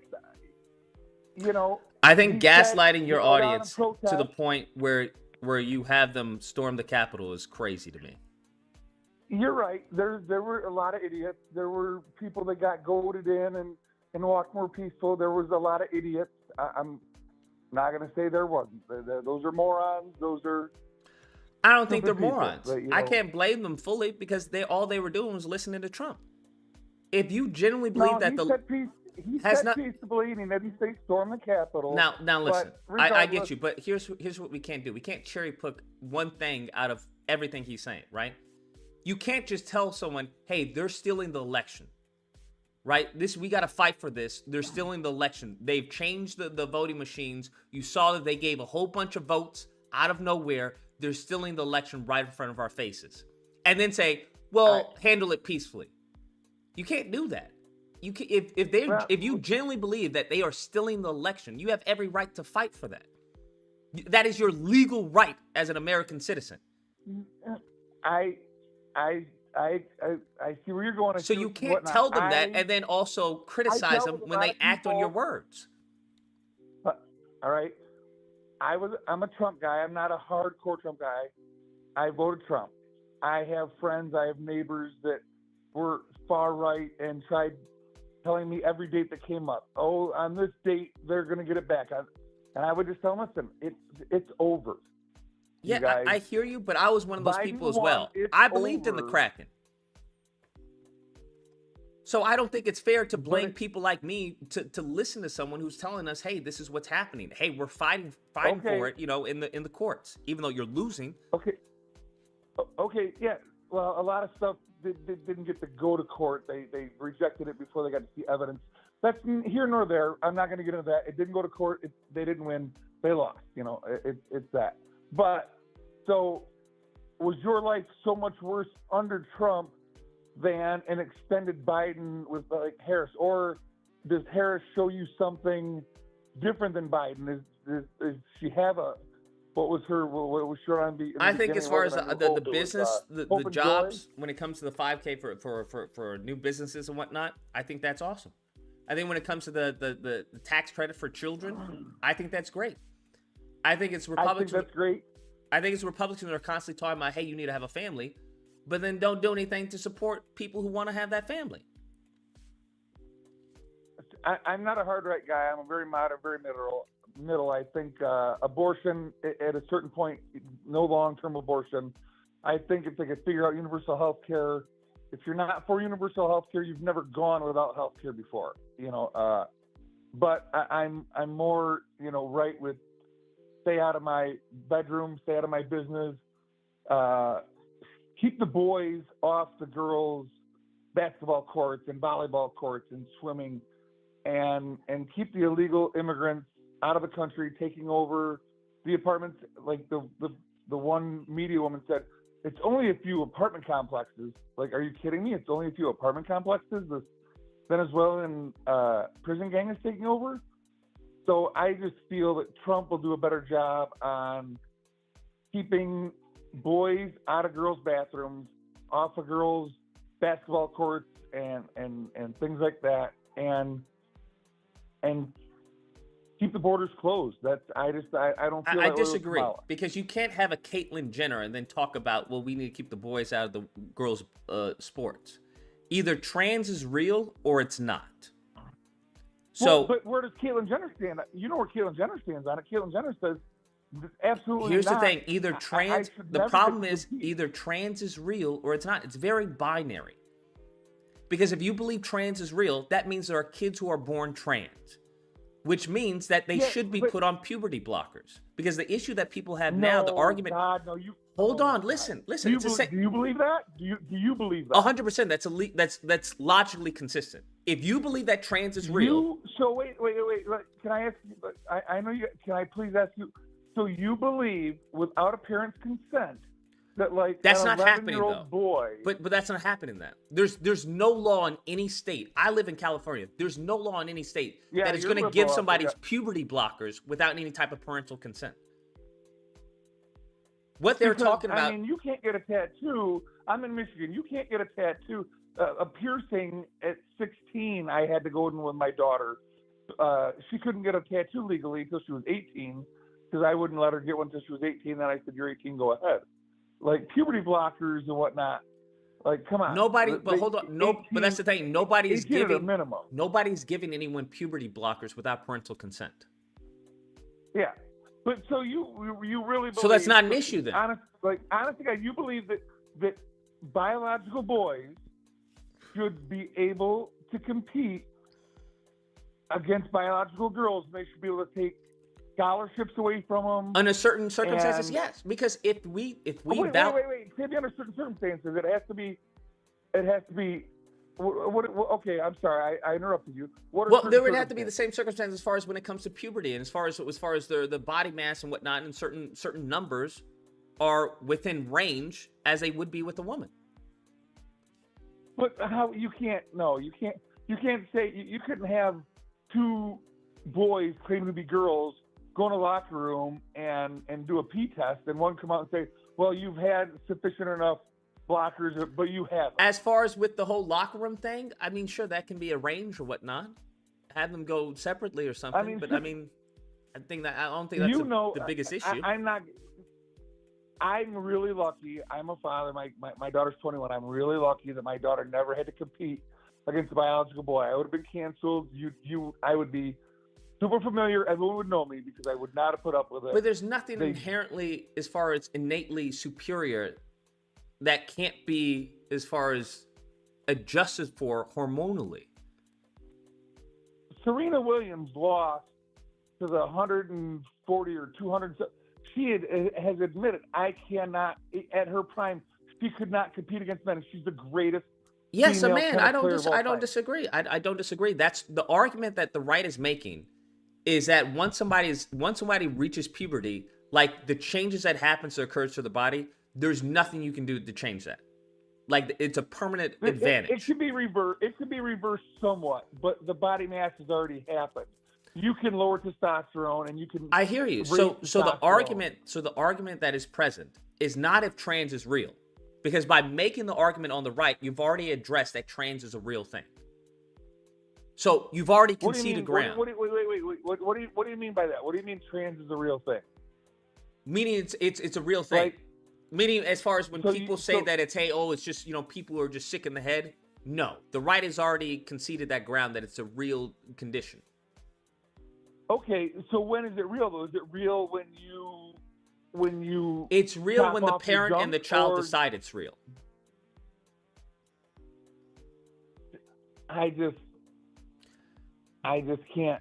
Because the thing with that is you also have to couple that because it overlaps parental rights. That's the issue that I have, right?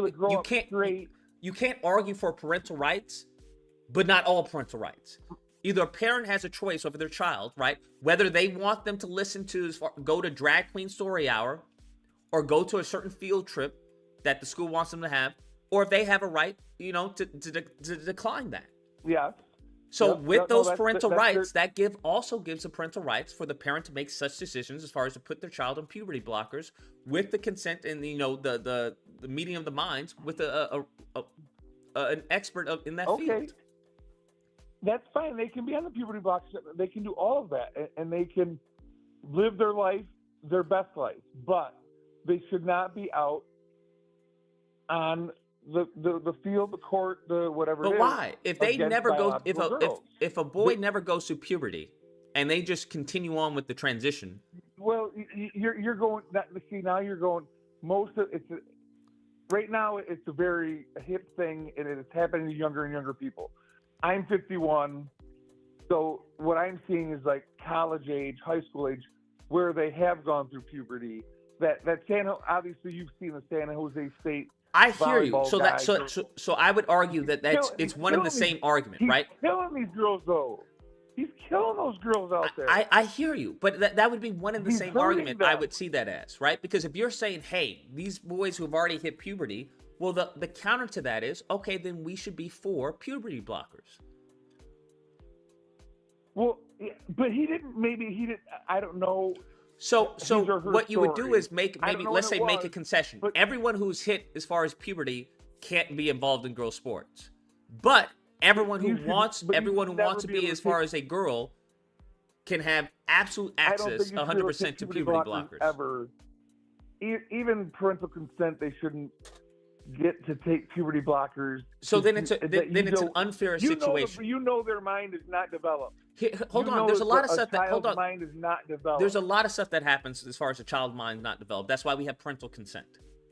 But you're putting these people in an unfair situation. You're saying, hey, once you hit puberty, you shouldn't be allowed to compete with boys. You shouldn't be allowed to compete with girls because you have an unfair advantage. But also at the same time, you must go through puberty, and you shouldn't be allowed to have puberty blockers. That's an unfair situation. Look, I see where you're at. I'm not. I'm older. So if we believe in parental consent and we believe that a parent, right? I would argue that all parents want the best for their children. Like I said, I don't think they should do it with parental consent until they're 18. Period. In my opinion. I hear you, but there's a lot of stuff that happens that a parent can consent to before they reach the age of 18. All right. So if we believe in parental consent, we believe in parental freedom, right? Where parents should have the right to do with their child as they wish, despite whether you approve of. Well, listen. So do you believe that if I don't have a 14-year-old daughter, if I had a 14-year-old daughter and you had a 14-year-old son, that we should allow them to get married and in some states, I'm not sure as far as what the age of consent in some states, but in some states, yes, you can as far as get married with parental consent. Okay, well, let's get 14. 14 is actually reaching that. You're saying that you could get puberty blockers at even a younger age. So say 2 10-year-olds. I don't know as far as what the age is for parental consent. Marry your 10-year-old, and you said, okay, let's do it. Do you like that's not? I mean, I would have to look into as far as what the age range is for puberty blockers. Okay. All right, let's get off puberty blockers real quick. I know you talked about Trump and the border. He wants more migration, whatnot. I don't know if he wants more or less, whatnot. I know he wants vetted migration. He wants people to be able to come to this country and not live on EBT, food stamps, free phones. What difference does it make? You know, all the issue I have with that is that you can't be as far as protectionist to the extent of America for Americans and yada yada, but then also want more legal migration, because all that means is you're just going to be competing with a migrant. No, but come on, we don't want a bunch of what's going on in Colorado with these. Taking over apartment complexes. The issue doesn't get solved, right? The issue then is, say we eradicate all the illegals or the migrants who are committing crimes. Poof, gone. You're still competing with the migrants here. Sure. How is that a win for Americans? It's not a win for America because we're not having enough babies. We're not the baby. But so wouldn't the focus be on helping the American people? Instead of importing an entire group of people who are legal, it doesn't make any sense. I'm with you 100%. I think helping American people, helping our vets, helping our homeless, it all starts as an education system. So I think it's a wash, in my opinion, when it comes to migration. Go into these. Okay, and now one of my biggest things is I was lucky enough to raise my kids in a good school district. I coached basketball, and I had some kids that weren't in the best school districts, and they were able to get out of. I don't know if you know Michigan at all. They were born and raised in Pontiac, Michigan, and they were able to do school of choice and get out into the burbs and go to some better schools. Why would any Democrat ever not be for pro school choice? Because it doesn't fix the problem.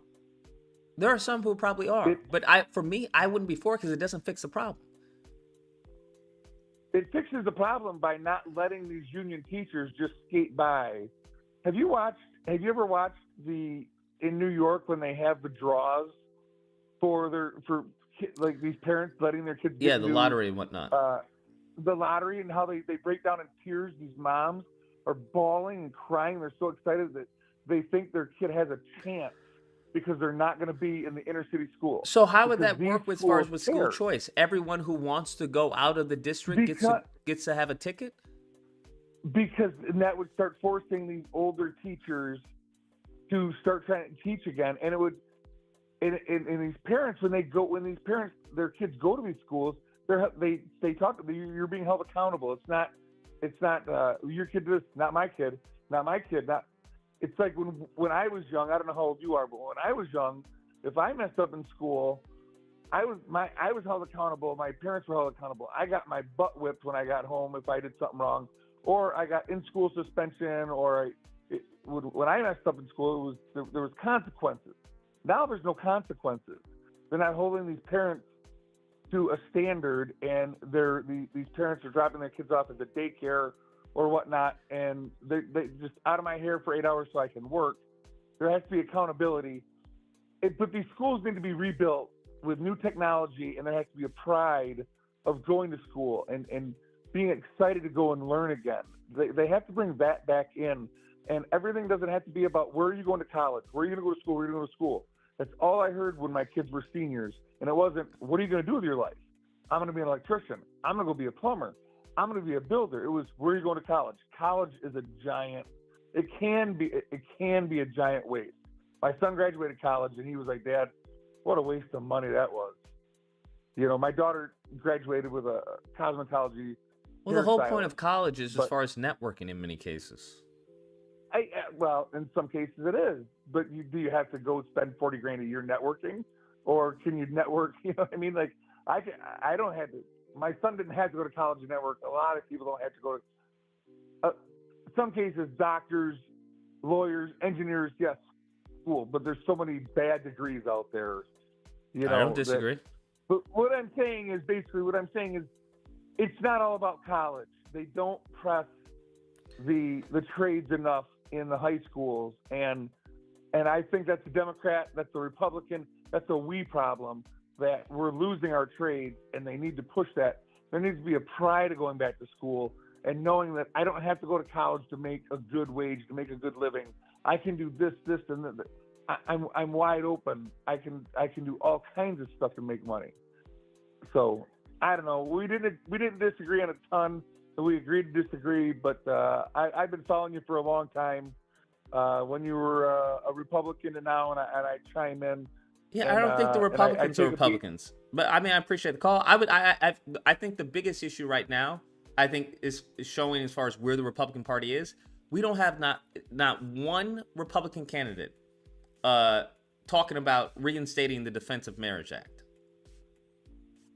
Okay, what is you're right. Defense of Marriage Act was as far as establishing marriage between a man and a woman. Okay.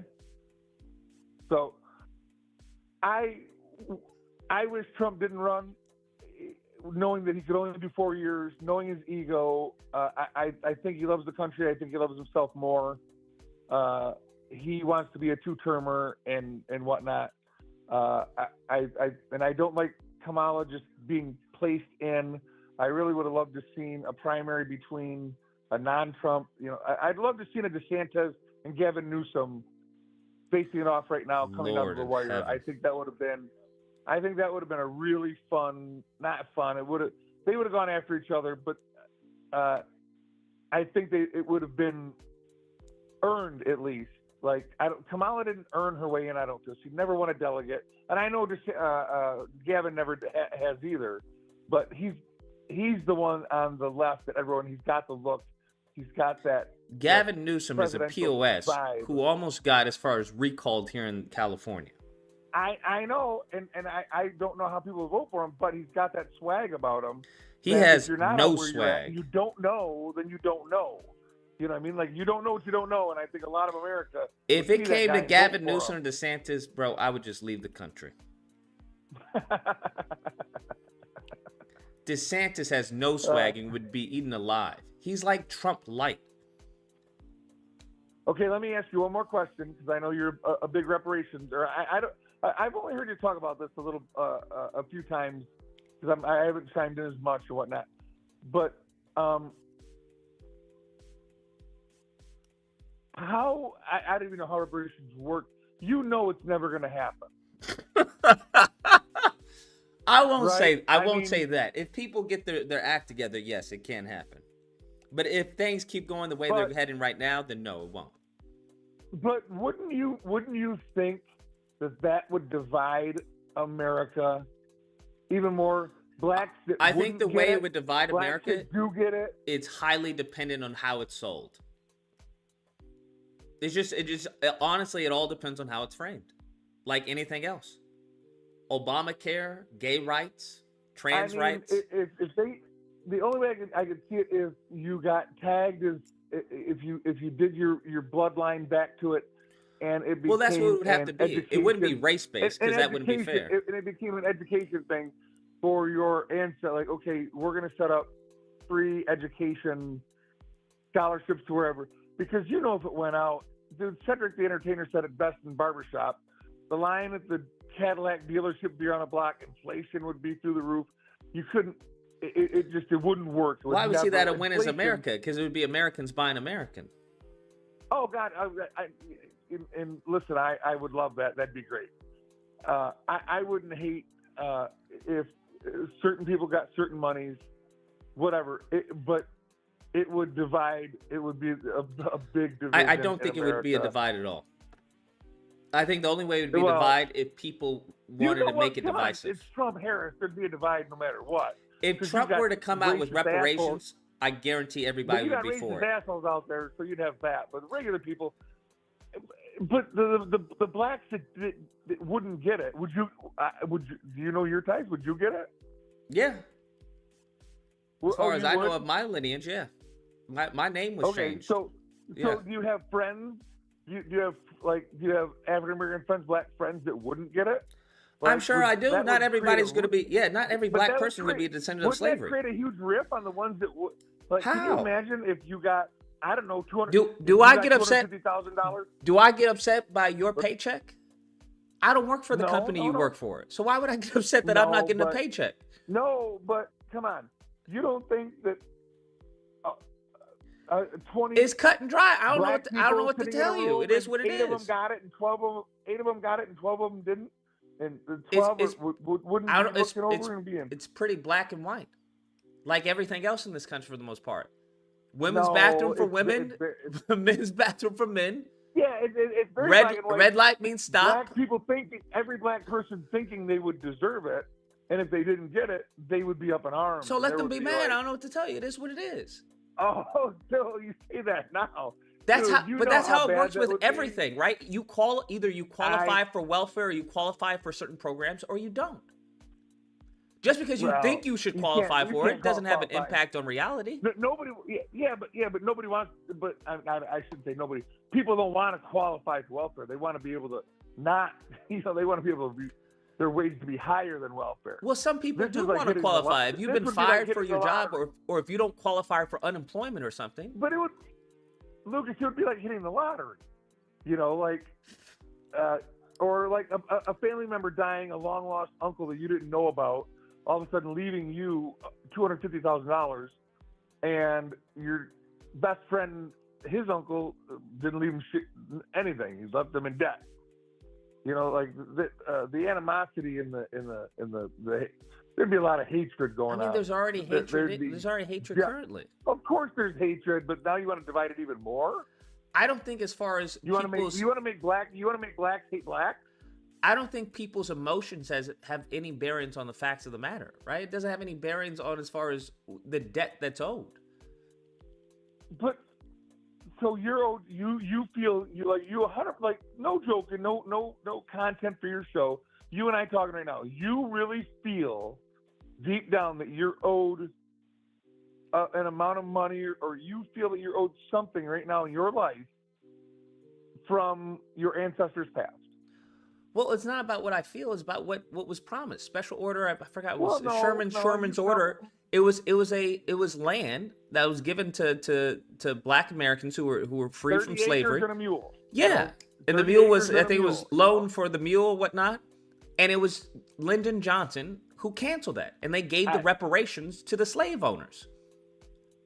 Yeah, and I you know what? I'm not educated on that. I don't know enough about that. That's also all it has to do is just paying a debt that was never, that was never paid back. That's all. I don't think it's a big deal. I think it's a big deal. People want to make it a big deal, but it's only going to be a handful of people who will get it. That's the thing. There's only a handful of Jews who got as far as reparations for the Holocaust. Not all Jewish people went to the Holocaust, just like when it came to Japanese. Not all Japanese were locked up. I don't know a lot of Japanese who weren't locked up who were upset at the Japanese who got reparations. I don't know any big despair there is between the Jews who got reparations and the Jews who didn't. I don't know about, I don't know about Jewish reparations. I didn't know there was a Jewish reparations from that. Well, surely you know about the Japanese reparations. Well, sure. I know they got locked up. Yeah, there wasn't any big division about the Japs who were locked up and those who weren't. Did they got money when they got done being locked up? Yeah. I understand. Some of these guys come out of prison and they're found innocent finally after 30 years, and they get to sue and they get owed money, but it's like they would gladly give every penny back to not spend 30 years behind prison. But I just don't. I don't know. They weren't my ancestors. I'm a white guy. I put down white, not of Hispanic origin. So I don't know. I've never felt that I've been owed anything. Well, why would you be owed? But I never felt that I owe. But I've never felt that I owe anybody. But no one's saying that you owe anybody. Sam. This has to do with the American government. But which we all pay into. Yeah. So if you don't like the debt that the American, hey man, I would much rather see everybody on Earth get the money than where it's going out to all these endless wars. I hear you. So then we wouldn't have a problem, right? Because for those people who really didn't like it, they would just have to leave the country. Because it's not. I mean, it's no fault of your own that the country has a debt. You just live with it. You just live with it. You do what you do. Yeah, the country has a debt. I mean, the country has trillions of dollars in debt. It's not my fault that the country has a debt. They choose to spend ways how they want to spend. So you used to be a Trump guy. He didn't do some things you didn't like. You were a Biden guy when he was running because you're running Democrat. I don't think I was ever a Biden guy. What. No, I was Trump. I was for Trump winning. But you were going to vote in 2020. Biden. In this election, if Biden was still running, you'd be voting Biden over Trump. In this yes. Hold my nose and vote Biden. Even though, so the board, and I know you're going to say, well, they had a border bill and Trump didn't do it. But you know how bad that border bill was. That border bill was to let more in. It was a bipartisan border bill. I don't know what to tell you. You get it passed and then you negotiate. I know, but listen, it was to streamline legalizing a lot of these people, and Trump. They're going to be legalized anyway. There's going to have to be a path to citizenship. I don't know what people. Either Trump is going to pass it or Kamala's going to pass it. Lucas, do you remember when Trump first got in, what he offered Nancy Pelosi? No. He offered Nancy Pelosi a path to citizenship for all, what they call dreamers back then, for his wall. That's crazy. And she turned him down. And Pelosi said, not a chance, because that would have been a giant win for America. A path. I don't think it would have been a giant win for America at all. They can get through the wall. The wall that even he built or reinforced is not doing anything. They're going to get through the wall. They're not even coming through the wall. They're going to get through the wall. They're coming through as far as they're being smuggled through cars. They're paying off as far as border agents. Yeah. You're not going to stop them from entering. But it doesn't matter. All she had to do was give him some money for the wall, which he got. But she was never going to give up the fact that he absolutely. She's not going to concede as far as giving a wall. Absolutely. But as far as the issue. The issue wasn't even DACA recipients. They don't want. It's not about DACA recipients. It's about everyone who is here, who's been in the country. I think Kamala said more than 10 years without a criminal record. Yeah. That's what they want. That's what Trump offered. That's Pelosi. not the same thing as DACA recipients. DACA recipients are very night and day. Trump offered Pelosi a path to citizenship. She turned down. And you know what else? Pelosi and that Congress turned down? Trump, when our fuel was low, he wanted to fill all of our reserves when Russia and Saudi were giving it away. He wanted to fill everything, top it all off, and max it out, and they would not clear the money for that for him because, again, that would have been a win for Trump and the Republicans and the nation. We could have gotten our reserves topped off at like 30 cents a gallon. Whatever it was back then, it was so ridiculous, and they turned that down. And I know Republicans do the same thing. They do it. You know, it's all partisanship. That's why I hate the two-party system, and I hate if it's good for the country, then do it. You know, like don't frickin' vote with Trump because he says that. Don't vote with Pelosi because she says that. But yeah, I think that's still different. Happening. I'm not sure about what you said. I'll take your word for it, but I still think that's different from a border bill.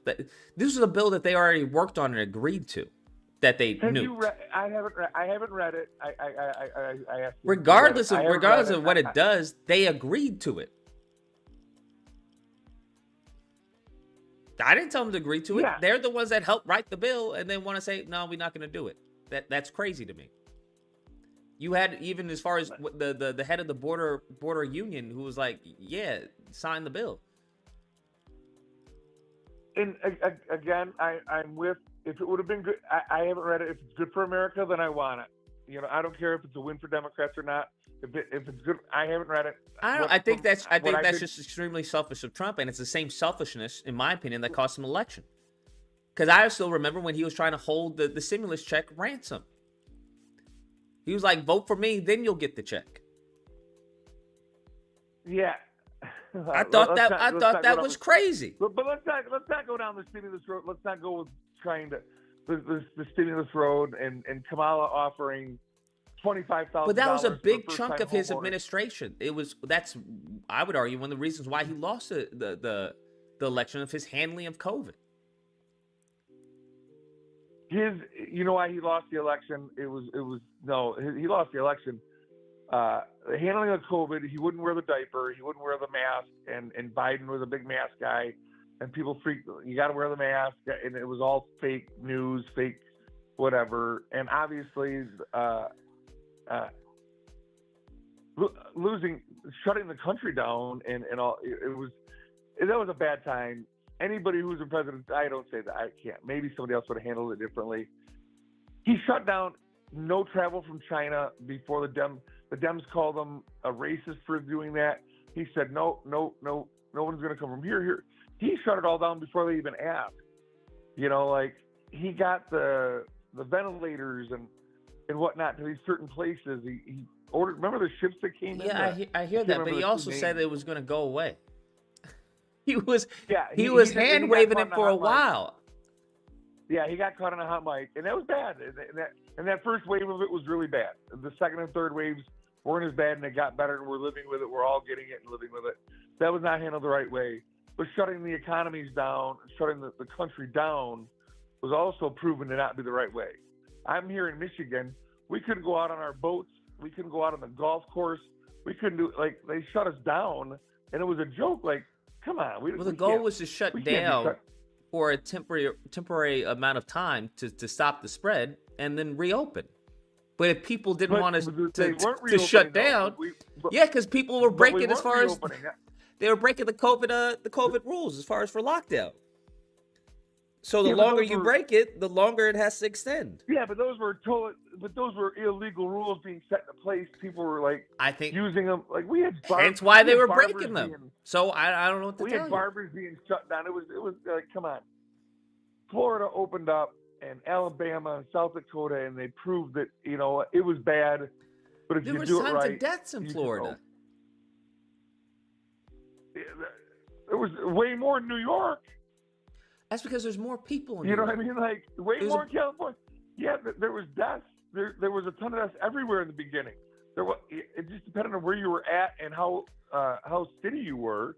Because if you were more rural, obviously there was less deaths. If you were more city, like New York, there'd be a lot more deaths. You go to these nursing homes, and it got spread like wildfire, and those people died. It was horrible. They were older. They were more, apt or whatever that is to die of it. Nobody had nobody knew what to do. The 6 feet rule. Do you know where that came from? It was out of thin air. Yes. There was no science behind that. It was like 6 feet. If somebody's talking and there's spit flies, it doesn't go more than 6 feet. 6 feet's the rule. I wore a neck gaiter, a cotton neck gaiter. It didn't stop anything. It was a placebo. People didn't know. They're like, oh, his mouth's covered. He can't spread it. I got vaccinated and boosted twice. You know, my family didn't, thank God. But I did because I was driving for a living and I didn't want people to get in my car. And I didn't want to have to lie to them. I was like, you know, I didn't feel like being a liar. I'm like, no, yes, I'm vaccinated. Here's my vax card. But we're going off on a tangent on a tirade. I still want to know why you're voting for. Why do you think Kamala is going to push the country in the right direction? Because I like the policy that she talked about. I think Trump is heavily incompetent when it comes to the business, as far as giving people $5,000. Yeah, and I think when it comes to the tax credit, well, it would be open to everyone. But yeah, I think for the tax credit for family members, and then when it comes to the housing credit for new-time homeowners. That you can't have that. Do you remember the boom? Do you remember 2008? $25,000 tax down payment help for first-time home buyers. All that's doing is every single house just went up $25,000. It's hard enough to go in without a cash offer. But it's not going to go up $25,000. It doesn't make any sense why it would go up $25,000. It absolutely does, because they know everybody. So let me get this straight. You're going to screw over. If I'm a second-time home buyer and you're a first-time home buyer, you're going to come in and buy the house. Say I want to buy a $300,000 house. It's listed for $300,000, and you want to buy a $300,000 house, but you, as a first-time home buyer, have $25,000 more dollars than I have as a second-time home buyer. So you're going to push the price of that house up. So let me get that wouldn't make any sense. Why, if I'm selling a home and there's two people who are asking for it, I know one has a $25,000 tax credit. Why would I raise the house $25,000? You're not going to raise the house. They don't raise they just start a bidding war. They set the price at $300. Oh, okay then. So what does it matter then? I come in at $300 as a second-time home buyer. Well, your real estate agent says, hey, listen, you've got a $25,000 tax credit coming. This house is going to sell at list. You need to come above list. You have the means to be able to do that. So we're going to come in with an offer of $325, because the 25 is just like coming in at list at $300. So it's going to raise the price by $25,000. Right? Okay. And now you think we got a bad housing crisis going on now. You wait till all these first-time home buyers get out there, and people now second-time home buyers can't ever move. They can't ever move up. You know, they're stuck because every house they want to go buy. How? First-time home Hold buyers, on. Nobody is losing a house for over $25K. That's not happening. Are you kidding me? Are you kidding me? When was the last time you bought a house? Well, I'm in Michigan, so I'm not in California where you're at. Nobody's sweating $25K. Can you even get that with closing costs? In Michigan, nobody gets closing costs anymore. In Michigan, I don't know about Michigan. In Michigan, every house around me goes for over list. Okay. My neighborhood, I'm in a 2,600 square foot home, finished basement. It's a $400,000 to $450,000 house. If I listed for $400,000 tomorrow, I'm gonna end up in 4 days. I'm gonna get a $450,000 offer. Okay, so then what does it matter? Who cares? List. Because now you add in that $25,000 to the new guy. Hold on, it depends on what the homeowner wants, right? If the person selling the homeowner, it depends on who's selling the house. Because there are some people who just want the money. So the person with the money, no matter who it is, the first time, second home, third home, doesn't matter. If they have the money, they have the money. It doesn't matter. If you have a down payment and you have a $25K, but this person can pay it all, they're going to go with the person who pays it all. So like I said, it depends on who's selling the house. Just because you have a $25K down payment doesn't magically mean you're going to get the house. It doesn't matter. No, absolutely. It means if you come in higher, but you have $25,000 more to negotiate than the other guy. It's an inflation booster. Everybody knows. Anybody knows it's an inflation. I don't know anybody. I don't know how 25K is going to upset any housing market when it comes to bidding wars. Again, you're in California where you're dealing with 1.2 million, $2 million. Even in Michigan, it's not going to upset anything. People aren't. I don't know any house that somebody lost it over 25K. Then I don't even understand. And then if you're a second home owner, right, you have liquidity. So you really wouldn't lose a housing war because you have liquidity. So you'd be a safer bet than the first time homeowner. So there's so many advantages that the second time homeowner would have. Like even when it comes to securing a loan from the bank, when you being a second homeowner, like what are you talking about? The second homeowner doesn't get the $25,000. I know, but they have other advantages. They have liquidity. They would have a bigger loan being a second homeowner. What do you mean a bigger?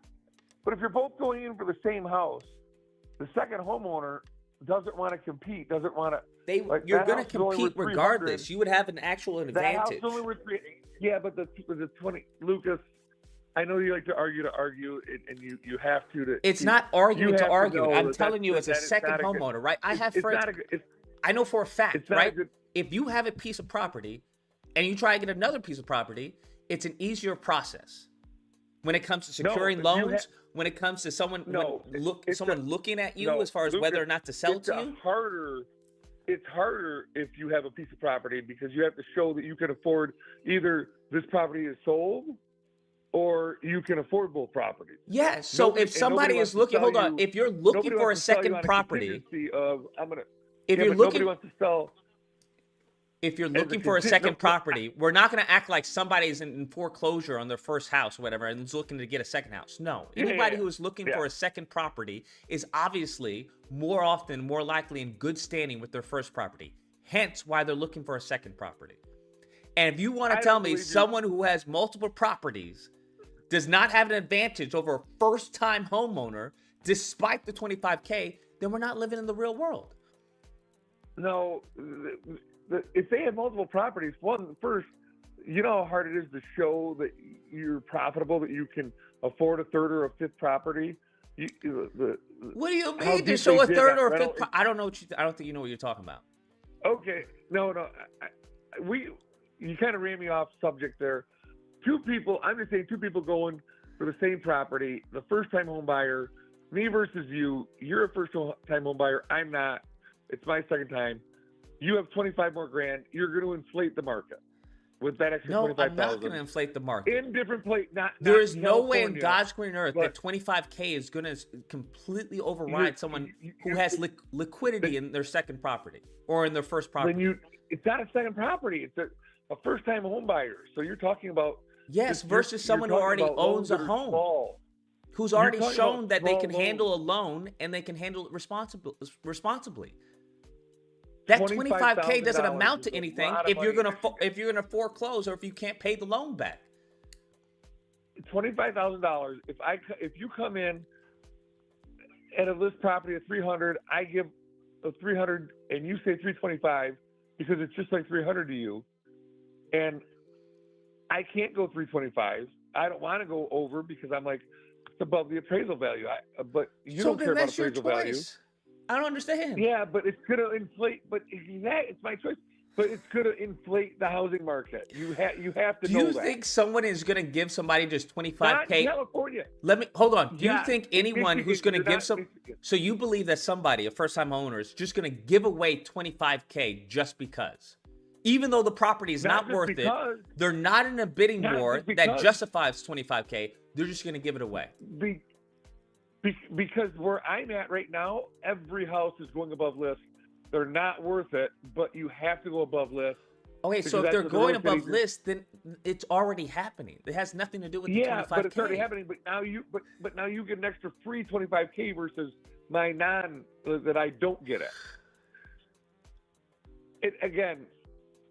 It's an inflation booster. You know it is. I don't know it is. I beg to disagree. Okay, in California it wouldn't be because your guys' properties are high. In Michigan, when you're dealing with $200,000 to $400,000 properties, $25,000 means a lot. That's a big helper. Now the next one, I don't know where I was going. If 25K is a big helper for someone looking to get a house to that extent, then no, it's not going to happen. You're not going to get a house. In Michigan, $25,000 if you think about an FHA. Because I don't know what the down payment is unless you.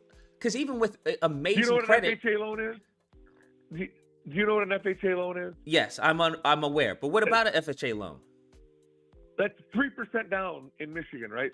3% down on a $300,000 house is what, $9,000? So that's all you have to put down on an FHA is 3%, $9,000, and now you get a 20. But you have a $25,000. If you qualify for it, yeah, it's not hard to qualify for an FHA loan. But I'm just saying, so you're getting $25,000 more. So if you're a conforming loan and you got to put 20% down on a $300,000 home, so now you're at what? You're at $12,000? No, 3,000. My math's off. 300,000, 10 grand is 30, 60,000. Is that 20%? Nobody has 20% in Michigan. No one's putting 60 grand down on a $300,000 house to stay at a PMI. So $25,000 in Michigan, you'd be above the FHA 3% down. That would be a huge deal. That would be like a major, in California, no. Again, you're dealing with a lot higher numbers. $1 million for a starter home there compared to 200 to 300 for a starter home here. So California, no. You're right. It wouldn't be as big of a deal as it would where I'm at. Where I'm at, it would inflate our housing market in a big way. So you like that about her? You like the money for the startups, and you think she's going to clean up the border? I think for overall women, she has policies. You don't care Trump doesn't have any policies. You don't care about boys on the courts. So, all right, you hit my major points. My major points are the border, cleaning up the border, and keeping boys off of girl sports and inflation. And you seem to think it's not going to inflate. I don't know what her other policies are. I haven't heard enough about her policies. I know she's come off of so many. Does Trump have a policy that you like? Does Trump? Yes. Did you say? To be honest, all I'm thinking of was Trump is the past. I think he'll close the border. So does he have any policies that he's spoken of presently that you like? No, Trump doesn't speak. No, Trump doesn't. I haven't heard him. It's always, we're going to do this, we're going to do that, we're going to close the borders, I want to put tariffs on. People talk about tariffs being this terrible tax, but yeah, it might be a tax to us. We might have to pay more, but what it does is it allows American businesses to be able to operate in a fair manner and not get undercut by, you know how bankrupt we'd be if we let the Chinese bring in their electric vehicles? Their electric vehicles are like $6,000. We could buy them for $6,000 right now. It would put the big three. We would be done. America would be underwater. The big three. Everyone at the big three would lose their jobs if we let the Chinese bring in these $6,000 electric vehicles. Trump's not going to let it happen. What do you mean? Why? That sounds affordable to me. There would be no more cars. We wouldn't make another car here in America if we let the Chinese bring in their $6,000 electric vehicle. Why? What do you mean why? I don't know why, because not everybody wants electric vehicles, so I don't understand. Everybody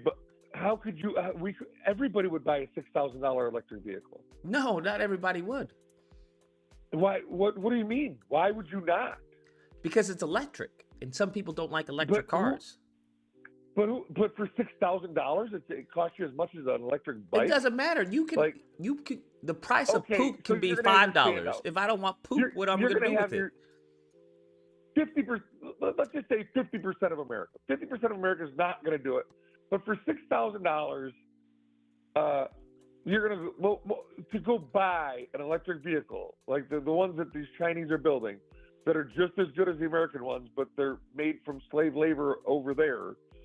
These pennies on the dollar, and they're able to do that. Everybody, it would be out of control. It would put the big three out of business because no one's going to go buy a $30,000 or $40,000 electric vehicle anymore when you can buy a $6,000 electric vehicle. You know, why would you buy any? There would be such a backlog on it. It would just ruin. There's a lot of things that would come into play. It depends on as far as the quality of that vehicle, right? I would think that's a pretty big deal. As far as where you would go to power it up, because there's a lot of things that have to come into play when it comes to electric vehicle. Well, the stations, how long it takes to power it up. So it's not so simple as just an electric vehicle for 6K, because a 6K electric vehicle screams low quality. I know, but I've looked it up. I've done very little research on it, but I've looked it up and seen, and they're like basically saying, you can look it up on YouTube and whatnot. They're like, they're good enough. They're good enough. The batteries last, and it's built good for $6,000 versus a $30,000 or a $40,000 or $50,000 EV. You know, like my dad used to say when he was trying to quit smoking, I don't care if it smokes like a rope. I'm gonna.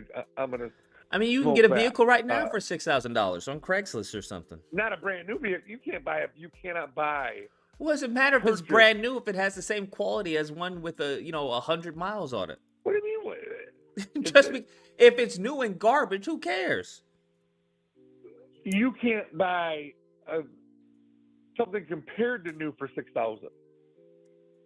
Your $6,000 vehicles are. It doesn't matter if it's new, but the quality is poor. New is meaningless. It's a meaningless term. But again, these aren't bad vehicles. They're not shipping out a new vehicle that's going to break down on you in freaking. I don't know what vehicle. Out. What are these vehicles? Look it up. I wish I could look it up. Hold on. Look up Chinese EVs, and you'll see. I can't remember the name of them, but I saw it. A friend of mine sent it to me, and I looked it up on YouTube. And China's doing everything they can to try to partner with anybody that can sell in America to try to get around the tariffs. And when they do, the big three is in really big trouble. Because if they get to put these cheap vehicles over here with no tariffs, your Priuses and all your EV, those we're in big trouble. Well, then it's a competition then. And my last thing just about Kamala and is again, I never, not that I cared if Trump would have gotten he got the nomination, if he would have decided, so far into it, even after his assassination attempt, say he would have said, you know what, I want Ron DeSantis. I'm out. I know he had J.D. Vance as his VP at that time, but if he would have said, I'm done for the better of the country, I'm going to bow out and I'm going to let DeSantis take over for me, the left would have gone crazy. They would not have allowed it. They would have. For Kamala to never win a delegate, Trump would have that would have never happened in a billion years. What's that? Trump doing something like that. Well, you can say that as a hypothesis, like Trump would never. But I'm just saying, say the next guy, say 4 years from now, a Republican wins the primary and does something horrible, stupid, and can't win. They're like, oh my God, they just found out that DeSantis frickin' did this and that, and there's no possible way he can win. He decides to step down and give it to say, you know what, for the better of the country, DeSantis I'm gonna let J.D. Vance run instead of me. Like the fact that Biden has never admitted that he got out of the race over cognitive reasons, and Kamala getting to step in with no primary, he just got anointed, and she was the worst vice president. Well, I mean, the argument would be it was due because he didn't have a chance at winning. They were asking if Biden would even take her on a second term, or would he replace her? And I'm like, he can't replace her. It's impossible. Without giving her a Supreme Court seat, you can't replace her because they would have tried racism and misogyny. That's how bad she was, though, is there was talk about replacing her. And then you can replace anyone as long as you replace them with the same or equal, greater or equal. Yeah, but you could. Yeah, I don't know who he could have tried. Anyhow, I just don't like how she got in. She never won a delegate. She didn't win anything. But how can you like how Trump got in? Trump didn't even debate. He wouldn't even show up for the debates. Dude, he didn't have to. He had to. Well, now look at that. He didn't even have to. How's that fair? But he won his primary.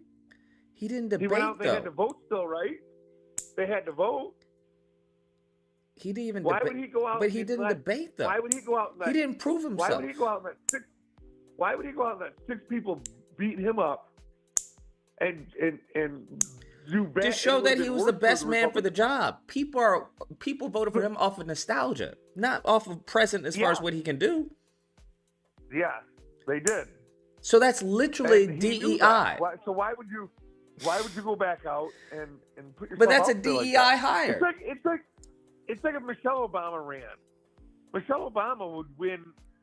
If she jumped in the next presidency, she would win in a landslide, and she wouldn't have to do anything. But they would be. She's an Obama. She's Michelle Obama. Yes, we can, and whatnot. And it would be. She wouldn't have to talk about a policy at all. She would just go out and kill it. You know. She definitely would have to talk about some policy. I don't know why. All she'd have to do is, she's a great speech giver. She gets the crowds going crazy. She would never have to, and they would never question her about anything. What do you mean? The only place that happens is on the right. Even Obama had to do Obamacare.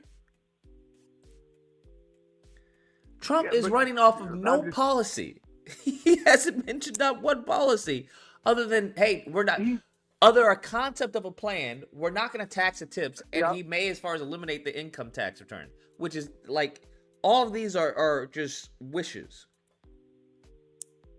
Yeah, well, he could struggle with pen like all. He just said stuff. That's the thing, and he didn't even debate. That's the issue.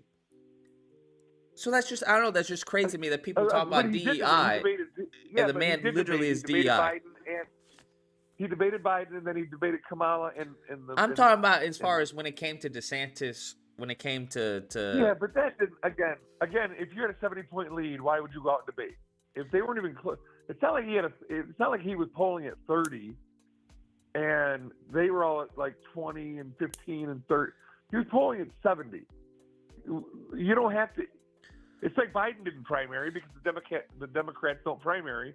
They didn't let Biden go out and debate. Biden didn't debate anybody to get his. They didn't have any debates. But the Democrats. The difference is Republicans had debates. Trump didn't even show up to the debates.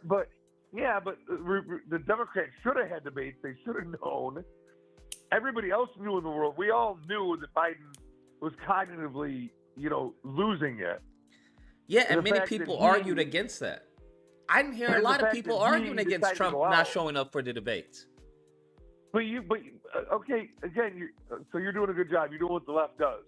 You're saying, hey, don't worry about the question I asked you. What about your guy? No, I heard you. So I said there were many on the left who did not agree with them not holding debates. So it's not like the entirety of the left or even a majority of the left was like, yeah, we shouldn't have debates. The majority of the left was for debates. They didn't like that they didn't have debates. About Biden dropping on Saturday and Kamala just getting the nomination on Sunday. What else was there? She was the vice president. Who else would take it? If the president has to sit down, who else would take it? Biden didn't die. According to the left and the right, that's exactly what happened during the debate. So what are we talking about? You can't say that the man is... There were memes going around talking about, hey, Weekend with Bernie, right? That he was dead. That there was a shadow government that was doing, and Biden was a dead man. And now when people are like, yeah, we agree, we're gonna have Kamala take the reins. Now it's a coup. Now it's like, oh, why is going on? But the thing is, they didn't allow anyone to primary against Joe, and then they just anointed her. They just gave it to her. Who else would it go to? I don't understand. Everyone on the Democrats, I didn't hear any complaints about that. I would rather have Hillary in there. At least Hillary went through the toughest primary I've ever seen, her and Obama, because everyone thought Hillary was going to do it, and then this young black junior senator comes in and just lights the world up, and you're like, wow, Hillary could lose this. I hear Hillary you, lost this. but she was the natural. You had 6 months to the election. Yes, she's going to be the natural as far as successor to the throne. She's a VP. I guess if Biden would have said he's dropping out for cognitive reasons, Biden said he's dropping out for the better of the country, for the new step forward, or whatever his bullcrap was. He didn't want to admit that he was losing. Yeah, but hold on. I think everyone saw as far as the cognitive decline. I don't understand. Even the people on the left were lambasting him. Yeah, they were, because they wanted him out, but they didn't, like, they just anointed her. Newsom. Wait, so if he's leaving for cognitive decline, how is he anointing? I don't understand how he's anointing her. But the thing is, they covered it up, and they won't. So you wanted Biden to leave in disgrace? Absolutely. If it means that's what you. So there's the problem, right? You just wanted. You just wanted egg on his face. Them to admit, they already admitted it. Hence why he stepped down. Yeah. What more of a W is that than him stepping down? He never said he was stepping down for a health reason. He said he was stepping down to let the party move forward and whatnot. He still doesn't believe he has a health reason. What's understood doesn't need to be said. I think everyone was well aware. He still doesn't believe it. But he still doesn't believe it. He told Obama last week she doesn't have it. She doesn't. I told you, I'm the only one that can beat him. Yeah, that was someone interpreting what he said. We don't know for a fact that's what he said. That was people lip reading. It was lip readers. Whatever. But I think the bigger issue should be that Trump didn't even fight for the nomination. Yeah, he did fight. He didn't have to fight for it. He got it. There's no such thing as didn't have to fight for it. If you're having debates and somebody doesn't show up, that's crazy. There was still a primary, but there was still a primary. I think that's crazy to me. That just seems hypocritical, especially when people talk about, as far as DEI hires and stuff like that. He's a DEI hire. That was 4 years ago. Would you hire someone based off of what you knew of them 4 years ago? Absolutely not. You would still have them run a cognitive test. You would still have them run through the same as far as interview process as everyone else. Yeah, but it wasn't like it's not like he sat and didn't do it. It wasn't like he wasn't out doing interviews and rallies and stuff like that. He wasn't hiding like Biden was. Everybody looks good by themselves. The whole point of a competition is to see who's the best. Yeah. Again, if you're polling at 70, you're not going to go and give your. Just because you're polling at 70 doesn't mean that you're the best. You're polling at 70 based off of what you did previously, but there's new competition. So you want to. Come on, again, you're a good debater. You think that Trump still would have won had he showed up to the debate? So that'd be like running a race, running a race, 100-yard dash, and saying, well, I know these guys behind me are way slower, so I'm going to tortoise and hare it. I'm going to run up to the end and just wait for them. So you believe Trump would have ran laps around DeSantis, Chris Christie in a debate? Yes. A debate? No, not at all. So then the best person for the job didn't win. So if Trump does lose, and you're absolutely right. The best person for the job did not win. DeSantis should have. So shouldn't people be upset at that? I don't understand. I didn't hear a lot of Republicans arguing that Trump should show up to the debates. No, because it was polling it because he's got his supporters are so loyal, and so they're not going to change their mind. Why go through a beating and give people throwing, grenades at you, and you got to dodge the grenades that Democrats can use against you later. That's the reason that the Democrats don't primary. I don't know anybody who doesn't show up due to as far as fear of what Democrats are going to throw at them. The Democrats do not primary an incumbent because they don't want him they don't want other Democrats to pull him just like Harris did to Biden in the first run. They had the primary and they hated it because Republicans got to use all that stuff later. Oh, Biden, you're a freaking racist. You wouldn't bust poor Kamala, you know. Yeah, but Biden still won. Well, he did win because Buttigieg dropped out. This person, but he won the election, showing that he was the best person for the job. If Trump loses the election, he won the election. He got his 81 million votes. But if Trump loses the election come Tuesday, like, I don't understand. That doesn't make any sense. It could have been avoided. You could have gotten DeSantis. My life's not going to change a lot, regardless who's president. But I think the party is going to change. The party will get, no matter what happens Tuesday, the party is the Republicans have a lot of good young people.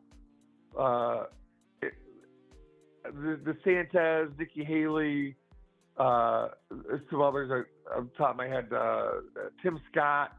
I love I can't think of his name, the young black congressman out of Florida. Brian Donalds? Yes, really well spoken. You cannot pin that guy. They tried pinning him in interviews, and he does not let them, and he just comes back. He's got a bright future. Way better than Tim Scott. Tim Scott, I think he's a token. Brian Donald, I think he's the real deal. That guy can argue and fight and scrap his way through, and it doesn't matter black, white, yellow, orange, blue. That guy is a killer.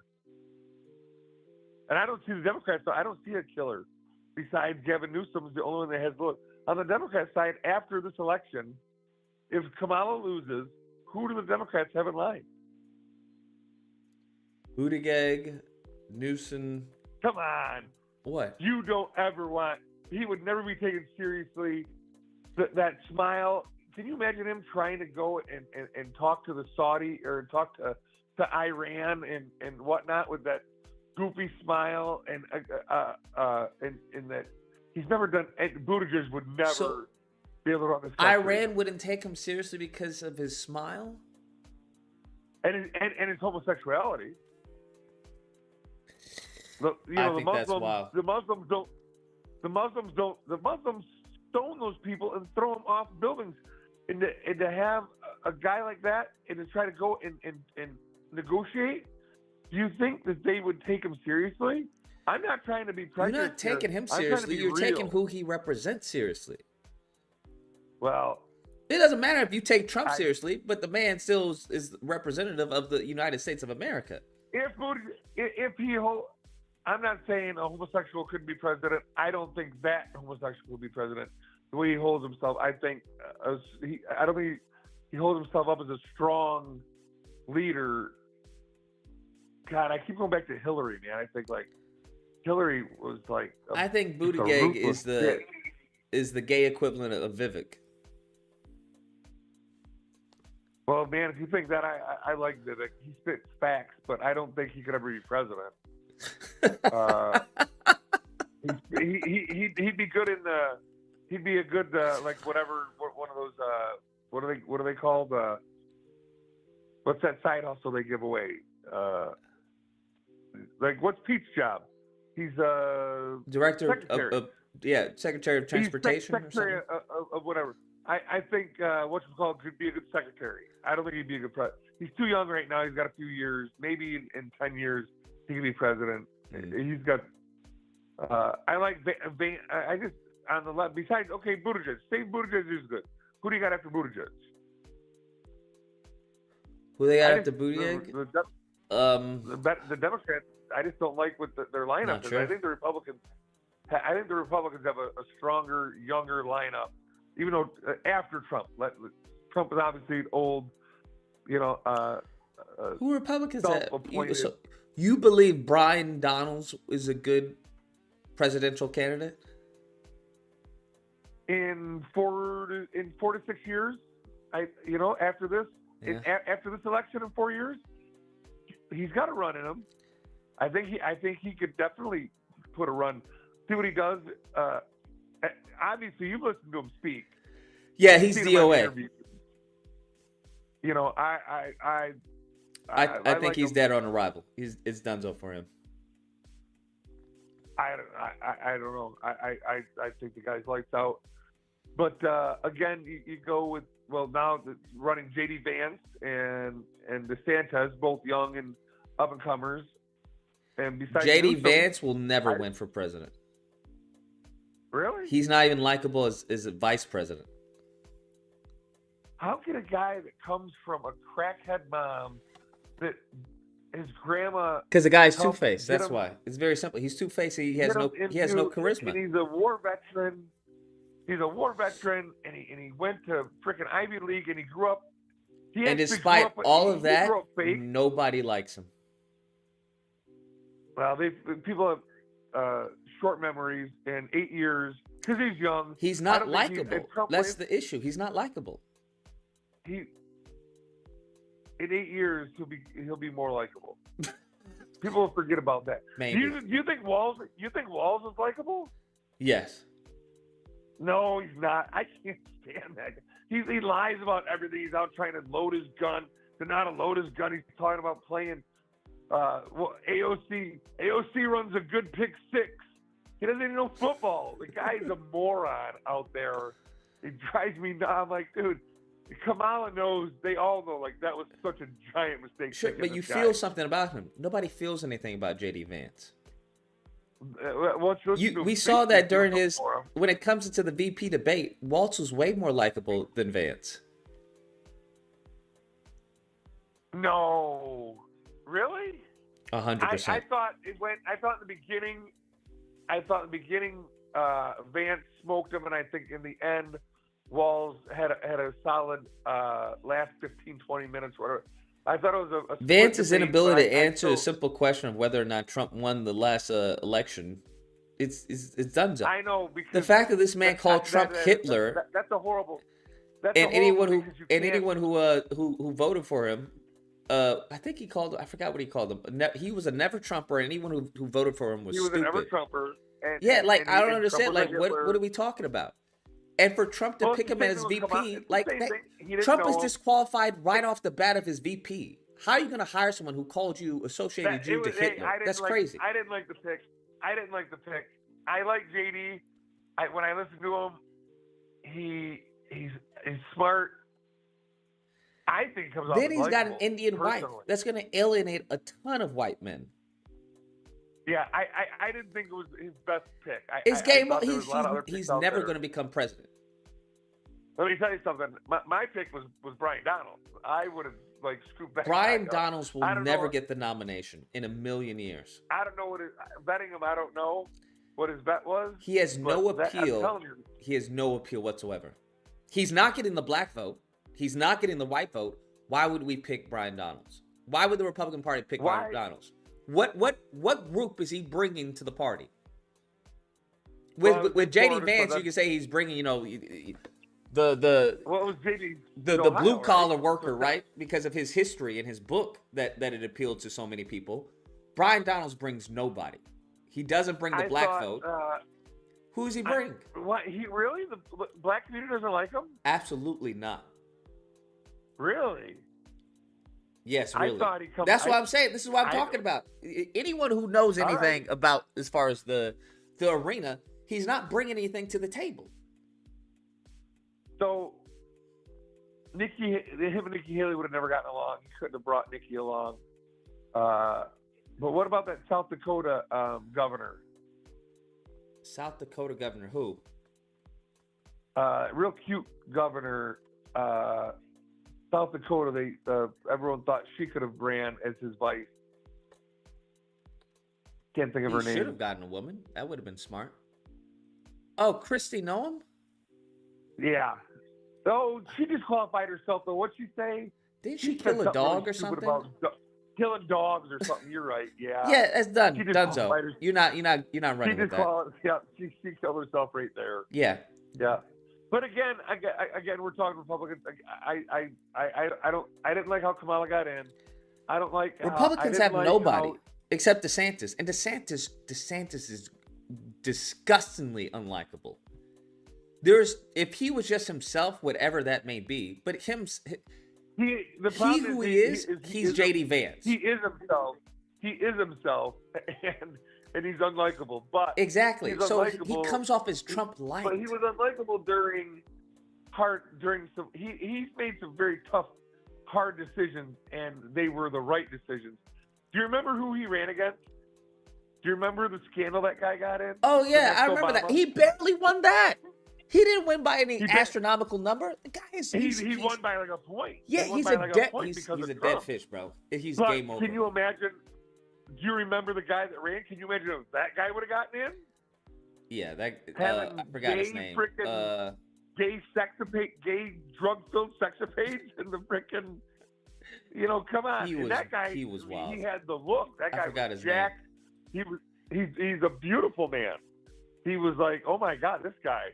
How can he lose? This guy had a great body, great look. Andrew Gillum. There we go. Andrew Gillum. Yeah. Andrew Gillum. I mean, that guy. Anybody who's too perfect like that, there's definitely some demons out there. He was the next Obama and better and then some. And destroyed it all. Lost it all, vomiting. Lost it all. Crazy. Yeah. It was. No, DeSantis, no way he wins a general election. No way. Really? He comes off. Florida's done so. The only way he wins is if Trump wins this year. If Trump is so good. I hear you, but that's Florida. Most people can't stand Florida. If Trump wins, sure, that gives him an in. If he doesn't win, if Trump doesn't win, DeSantis is dead. Because DeSantis' whole shtick is based off of Trump. If Trump loses, if Kamala wins, which I'm giving it about a 2% chance she wins, but if she does win, that's crazy. The Republicans won't hold power for another 20 years. The Democrats will fix it to where they'll get these illegals documented and make them citizens, and it's going to be the Democrat Party until I die. I think it's only the Democrat Party until you die if the Republicans make it so. If they don't want to do any outreach, then sure. I'm saying if Kamala wins, if Trump doesn't win, if Kamala wins and she does a pathway decision and all that, the only way it'll be permanent Democrat if Republicans don't do any outreach.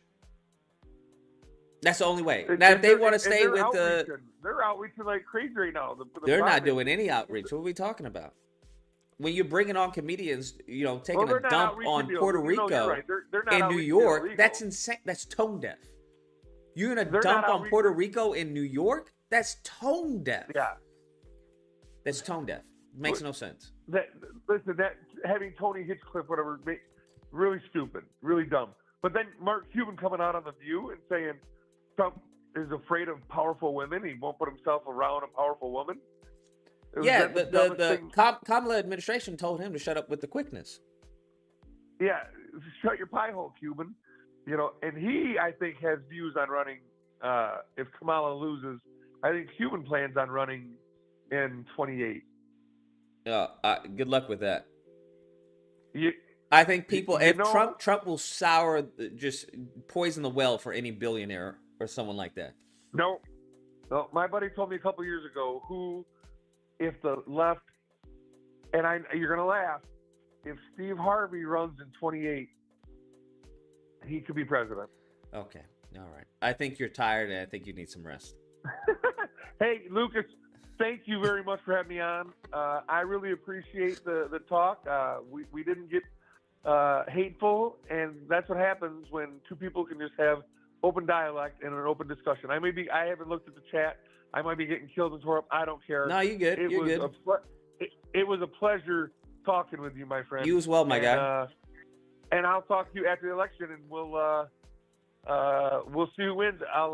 Yeah, it should be interesting. I know you're in your body. If you win, if Kamala wins, what you like an In-N-Out burger? Yeah, I'll take that bet. I will Uber eat you an In-N-Out burger on an evening if Kamala wins. Fair enough. I'll take it. Take care, man. Stay safe. All right, my friend. You be good, and I'll talk to you soon. All right, later. Steve Harvey. Bro, Brian Donalds is not going anywhere. That man is going to die. Is he a senator? No, he's a congressman, right? He's not a senator. He's just a representative. He is going to die in Congress. He's going to die in the House. He has no future whatsoever. He brings nothing to the table. He doesn't get the independence, right? As president on the top of the ticket? What? Top of the ticket? Bruh, that's crazy. That would be crazy. That would be insane. He's not getting the black vote. Like, they could run a ham sandwich and Brian Donalds would lose. The guy, the way he talks and answers questions, he doesn't answer questions. He's just irritating. Beyond irritating. It's not going to happen. Not going to happen at all. He got no vote. No vote from anybody. No vote. When it comes to Republicans, the top of the ticket will always be white. Will always be white. You have to understand. Will always be white. All right? The fact that they constantly want to talk about the Democrats, oh, they started the KKK, but the Republicans have never had a top of the ticket as far as a black person. That shows you what's up. That shows you where the parties are. The last black person they had was Herman Cain, who died because of COVID.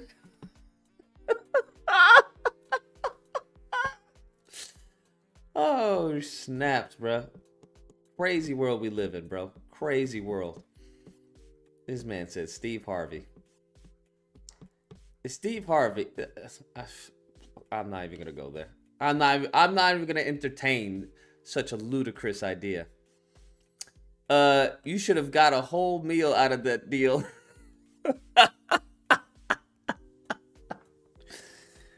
Oh man, Steve Harvey, that's crazy. Brian Donalds, that's even crazier. That's even crazier. JD Vance. JD Vance is gonna disappear, bro. Like freaking, I don't know, salt and water. Like, what are we talking about? Like sugar and water. You go, gone. This man has no future whatsoever. He's been in Congress for 2 years? What? Nobody knew who JD Vance was? Oh my God. And the guy is unlikable as hell. Unlikable as hell. But if anybody thought that Trump was going to pick somebody who could possibly outshine him, you're crazy. Y'all don't know Trump if y'all thought that. People are talking about Tulsi Gabbard, DeSantis. Trump not going to pick anybody who can possibly outshine them. That's not going to happen. That's not going to happen. Like, come on now. It's not going to happen. There was no way in God's green earth Pence was ever going to outshine Trump. It wasn't going to happen.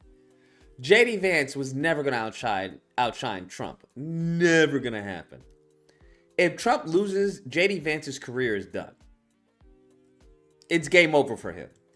He's all in on this ticket. This means more for Vance than it does for Trump. This means way more for Vance if it does for Trump. 2 years in Congress to be the VP, the vice president of 4 years, and then be the incumbent after he steps down? Bro, what? What? Now, would the Republican Party allow him to be the VP? I don't know. I mean, given that Trump would win, I think Trump would be like, it would honestly be on Trump. So, depending on if they had a falling out, man, it really, honestly, this election is it's really showing the future of the Republican Party as opposed to the country. If anything, it's really dictating the future of the Republican Party. If anything, where it's heading. Because, man, it's going to be interesting. It is going to be interesting. But we didn't even get to cover anything. Record-shattering Steve Kornacki breaks down historic results. Then Biden won in 2020. Even though so much recent conversation about this campaign. I think Poop Buttigieg would be fine, bro. As long as he didn't bring his husband out on stage, he would be fine, bro. He would definitely be fine. I don't think people would flip over that. I don't think people would really flip over that. As long as he didn't bring his husband on stage, people would be okay. And the moment you see his husband, I think he would lose the country. He would have to do some crazy, amazing talking and some amazing policy for people to overlook that. Just is what it is. Campaign has centered on Harris supposedly having a slipping standing with black voters. In the NBC poll, she's doing better with black voters than Biden did. The NBC poll also shows a huge gender gap, which we're seeing in every poll, 34 points altogether. Women supporting Harris by 16, men supporting Trump by 18. Perhaps that is not surprising. On issues, Kamala Harris having a 20-point lead over Trump on the issue of abortion in the NBC poll. But there's a lot more here, and this is just part of the polling landscape as we do get our final look before actual vote starts to come in from actual voters on Tuesday. Let's bring in our friend Steve Kornacki, who was made for this and who is standing by at the big board with so much energy and stamina to spare. Steve, we're looking at you at the top of the mountain right now, my friend. Well, here we go, Rachel. And look, when it comes to the polling right now, I think the safest thing to say is there are some extremely mixed signals that are coming in. You just talked about Iowa, obviously, a state Donald Trump won by nearly 10 points the last two elections. Now, at least in that Des Moines Register poll, having Harris slightly ahead. That comes as this national poll shows Donald Trump, frankly, better position nationally than he finished in 2020 or 2016, and frankly, than he polled in either one of those elections, too. Our poll has it tied. Other national polls have it very much in this range of a tied race, maybe Harris by 1 or 2, maybe Trump by 1 or 2. That's a little different, and it leaves open lots of questions about what's going on in the battleground states, and perhaps outside of the battleground states. We'll get to that in a minute. But looking inside our NBC poll here, there's the question of enthusiasm, which always gets to the variable of turnout here. These are folks from our poll who rate themselves with the highest level of interest in this election. It is at 77% in our poll. You can see that is down a little bit from 2020. We had historic high turnout in 2020, 160 million. That's so crazy in 2020, bro. Trump versus Biden. Voters, this number 2, when you look inside, the lowest levels of high interest are coming from non-white voters, Latino voters, and black voters. Two ways to view that. Obviously, you're talking about traditionally core Democratic constituencies. That could take away from Democratic overall margins with those groups. It could also be trouble for Donald Trump, though, because polling has shown previously him expanding support with non-white voters. If he's starting to lose those potential voters to lack of interest, that could be trouble for his campaign. Then you take a look here at the issues. It really, the climate we're seeing here is what we've seen the whole election. Harris's best advantage by far on the issue of abortion, 20 points over Trump on that. Trump here with the advantage on inflation and cost of living. The other one you don't see here, the biggest Trump advantage is the border and immigration. The gender gap, I think you talked about this one, but I mean, just to put this in context, Trump leading by 18 points with men, Harris leading by 16 with women, if that's what you get. Something like that. That's a gender gap of 34 points. The previous high in history was 24 points. So this would absolutely shatter any historical record when it comes to the gender gap. Then there's this interesting issue of you've got an incumbent administration that Harris is a part of. Joe Biden's final approval rating in our poll is going to clock in at 41%. And obviously that low approval rating is one of the reasons there were Democrats who were anxious to get Biden out of this race earlier this year. Harris part of that administration. How much is that weighting her down here? And then Trump himself, the approval rating for a former president seeking to become a future president. In our final poll here, when we ask people retrospectively, thinking back, do you now approve or disapprove of the job Donald Trump did as president? He's up to 48%, notably higher than Biden, and this is higher than any reading we ever got in an NBC poll when Donald Trump was president. So after leaving office, it has ticked up a little bit for him. Will that be enough to put him over the top? We talk all about the difference between early election day voting, the partisan disparities we're finding. Others are finding this too. Democrats, you can expect when early vote gets reported out, especially the mail-in vote on Tuesday night, should be some Democratic advantages. The election day vote becomes a question of how much of a Republican advantage when the people who vote on election day, when their votes start to get tabulated. Now we get to away from the national poll to the battlegrounds. This is our running average. We've been keeping this the entire summer and fall of the quality polls in all of the battleground states. And a couple things jump out here. Well, obviously, they're all close. You don't see a margin here of greater than 1.9 points. You do see a bit of a north-south divide. We've seen this lately in the polling. Trump's leads here, very small, but Arizona, Georgia, North Carolina, basically Sun Belt states. Harris's best performances in here, you know, Wisconsin, 1.4, 1.8 in Michigan. These are the northern tier states. 0.3 of a point in Pennsylvania. So a bit of a north-south divide. And if that holds, if that cements, that is ultimately good news for Harris because Michigan plus Pennsylvania plus Wisconsin, if there are no surprises outside of the battleground, would for Harris equal 270 electoral votes.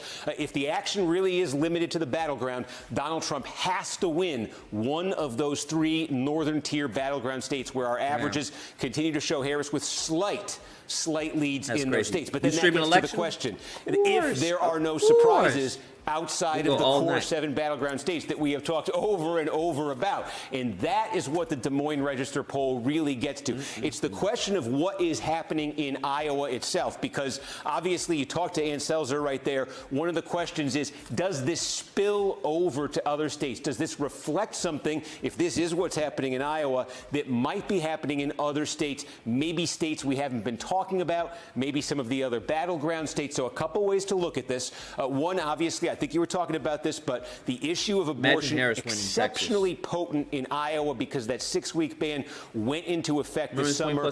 Millions of dollars in spending there, not in the presidential race, but congressional races where abortion has been a driving issue. Is this more of a state-specific effect that's limited more to Iowa, if this is what is happening in Iowa?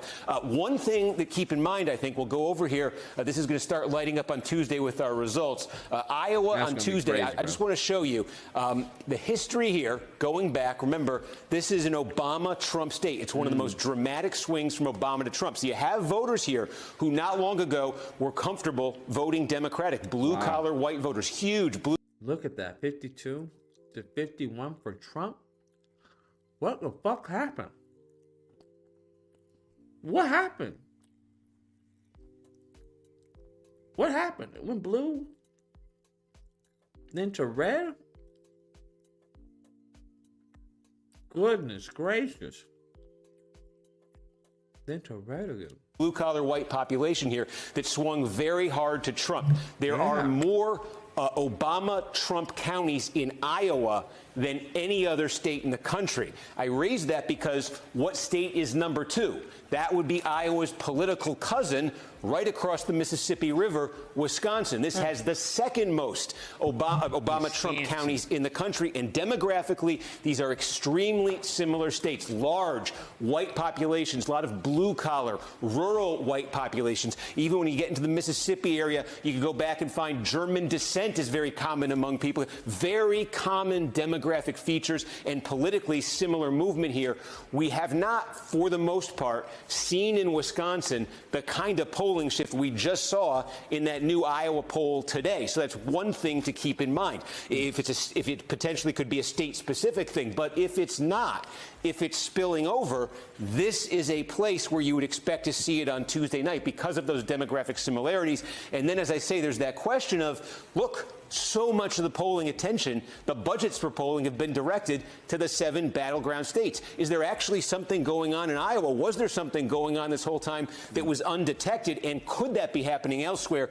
The early test you want to pay attention to on Tuesday night, 7 o'clock Eastern. A lot of the polls are going to close in New Hampshire. And this was a state, again, not in the battleground. Biden won by 7. The Trump folks think this thing is a lot closer than most people are talking about. They sent J.D. Vance there today. And remember, in 2016, Clinton won New Hampshire. J.D. Vance, bro, is going to cost Trump the election. Mark my words. Mark my words. J.D. Vance is going to cost Trump the election. Hampshire over Trump. Of all the Clinton won states, none was closer than New Hampshire. The margin was just 3,000 votes between those candidates. So this is an early test, I think, for me on Tuesday night. Have we potentially misunderstood the non-battleground states? If we're seeing some kind of surprise in New Hampshire, I think that'll be obviously a huge development. Obviously interesting, too, in terms of Trump's decision to spend some last-minute campaign time in Virginia, raising the question as to whether or not they think that's on the map as well. Steve Kornacki. Yowzes, bruh.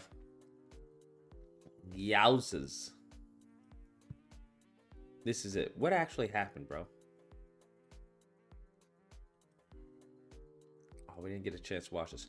So Pete Buttigieg versus undecided voters? What?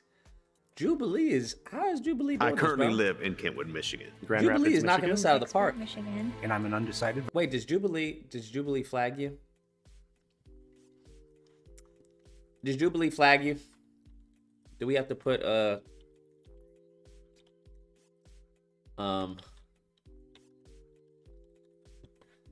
I forgot because I really want to see the undecided voters, bro. Goodness gracious, fucking Jubilee. Let me see. Saw Destiny do this. Let me see.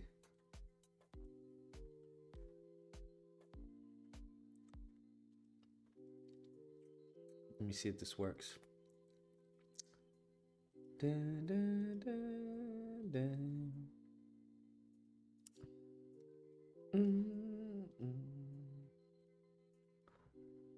That would be crazy. All right, let's see the screen. Filters. Crop, color correction. Apply the line. All right. Let's delete that. So we're ready to apply the.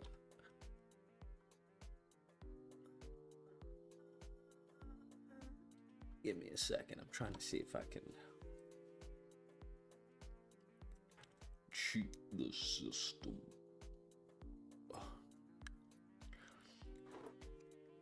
Is there a way to change opacity?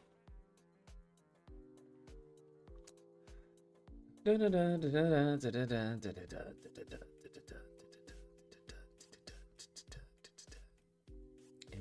opacity.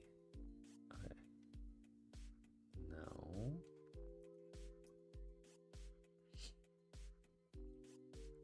Let me see. Wake up, render, image max, crop, key, color correction. Oh,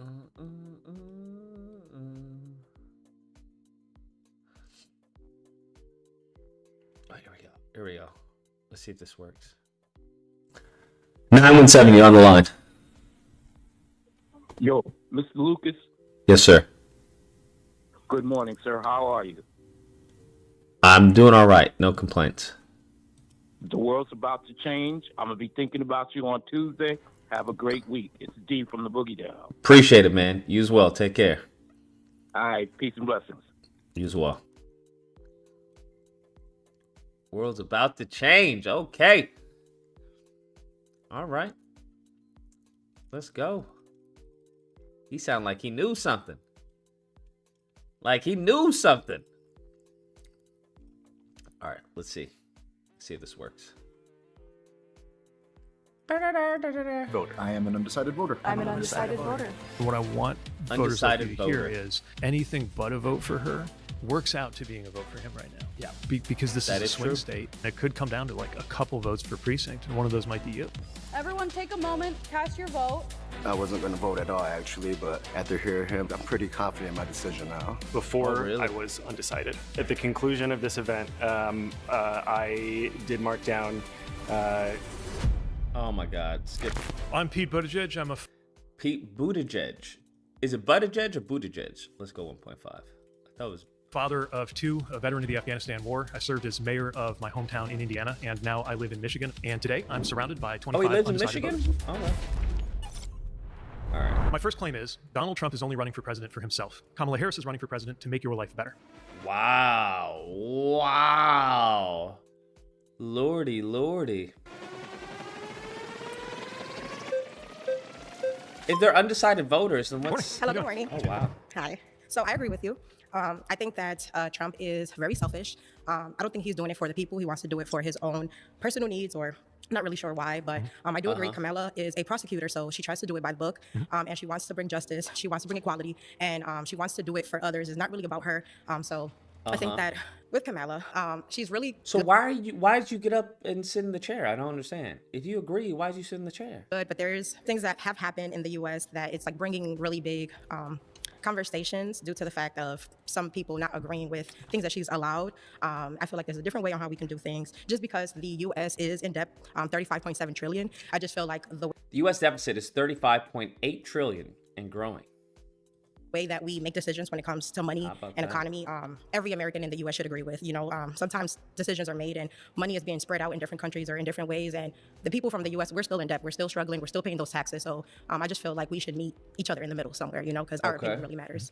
With Trump, though, he never cared. So I feel like kind of what I'm hearing you say is you agree that Trump is in it for himself and that she's in it to make things better.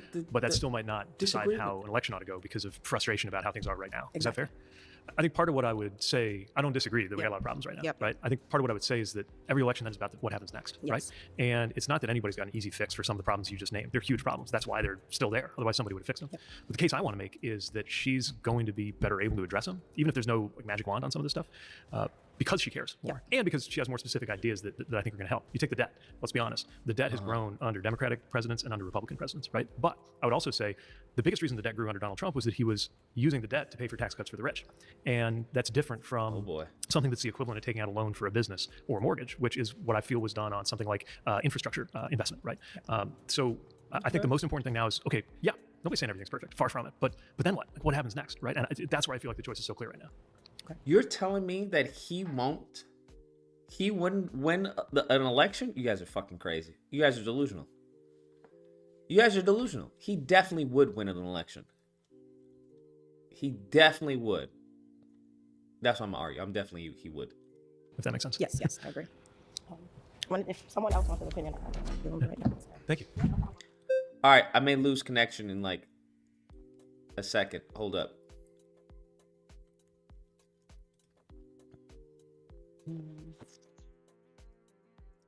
All right, we're back on. Here we go.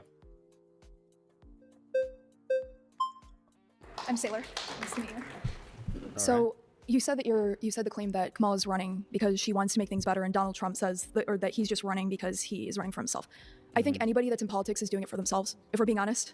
Anybody that's in government, anybody who's doing this, they have a background where they're passionate about something, but if we're being real, if you're running for president and you've been in politics this long, it is really, truly about yourself. The issue that I mean, I get what you're saying. And I don't think anybody who's running for president is without ambition. Yeah, of course. But I don't think that means that your core motivation is that it's about you.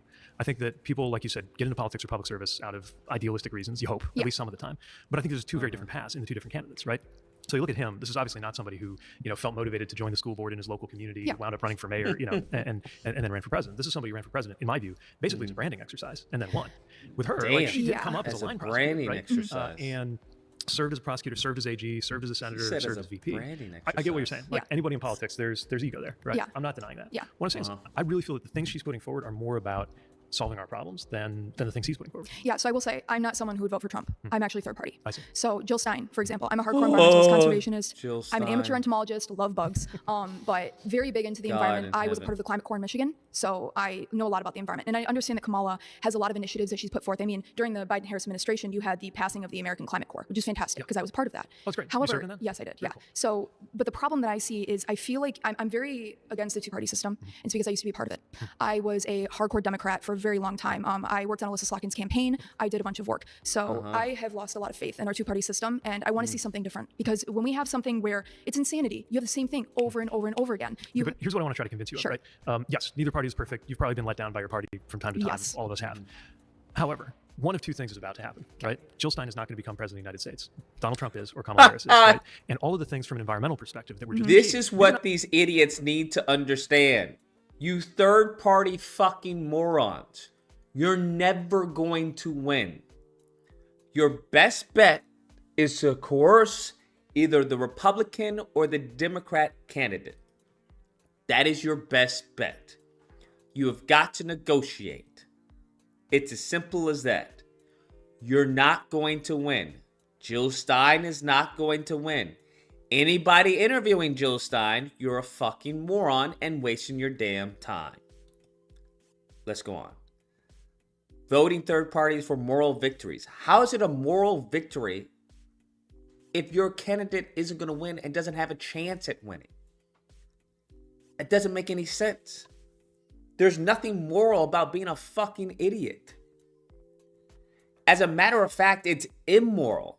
If you have one person who is fucking cuckoo for Cocoa Puffs and you have another person who's not cuckoo for Cocoa Puffs, you just disagree with them on, I don't know, fucking the conflict in Gaza or whatever, right? You have one person who's saying, yo, make Gaza a fucking parking lot. That would be Trump. Netanyahu, whatever you want, you can have. You want my wife to help you? Take her. And you have another person saying, I agree, you can defend yourself, but you can't fucking annihilate an entire group of people, bro. Right? You can't use just nukes on them. Like, you can't do that. If you want to go, they're both equally wrong, and I'm going to vote Jill Stein, that makes you morally evil. That makes you the evil person. You're not morally justified. You're a fucking idiot. You're a fucking moron at that point. It's as simple as that. If someone's... I mean, I don't know what to tell you. Simple as that. Not like little differences between center left and center right, right? You got one set that's saying climate change is a hoax. It's not even a thing. Yeah, I'm not in support of Trump at all. This is completely against Kamala. So if you're not in support of Trump, then what the fuck are we talking about then? I don't like... What? Okay. Yeah. Then the Inflation Reduction Act will be demolished, that is right? So every piece of progress, and if you're saying it's not enough, there's more to do, I'm not totally disagreeing. Yeah. But what I'm saying is we've come this far. Like we have, right here in Michigan, right? We have factories rising out of the ground making EV batteries that are going to power a different kind of future. But what it's always talking about EVs and solar panels. What are we doing to protect our lakes in Michigan? We have 22% of the world's fresh water. We have Pipeline 5 going through the Straits of the Mackinac Island, Mackinac Bridge, underneath the bridge, but in on the that, water. right? Again, like she's going to enforce the Clean Water Act. He's going to tear it up. Look at what he did to the EPA the first time, and that's when there was still some. But this is the thing. You keep mentioning stuff about Trump, but I'm trying to tell you, I'm in between Jill and Kamala. And this is the thing. Jill. What the fuck are you talking about, Jill? I would just stop talking to her. I'd be like, next, I don't want to talk to you. You're a fucking idiot. I'm in between Jill and Kamala. Excuse me. What do you mean in between? Bitch, only one candidate has a viable option. If you want to fucking vote for and throw away your vote, like, bitch, get the fuck out of my face. Like, if the choice is between Kamala and fucking Jill Stein, like, honestly, like, fucking end it, bruh. Go play Mortal Kombat and get a fatality, bruh. That's what you deserve. Like, that's what deserves to happen to you. It's as simple as that. You're a fucking idiot at that point. Like, a complete fucking moron. Is fantastic. She's an activist. She has been doing this for years. And I understand Kamala has also gone against BP when it comes to, anything like that. But I just have a feeling that I would rather change up. I want to change up the situation that we have in America. If you look at You're not changing up the situation in America because Jill Stein has less than 1% of the vote, you stupid. You can't reason with these people, bro. You just have to let them die, right? You have to go whole Batman Begins, right? I don't have to save you. Wait, no, I don't have to kill you, but I don't have to save you. Norman Rockwell's painting, it's called The Great Debate. That was 40 plus years ago. It's the same thing that's happening now. Bitch, what are you talking about? Norman Rockwell's painting years ago, same thing. We're doing the same thing now. Why do we want to continue the system and not try to change it up for third party? But do you really feel like nothing's gotten better in 40 years? I get that everything we want to have happen hasn't happened. Yeah, but surely things have gotten better. I don't want history to repeat itself. For sure. Thank you. Fucking waste of breath. Waste of oxygen. Same here. Waste of oxygen, So bro. I want to play devil's advocate a little bit. So Complete waste of oxygen. Chicken your brain a little bit. When you are looking at things such as, I believe, multiple assassination attempts on Donald Trump, looking at things where he's walked into a position where by his own people, just so we can clarify, by his own people, he has experienced. Think about it. If his own people don't want him to become president, why the fuck do you want him to become president? His own people are trying to take him out, and you're going, Like, that's another stupid talking point I see on Twitter. I'm going to vote for the guy who they're trying to kill. What? Give me the guy that his own people are trying to kill? Like, what I don't understand. Hitler had multiple assassination attempts. Like, what? It's so fucking stupid. It's painful, bro. I don't have the temperament to deal with this shit, bro. Because I'm just gonna call you fucking idiot and not say anything. And then you're gonna be like, oh, see, that's ad hominem. You don't have anything to say. Like, yeah, okay, cool. But I have yet to master the ability to just keep quiet and just go, okay, all right. I'm getting close. I'm getting better. Don't get me wrong. I'm getting better. Really awful media conversation about him, putting him in horrible lights, comparing him to Hitler, et cetera, justified or not, either way it's happening.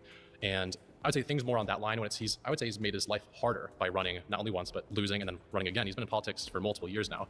How do you look at that and the determination he's in it for himself when I would say he's made his life a lot more difficult? He's a billionaire, he could be sitting up playing golf. So, yeah, no, look. What? He's a billionaire with 34 fucking charges on him.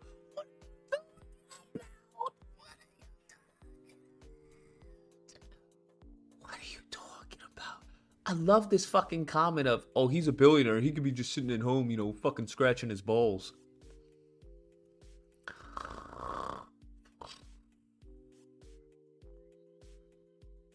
He's doing this because he loves us. Bruh, if I had a chance to become the president of fucking United States of America, and I had a group of people who would suck my balls if I commanded them to, what are we talking about? Like, of course I'm running. even if I have no chance at winning, I'm running. Because it's all upside. I've heard this argument. Here's what I'd say. First of all, he's made a lot of money off of the presidential campaign. He hasn't just made money by being in business. Matter of fact, if you took the money he inherited. Do you think he's made less money being president? I don't understand. According to Forbes and FEC filings, Trump's campaign and supporting committees have transferred $77.1 million to his businesses, including $5.9 million for his plane and $900,000 to Mar-a-Lago for rentals and catering. All of those campaign meetings he has at Mar-a-Lago. What? Do you think he's not paying Mar-a-Lago? Is that what you think? Do you think Mar-a-Lago, his business, that he transferred to one of his fucking family, right, that's in his administration, do you think they're not charging us, the taxpayer, a fucking arm and a leg to host there? You guys are fucking stupid. You don't know how, this business works. You don't, so fucking dumb. He's stupid. Why are you so fucking stupid? And just put it in the stock market, it would be about the same. So most of what he's done in his business career has been destroying shareholder value. But leaving that aside, once he became president, there was a ton of self-dealing going on, right? Folks staying at his hotels who might have had interests before the government that he Both foreign and domestic officials stayed at Trump's D.C. hotel during his presidency when conducting official business with him. Members of his family cutting smart. deals. Including Democrats allege that this violated the Constitution's emoluments clause, which prohibits elected leaders from receiving gifts or payments from foreign leaders. The Supreme Court instructed lower courts to dismiss lawsuits on the matter as moot after Trump left office. Isn't that nice? The fucking Supreme Court. Isn't that nice, man? I want a Supreme Court that sucks my balls. Suck my balls, lick 'em dry, lick 'em dry. Including overseas, that they probably wouldn't have been able to cut if they weren't related to the President of the United States. Now, I get what you're saying, that anybody who gets into public service, anybody who puts their name online, anybody who runs for president, takes on a lot of negativity that comes with that. At a different level, I've experienced the negativity of being in public service. My husband and I worry sometimes about our family just because we're out there, and nobody should have to experience that. And one thing we should be able unequivocally to agree on is that I think that knee-jerk reaction, that's why he would probably not become president. All because of that knee-jerk reaction when he says my husband and I don't know what to tell you. Call it the homophobia, call it whatever you want. I think that's why he wouldn't get the nomination. It's a damn shame. It's a damn shame. Okay, it's a damn shame. It's a shame. that nobody should ever accept political violence, no matter who it's directed at and no matter why, right? It is categorically unacceptable, wrong, and disgusting for there to have been an attempt on the life of any political candidate, including him, right? I still think, though, that he didn't do this because he woke up and thought, I want to make some sacrifices to help other people, and that's why I'm going to run for president. I just don't believe that. But either way, what I do know, what's that? Can I ask why I don't believe that? Because I've never seen him express much interest or concern for others. Like, recently he got a question about childcare. He went on this like 2 or 3 minute rant, and the one thing he didn't mention was childcare, because I don't think he thinks about it that much. It's other people's problem. You said he would win? I think he would win. But I also said a caveat that, hey, you can't bring your husband on stage. That also extends to mentioning your fucking husband. Don't remind people that you have a husband. If he were to do that, he would definitely win. 100%. He would definitely win. You just got to leave the gay out of it. That's all. That's the reason why I said you can't bring your husband on stage. You can't remind people that that's what you do. Outside of that, he definitely would win. 100%. Right? He's interested in his own, mostly his own past. This whole thing about like retribution and revenge. I don't know him. I've never been in a room with him. And I've at least met most prominent Republicans in the Senate because of my job. I will admit that I don't know him personally. But a lot of people I do who do know him say that he's in it for himself, including his own chief of staff. It's not like some intern, right? His own chief of staff has some of the most blistering and disturbing things to say about him. But also, I don't know him. I do know her. And it says a lot, I think, about somebody. If you come to respect and admire somebody while you're competing against each other. Like, I got to know her when like 20 of us were running for president. We were all campaigning, jostling, each of us trying to get the edge. And if I have one contend with what you're saying, that sparks a thought in me is, do you think you have a little bit of an innate bias because you know her well, or somewhat well? Well, I'm definitely on her side. Like, obviously, but what are you, fucking stupid? It's Pete Buttigieg of the fucking Democrat Party, and you're asking if he has an innate bias? What are you, fucking... See? Yep, couldn't be me. Couldn't be me. I'm like, no, I don't. Absolutely not. I have no bias whatsoever. Fucking moron. In my party, who I don't think of as kind of the ideal public servant, right? Just because we're in the same, don't get me in trouble. Okay.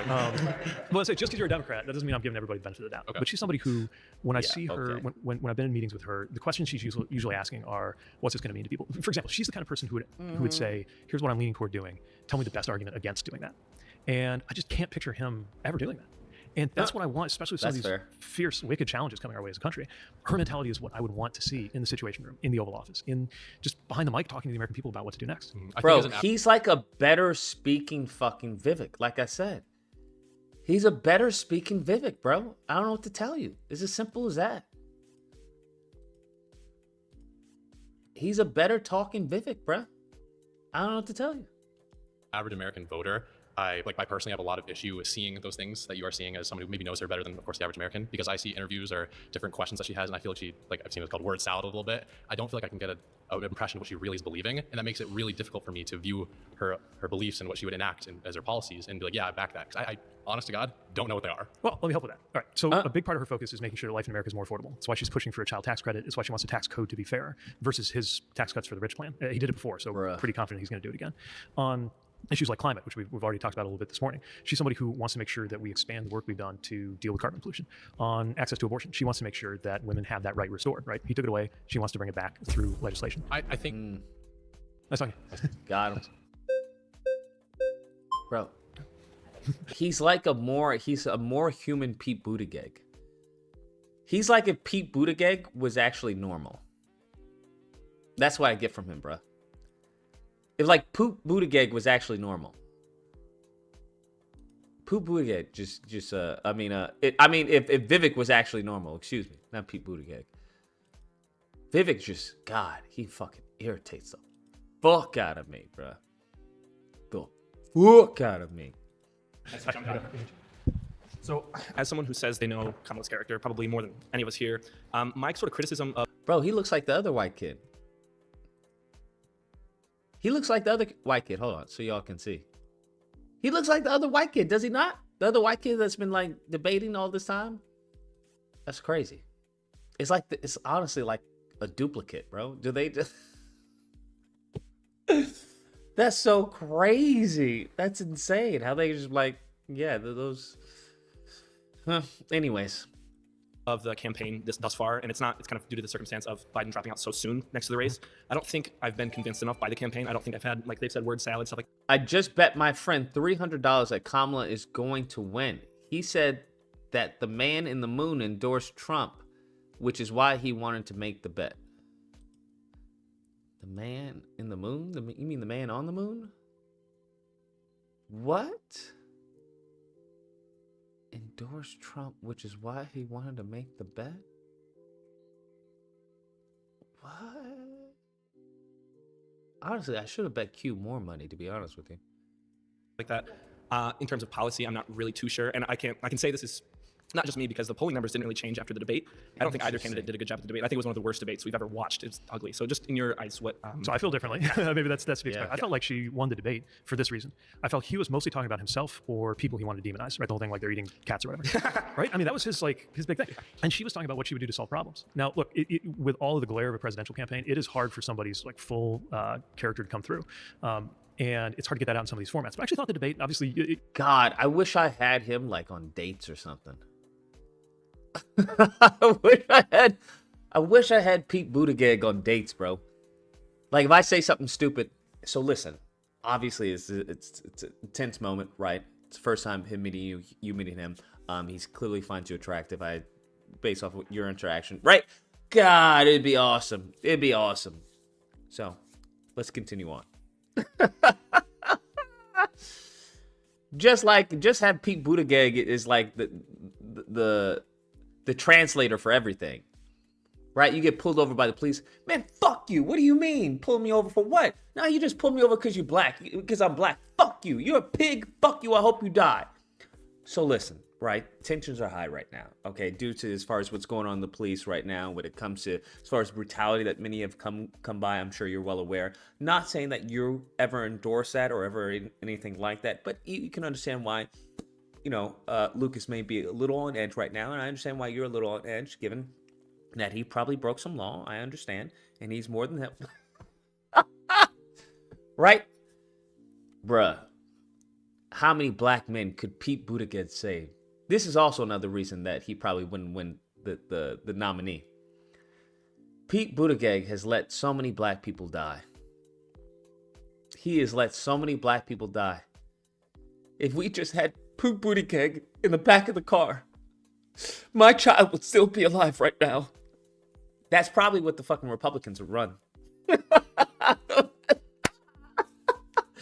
That's probably an ad the Republicans would run. If Pete Buttigieg was in the back of George Floyd's car, George Floyd would still be with us. Pete Buttigieg hates black people. It hit you a little differently. But I thought the debate, you could really tell the difference between what he cares about, mainly him, and what she cares about, which is the stuff she wants to do. Her whole point about how he's going to come in with an enemies list, she's going to come in with a to-do list, right? Yeah. Is that somewhat convincing to you? Yeah, that's fair. I would probably never vote for Trump. It would be more like she said between Kamala and okay, then please, because a big part then Kamala and Jill Stein, get the fuck out of my face. I wouldn't even fucking talk to these idiots. Like, you guys are fucking morons. What type of stupid shit is that? Yeah, I'm kind of with her. You know, it'd be between Jill Stein or Kamala. What? If somebody were to say that to me, I don't even know what I would do, honestly. I don't even know what I would do. Excuse me. I would have to control myself. I would have to control myself to not smack them upside their fucking head. What a stupid fucking thing. That'd be like, hey, either. So what's your decision? Well, it's either between the girl at the bar or, you know, fucking Jennifer Lopez. What? Yeah, right now it's between, you know, her at the bar right over there. She's cool. Or Jennifer Lopez. What the fuck are you talking? What? Like, that's what it sounds like, bruh. That's what the fuck these people sound like. That's what the fuck these people sound like. Like, you're fucking completely delusional. What the fuck are you talking about? Her or Jennifer Lopez? What we're trying to do is reach out to folks who aren't going to vote for him, but they're deciding whether or not to vote. Yeah. And what I want voters like you to hear is anything but a vote for her works out to being a vote for him right now. Yeah. Because this is a swing state. You live in Michigan, right? Yeah. In a few days, either it's going to be him or it's going to be her. And it could come down to like a couple votes per precinct, and one of those might be you. It could be. I just, as a principal rule, don't really agree with the two-party system. I would do anything to completely demolish it. I think if the founding fathers saw what we had today, they would riot with their muskets. What do you mean, the two-party system, stupid? There is a third party, Jill Stein. The only problem is nobody wants to vote for her. It's so crazy when I hear this shit. Now thinking about it, oh, two-party system. Bitch, there is a third party. There's more than that. The only problem is your candidate is fucking shit. No one heard about Jill Stein. I didn't even know Jill Stein was running like until fucking weeks ago. You tell me the last fucking Jill Stein ad you saw, bruh. What are we talking about? There is a third party. Your party is just shit. Can't market. You can't fucking get people to vote for you. You're just shit. I don't know what to tell you. You're dog shit. Out of the grave. I mean, they didn't want parties. It's true, right? Like, you read a lot of the early statements of the founders. They were like, watch out for this, of course. And here we are. Thank you so much. Good talking. Jubilee's mission is to be a home for empathy and human connection. As such, we've been in touch with members from both political parties and have standing invitations to Vice President Harris, President Trump, and other political representatives. If you're a notable figure and would like to participate in Surrounded, please contact us using the form below. Oh, wow. My next claim is the economy, especially here in the industrial Midwest, will be better off under Kamala Harris. Ooh. We hear a lot about Vice President Harris's plan for her economy, and it has to do with housing, it has to do with tax credits, but we don't hear about what it has to do with manufacturing. Whereas when we hear President Trump's talk, even though I don't necessarily agree with tariffs and things along those lines, he does talk about manufacturing, and in a state such as ours that relies heavily on that, and as you alluded to earlier with EV credits and or EV, battery manufacturing, things like that. How do we see an increase in that manufacturing in our state? We haven't heard anything about that. So I'll grant you that he talks a good game about manufacturing. He brings it up everywhere he goes. I'd like for us to do even more of that on our side. But I would start by saying results, right? So people sometimes are asked to forget about this, but there was a manufacturing recession under Trump, even before COVID. And obviously we all know what happened with COVID. Right now, there's more investment in putting up factories in the United States than any time in the last 50 years. Like, there's never been a time, hopefully you've seen it. Where do you live in the States? Just north of here. Okay. So, definitely in the middle part of the state. Some of it's around EVs, some of it's more traditional manufacturing, some of it's like clean tech, some of it's stuff like data centers. But I've never seen a moment when you had this many, first of all, just people in the building trades building the factories, and then people starting to get jobs in the factories. I grew up in a city that was the hometown for Studebaker, and Studebaker died in 1963. And even though that was before I was born, you could feel it the whole time I was growing up.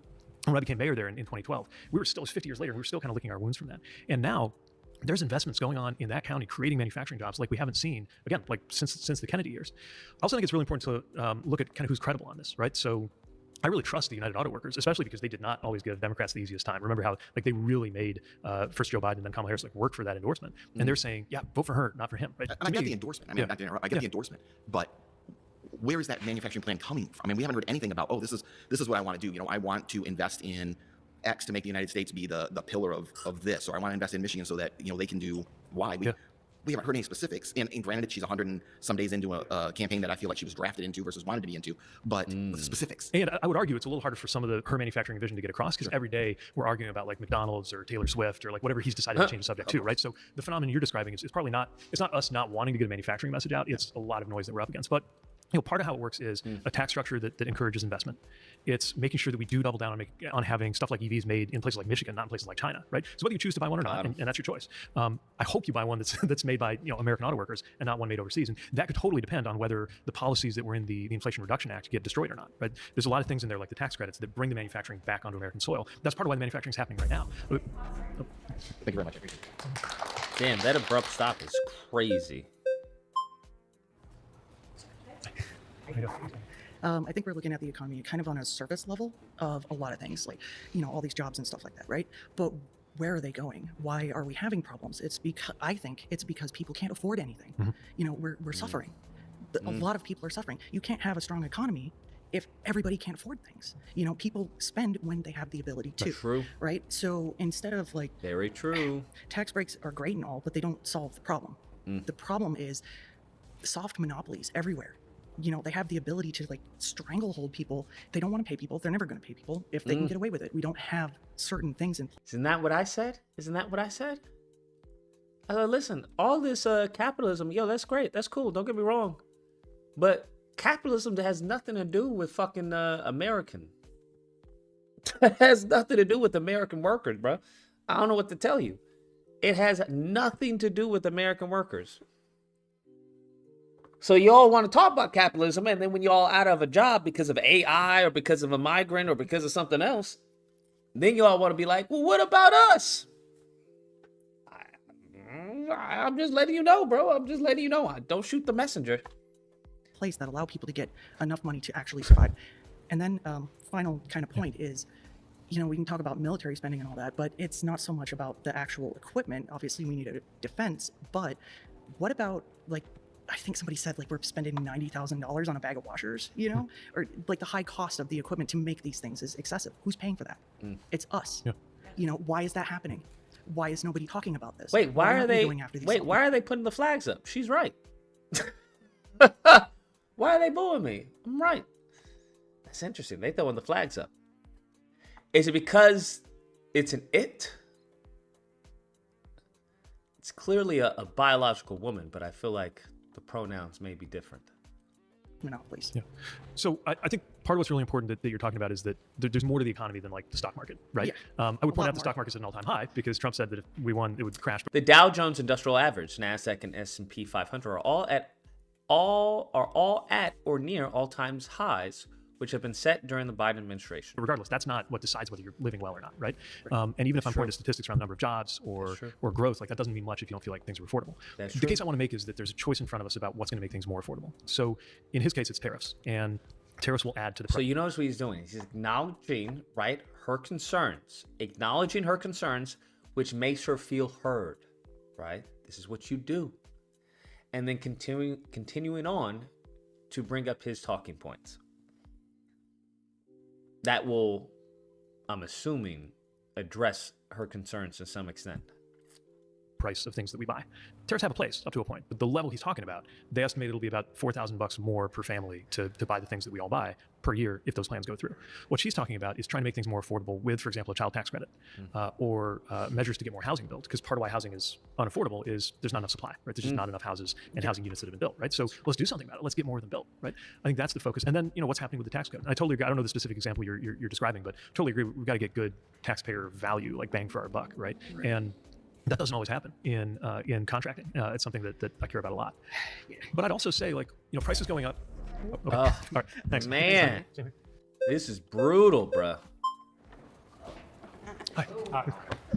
So you said that the economy will be better under Harris and that Trump is basically working for people like him. And I don't necessarily disagree with that, but I'm curious to know exactly what a president can do with their powers to affect the economy. Because, we saw under President Obama, he tried to do a lot of stuff and Congress said no.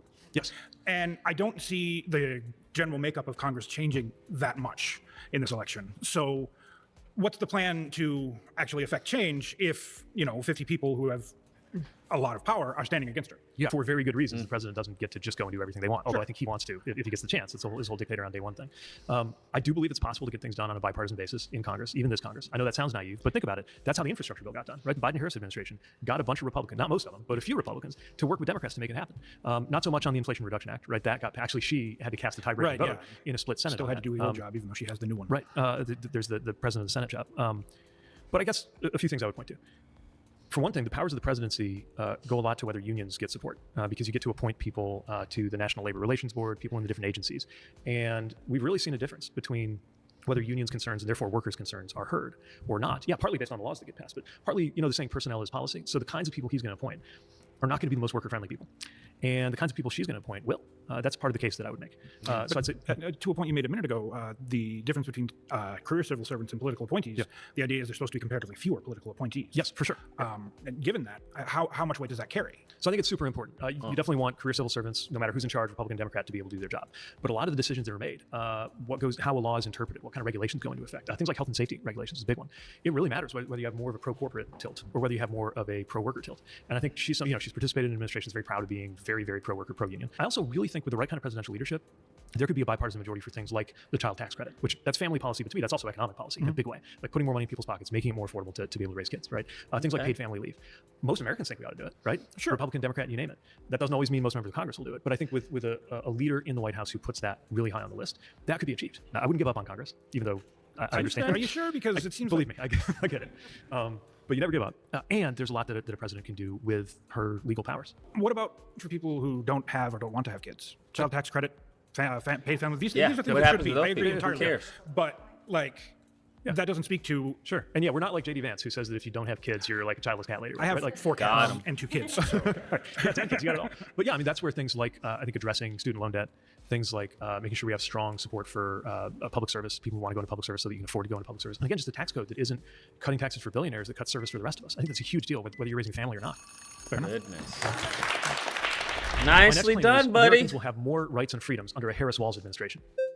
Wait, what was it? Who will have more? Americans will have more rights and freedoms under a Harris-Walz administration. Man. I know where he's going with this one. Same here. Thanks, Grace. I know where he's going with this one. Frankly, I'm shocked that you would make that claim. I think I would love to know what the basis of that is, some specific examples, starting with freedom of speech. Sure. Okay, let's start with freedom of speech. So Donald Trump has said that he wants to revoke the licenses of television networks that have broadcast coverage that he disagrees with. I can't think of a more direct attack on the freedom of speech. Trump said CBS broadcast license should be revoked after it aired an interview with Vice President Harris he claimed was edited to favor her. Then a government official or a wannabe government official saying, I want to punish a television network because of their journalism, right? So that's how I feel about free speech. Or There's lack also more personal thereof. rights, Are a woman's we right to choose, gonna- my right to have this ring on my finger, that I feel are much more secure if she's in knew that charge was than coming. if he's in charge. I knew that was And coming. the evidence you have of Donald Trump being against gay marriage or wanting to roll back protections for gay folks to be married is yeah, what the exactly? evidence is that he ran for president with a platform that specifically said in black and white that they were against marriage equality. What? For decades, Donald Trump has shifted his stance on gay marriage. In 2020, his wife said he supported the Respect for Marriage Act, was signed into law in 2022 by President Joe Biden, essentially legalizing same-sex and interracial marriages nationwide. So where did he... Yeah, his stance has shifted, but where does he say recently that he's against it? And like this is today. So they've kind of rubbed that out of the platform since the last time he ran for president, but the people he put on the court are contributing to a majority that already took away a woman's right to choose and doesn't seem very interested in protecting my right to marry, nor did he do anything to help get that legislation passed. when the Ruth Biden Bader Harris Ginsburg administration passed didn't think that Roe v. Wade was the appropriate statute on which to be hanging reproductive freedom. The late Justice Ruth Bader Ginsburg criticized Roe, preferring abortion rights be secured through state legislatures and the courts. She also disagreed with Roe's legal basis, which she described as more about doctors' right to practice rather than a woman's right to choose. Friendzone says, any electoral vote prediction, Lucas? Kamala 270. That's my electoral vote prediction. And this is your first super on the live stream. So, wowzers. Pop that cherry. Freedom. And Obama campaigned in 2007. There was a bill introduced to the 110th Congress, H.R. 1964, the Freedom of Choice Act. He campaigned. The first thing I'm going to do as president is sign that bill. Once he was elected, I quote, not my highest legislative priority. I don't know why I should actually trust Democrats to enshrine reproductive... 2007 Freedom of Choice Act aimed to ensure women's right to terminate a pregnancy before fetal viability or later if necessary to protect her life or health. At a Planned Parenthood event, Obama said he'd sign it as president. rights as national law because they had the opportunity so many times over the past decades. Most recently in 2009, 2010, they didn't do it. Kamala's coming here and campaigning in Michigan on reproductive freedom. Guess what? It's part of our state constitution. Like, that's manipulation of voters. Well, I don't think that's manipulation. Look, the whole point of a national right, I live in Michigan, right? But if I take my kids with my husband to their first ever Notre Dame game and I cross the state line, obviously I'm talking about marriage equality, not reproductive freedom here, but just as an illustration of why national right is important. I don't want my marriage to evaporate the moment I cross the Michigan-Indiana state line. What she's talking about is that a national right should be national. It's true, you have great leaders here in Michigan who have taken action at the state level to protect reproductive rights, but since when does civil rights disappear at state lines? And how is it pro-freedom to take away a national protection and say, well, if some state wants to take away this freedom, have at it. We went through this as a country with the civil rights era. We're definitely going through this right now on something like choice, where your rights in Alabama are different than they are in Michigan, right? I do want to circle back to something you said about the number one thing you have as evidence for Donald Trump being against free speech is that he wants to revoke these licenses for campaign, like coverage he doesn't agree with. To what extent is it untrue coverage? I think the whole idea of free speech is that... To what the extent is untrue coverage? Yo! She lighting him up.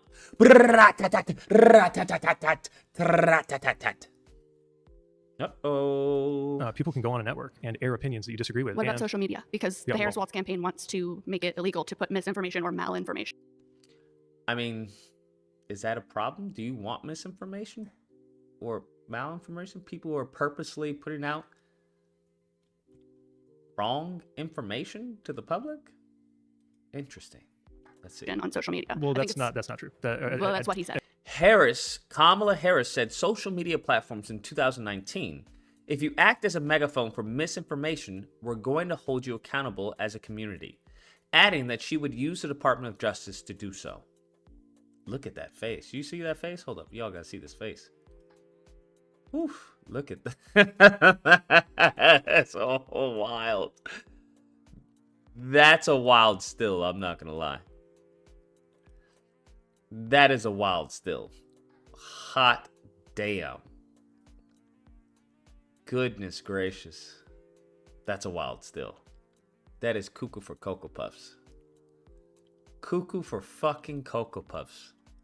Not saying that she is, but that's... Yeah, he did. Yeah, she did. Yeah, she did. She fucking did. That's what the fuck she said. I know what the fuck I'm talking about. She said that. Okay, she said she was gonna do that. Fair enough. Oh, new emote? Yeah, who are we replacing? Who are we replacing? Who are we replacing? We have to choose somebody to replace. Oh, not the OG Becky. We're replacing the OG Becky? Get the fuck out of here, punk. Fucking crazy. How about we replace fucking what's his name? Dude with the tear. I forgot his name. Dude with the tear? How about we replace him? I think that would be better. Yeah, I think we replace him. Oh shit. Let's go back. Oh fuck. Let's go back. We're gonna replace him. At And that's what she said. At best, that's an extreme simplification. And it's not really true. I mean, look, nobody has made more statements about being willing to use the powers of government to shut down people who disagree with them than Donald Trump. And you think it's okay to shut down the license of a TV station? I didn't say that. Okay, I thought that was implied in your question. You said, what if it's untrue information that they're broadcasting? Well, I'm just asking. Like, he says a lot of off the wall things that certainly, like, I'm not, and I don't like stand behind a lot of what he says, but just like if he's angry about coverage that is manipulative towards people, like that happens a lot. I'd like to. The whole idea of free speech is that the government doesn't get to decide. Certainly, but then you have. And Donald Trump doesn't get to decide. Certainly, but I don't want Kamala Harris also to decide. And neither does she, right? That's the point. She's not going to threaten the licenses of stations that cover her unfavorably. But they threaten the Section 30, whatever it is, for social media. Not based on unfavorable political coverage. Now, there is an idea that social media companies need to be more accountable for their choices, especially when you look at how they're harming women and girls, for example, by what goes out on Instagram, right? But that's not the same as a free speech debate. Interesting. All right, so I definitely do agree about Kamala giving more freedoms. Basically, I don't have anything to pose, but more so a question. I'm trying to, I'm here to get educated. When it comes to DEI, that's something I just learned about like a couple of days ago. Pretty uneducated when it comes to that. That does to me, from the little I do know about it, sounds like something that can only be good. I guess my question will be like, what exactly is it? Because I still don't know exactly what it is, and how could it be perceived as like a bad thing? Yes. From the little bit I do know, This man came here asking questions, fam. It's become kind of a buzzword. And like most buzzwords, like socialism or a lot of other things get thrown around in the debate. The more it gets thrown around, the less meaning it feels like it has sometimes, right? So I think it means different things for different people. Actually, if you want to see kind of one of the clearest expressions of the case against DEI, which I strongly disagree with, Jubilee did something with Ben Shapiro, who's a conservative thinker. That's the first time I heard it. Okay, so he was attacking it in a way that I think was mistaken, and I'll tell you a little bit why. First of all, I mean, DEI stands for diversity, equity, inclusion, right? So to me, we start by thinking, okay, what's the opposite of those things? The opposite of diversity is uniformity, right? The opposite of equity is inequity. And the opposite of inclusion is exclusion. And I don't know a lot of people who think we'd be better off if our lives had more uniformity, inequity, and exclusion, right? But I think that the part of why people have questions about it that I respect is they're not sure if they're worried about fairness, right? So to me, when you talk about some of these policies, the idea is to make sure everybody gets a seat at the table, especially if you know there have been systematic ways of keeping people from getting a seat at the table over the years, sometimes based on their race, on their religion, on their income, on their background, any number of reasons, sexuality, right? Like a lot of different reasons. And it's about making sure that what we do going forward is fair. And this can be an economic issue too. You look at something like redlining. A lot of homeowners, families, would-be homeowners, especially black families, couldn't get homes in certain neighborhoods where the property value started to go up. So even if that happened to a family, I don't know, 50 years ago, their kids are living with the consequences of that now because they're. Ooh, okay. Now, are we gonna tie it to reparations? We tying it to reparations, Pete boy, Peter boy. We tying it to reparations, Pete boy. Family has less wealth because they were kept out of a neighborhood where. Woo! Are we tying it to reparations, Pete boy? Come on, Pete boy, you're right there. Values were growing, right? And so part of it's the idea that some of these things may have started a long time ago. Maybe nobody alive today is responsible for some of the injustice that has shaped what it's like to live in this country right now. But all of now we're responsible for doing something about it. It's not about tearing anybody down. It's not about preventing anybody from thriving. So but I think it gets twisted to make it look like does some of the pushback come from people seeing, let's see, say one marginalized community sees one group getting a lot of emphasis and they kind of feel they're not getting enough? Maybe, yeah. Yeah, I mean, if it gets distorted, if somebody describes it in a way that makes it seem like somebody's getting an unfair advantage and you're not, you're gonna be pissed off about that, right? Right, somebody is. And I think, by the way, I think that's part of the story he's trying to tell. He's trying to say you're better off because somebody else, or you're worse off because somebody else is better off. Right. And to me, the whole point of government is to find ways to make more people better off without making people worse off. Right. I think good policy does that. Right. But he wants it zero sum. Right. Thank you. True. I think good policy does that. This guy's good, man. Hi. Dude is good. It's really a pleasure to be up here. I would have voted for you in 2020. I would vote for you right now. I think you're fantastic. I agree with a lot of your views. I disagree with also a lot. Very middle of the road person.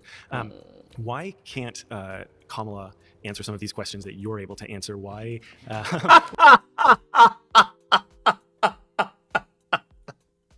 Hot damn.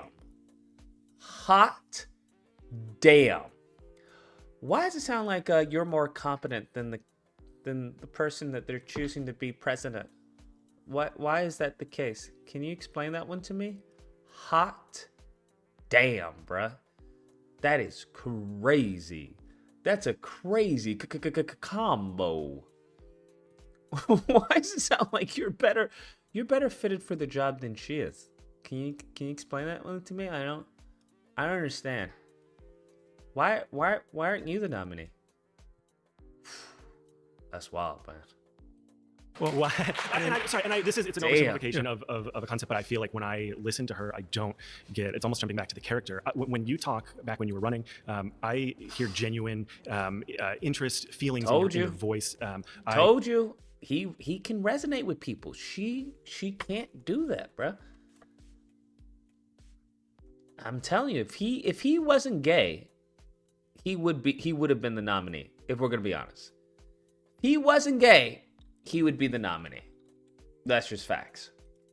I know what you want, and I know that when you say something, you really mean what you're saying. I don't ever get that sense. There were some times in the debate with Kamala that I got a sense of that, but since then, especially with some of the not as great, the town hall and some of the CNN stuff that.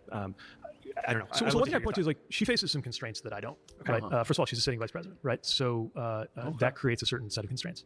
I also think just the advice that I know you get of things to be careful about when you're actually a nominee for president, and definitely when you consider the historic nature of her nomination, can also make it more challenging. She's good at things that I'm not. Every one of us is good at different things, right? What I know is she's going to be really good at being president. And I know that because in the last few years, I've learned more and more about her. And I've learned more and more about the presidency. And the more I learn about both of those things, the more she's somebody I want there. Look, she and I competed 5 years ago, right, for the nomination. And thanks for and by the way, Joe Biden was obviously the competitor who won, and there were like 20 others, right? Each of us brought something different to the table. But one of the things I really respect about her right now in this moment is that she has brought our party together, and our party is not famous for coming together around anything. Like the achievement of like doing that in a matter of hours is no small thing for our very fractious Democratic Party, right? And then she didn't stop there. I have never seen a Democratic nominee bring more Republicans into the fold, the folks she's campaigning with, right, without pretending to be something she's not. She's not saying I'm a conservative now, so now that I've got the Democrats, okay, all the Republicans come over. It's the broadening of a coalition in a way that I think is exactly the mindset we need in an incredibly divided country. So those are some of the reasons why I'm not just campaigning for the Democratic nominee, like her specifically. I think she'll be a great president. I mean, you just talked about bringing the Democratic Party together, and I'm curious, genuinely, because I do think you're a genuine person, how much of that do you think is because of her, and how much do you think that is just because Biden was not polling well, he did poorly in the debate, and it's just a scramble to I think for a lot of people, feign support for a person that still just represents their party. I hear you, but to me, it says a lot about the party in the moment, but I do think it says a lot about her, too. I mean, it's difficult to describe how challenging that moment would be for anybody who is considering stepping into the space that he opened up by saying, I'm going to step aside, and it's time for a new generation. And I think that there's a particular quality that she's brought to this that anybody who's good at what they do makes it look easy, right? And again, everybody in politics has certain things, or certain pieces of being in politics that they're stronger at than others. But I think it's more than just the state the party was in, because I've watched us blow it in really important moments where we couldn't get it together, right? That it actually took a leader who was capable of doing that. And I see her as that leader. I also felt, and I didn't think I would, because I've sat through so many speeches, because I've given so many speeches, I didn't think I would feel moved the way I was at the convention. Chasten and I, most of the time we were just running around, but we stood and saw her give that speech. And I was really moved by it. And I hope folks take a minute to watch it. The debate too. Now, again, you're never going to find the candidate that's 100%, unless you run for president. Sure. You will never find, so like you mentioned, you were supportive of me, but that didn't mean we agreed on everything either, right? But the choice to me couldn't be clear this time around, and I'm not just against him, I'm for her. Touche, man. My fourth claim is Nicely crime done. will continue to go down in America if we elect a career prosecutor over a convicted criminal. Why hasn't she brought this up? I don't understand. This is fucking insane. How has Kamala not brought these arguments up? Crime will continue to go down if you elect a career prosecutor over a convicted criminal. Like, how? I haven't heard her say this. Which is crazy.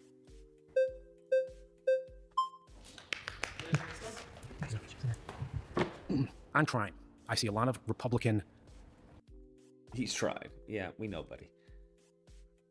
Bro, what is going on with my computer, bro? Why is everything freezing? What the fuck?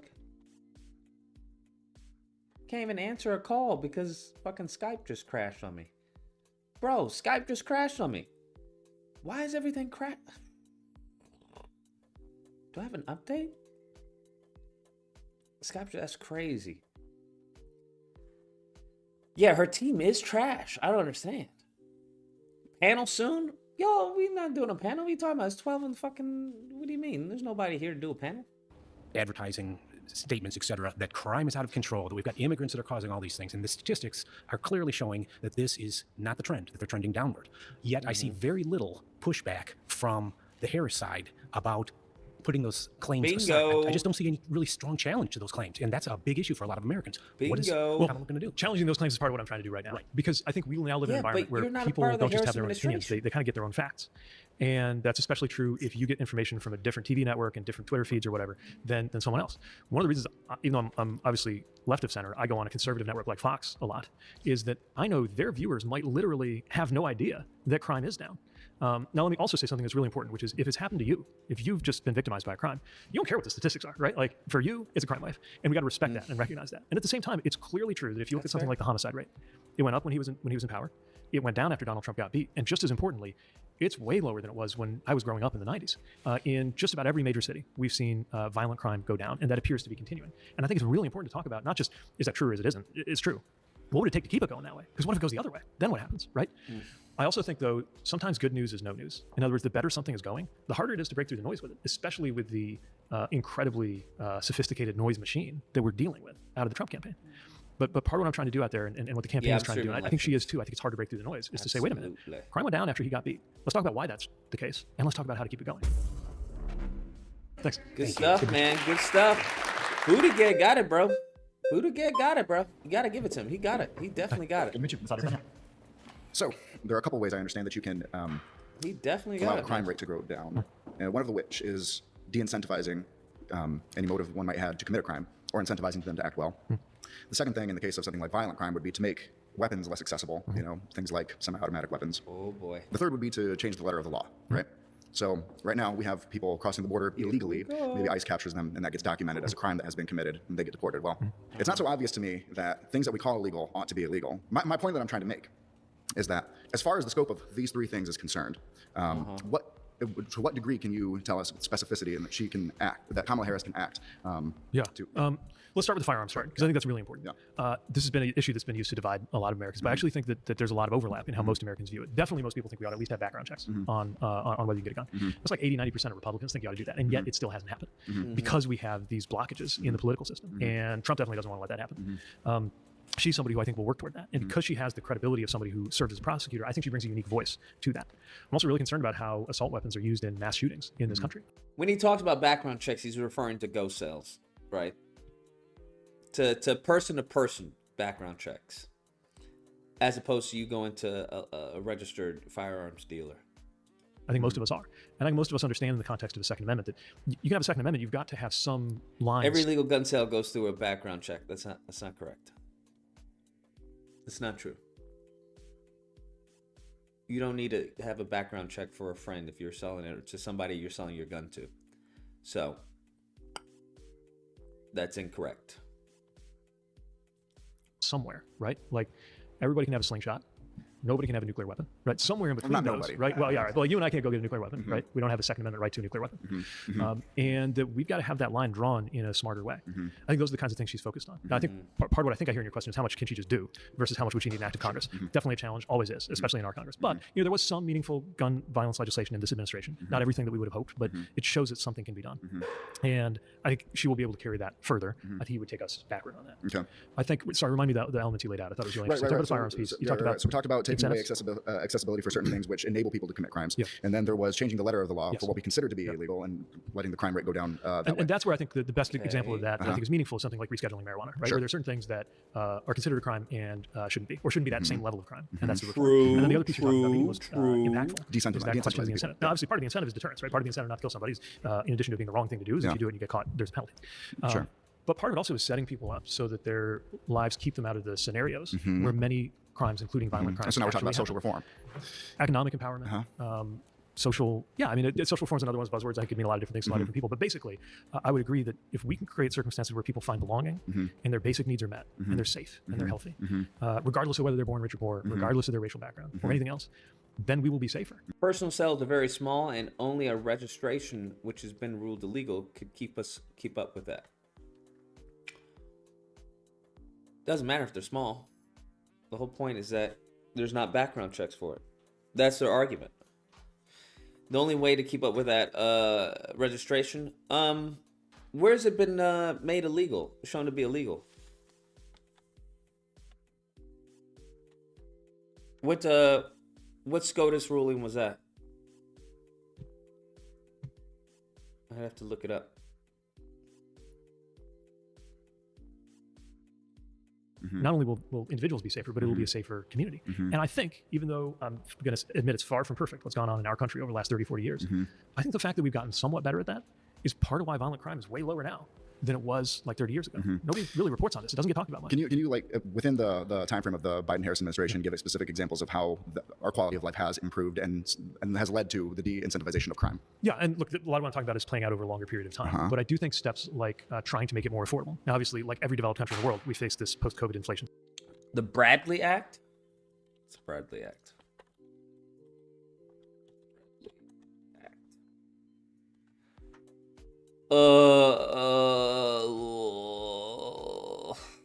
Bradley Act.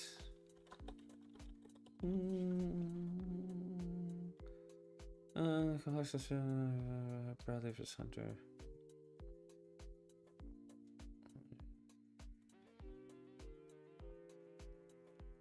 I said Bradley. Brady Act. That's what I meant. Yeah, that's right. Brady. What was the Brady bill? Brady bill. What was this? This is a SCOTUS ruling? Brady versus United States.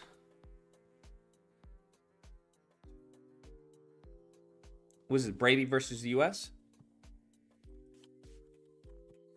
Brady Act. What the fuck is the Brady Act? I haven't heard that one. Brady Law. Brady Handgun Prevention Act? Hold on, let me look into it. I have to use the restroom real quick.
The Brady Act. It's for licensed dealers. What does that have to do with private selling? Prohibits NICS system from being used as a registry.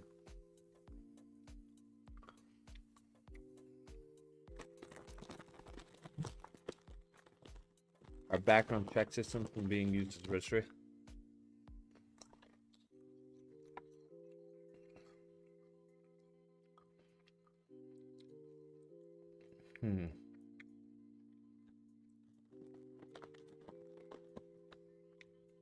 But right now, gun dealerships have, as far as background checks, Gauntlet.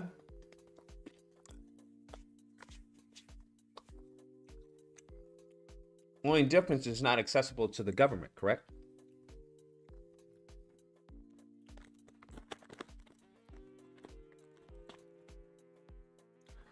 So it doesn't have to be as far as a background check. That would be on registry. It could be a proof of purchase. You have to have a receipt. You have to have a receipt number of, you know, with the name and the address of the person who bought the gun. Or for private purchases must be made at a dealership. Simple as that. All private purchases must be done at a dealership or through a dealership or something like that. There are ways around it. The whole point is to make sure that the person who gets a gun is doing a background check. And I don't know how you can, as far as account for how many personal sales are a very small amount. How can you account for that? Based off of who? The people who give you the information?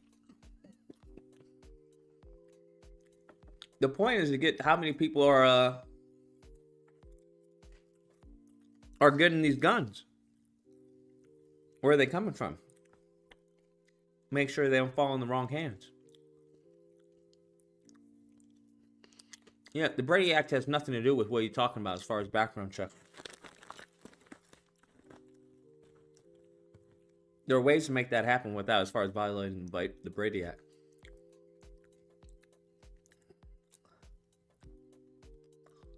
Right? But that's been fought back. Bought 4 new guns this year.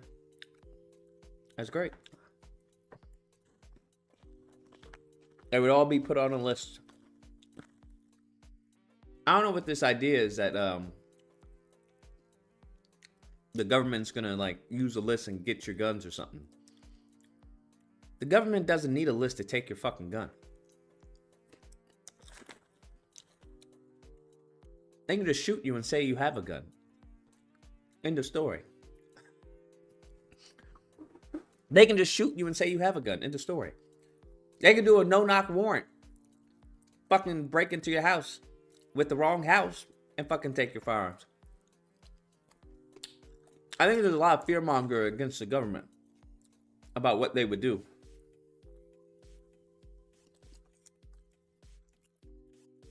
Back down to about 2%, 2 to 3%. In the meantime, there's been work to do things like the child tax credit. That cut child poverty almost in half. Mm-hmm.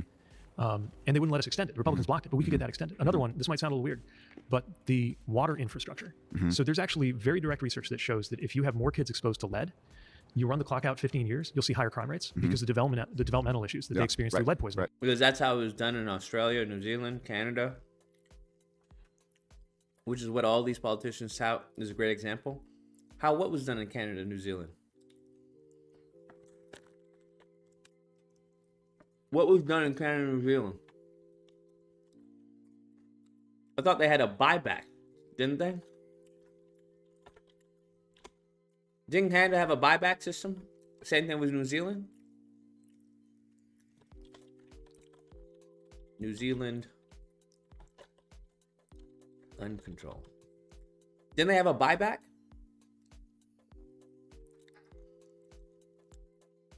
New Zealand gun laws explained.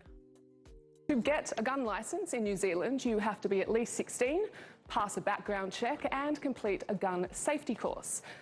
Great. I don't understand. What's the issue with this? What's the issue with that? Semi-automatic firearms aren't banned like in Australia or the UK.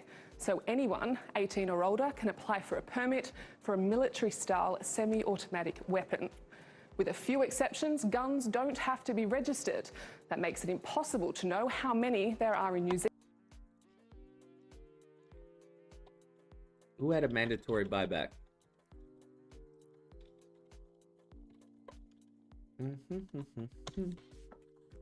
Where was this? Come on. Who had a mandatory buyback? What? Buyback program? Canada?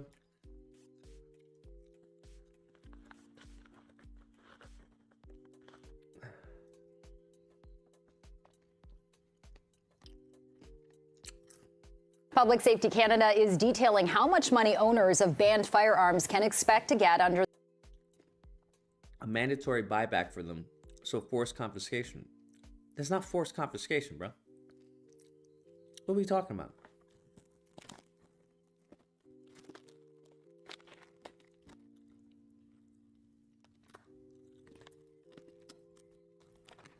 It is, though. How is it?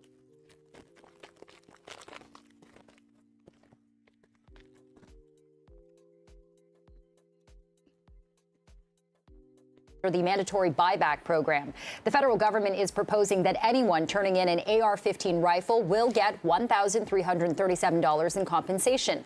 Ottawa will seek input from gun owners and businesses on the proposed compensation from now until August 28th. The mandatory buyback program covers what the government considers assault-style firearms that were banned 2 years ago. They were banned 2 years ago. Okay.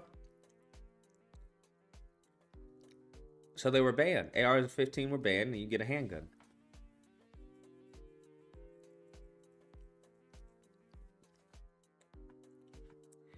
Give or you go to jail. Okay. Well, they banned it. I don't know what to tell you. They banned it. You still get to have as far as a 9mm, just ARs. Starts assault rifle buyback. So what does this have to do with as far as with background checks? I don't understand. What does that have to do with background checks? There's nothing stopping them from doing that right now. I don't understand. There's nothing stopping them from doing this right now. If Biden wanted to do a mandatory, I don't know, AR-15 check or whatever, buyback, he can do that right now.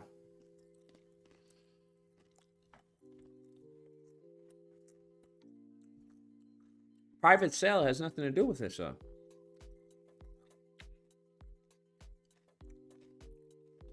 Because if it's mandatory buyback, whether you privately sold it or not, it doesn't matter. It's illegal. If you get caught with it, it's game over. I mean, I don't know what to say. Now, if you want to keep it inside your house and risk getting caught or something, hey, knock yourself out. Or risk somebody snitching on you.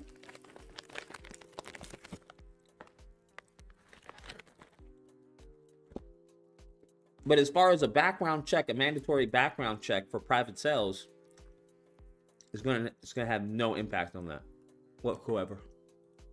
Lead them to be more likely to be justice involved. There's like a hugely strong correlation, right? So replacing all the lead pipes is not sexy. I think it's actually one of the best things we can do that will lead to a safer society and less crime. Granted, that's not something you're seeing in the data, like, from 1 year to the next year. But I do think, by the time my kids are entering the workforce, like that will have had a big impact. So these are things piece by piece that you think about when you come into office and get up every day trying to make other people better off. And that's what I think she does. That's what I know she does, because I know her. And that's not what I believe he does. And that's why I think it's really important not just to not vote for him, but to vote for her. Okay. That's the end of this claim. Please return to your seat. Okay. Thank you. Thanks. Yeah, well, hopefully I've had a chance to make the case for Kamala Harris to you. I know that I'm simultaneously speaking to some people who come at this from a more conservative perspective and are deciding whether to go for Trump even though they're not sure. Others who are coming from a more leftist center perspective and deciding either whether to vote third party or whether that was it. What I'm urging you to consider is that one of two things will happen, and that in a state where it's this close, and you all are kind of in the center of the political universe as Michigan voters, if you want to prevent the bad outcomes and deliver the good ones. I hope you've heard from what I presented that I'm not just here talking about what I believe in blocking, but what I believe in building. That we will have a better country. I'm not saying it's perfect. None of us is perfect.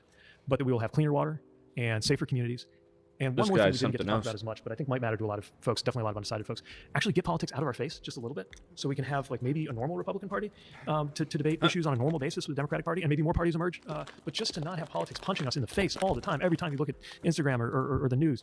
I think that also is something we could achieve. But if you feel that way, and if you're skeptical of him, and if you're willing to give her a chance, I'm urging you not just to withhold your vote from him, but to use your power to make sure that she becomes the next president of the United States. Wow.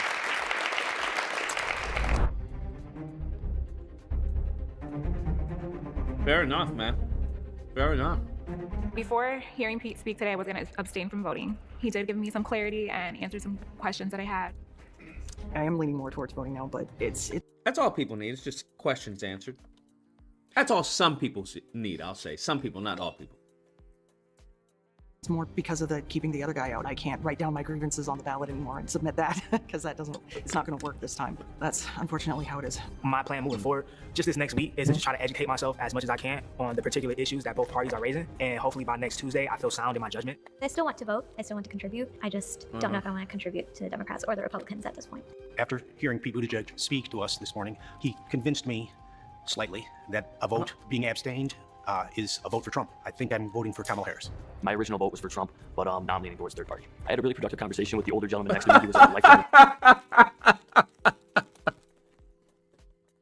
That's fucking hilarious. I was originally gonna vote for Trump. Now I'm voting third party. Oh, okay, cool, bro. Cool story, bro. Tell it again. Republican, and he's not even gonna vote for him. Before speaking to Holy Pete or being shit. here, I was definitely undecided. Through other conversations here, I feel not voting is definitely wasting a vote. And too many people before me, made it, sacrifice so I could vote. It is important to me to vote. However, I don't think I can, in good conscience, cast a vote without feeling very confident in the one for whom I'm voting. At the conclusion of this event, I did mark down Trump as a selection. It's not a vote necessarily for Trump. It is, I think, a commitment to vote. I decided to vote for Crazy. Man. Harris because of personal rights. As a woman, I need rights to protect me and also my children, my grandchildren. Major change doesn't come about when you do the same thing over and over and over again. So I want to see a drastic change, especially when it comes, like I said, to the environment. Jill Stein is going to do that. Before hearing Pete speak today, I was pretty undecided. I wasn't going to vote at all, actually, but after hearing him, I feel like I'm going to vote for Harris. Crime is going down. I expect to continue to go down with her and not go up with him. Dun, dun, dun. Before election. Wow. It was a... Wait, before election. Let me see this. Hold on. Let's see before election. Leaning no vote. Holy shit. 11 no vote, 5 third party, 4 Trump. Wait, is it still 5? Hold on. Let me see. Am I tripping? 4 Trump. Wait, so did more people... One person decided to vote for Trump. That's fucking hilarious. One person decided to vote for Trump. One person decided to vote for third party. The rest decided to vote for Harris. Wow, look at that.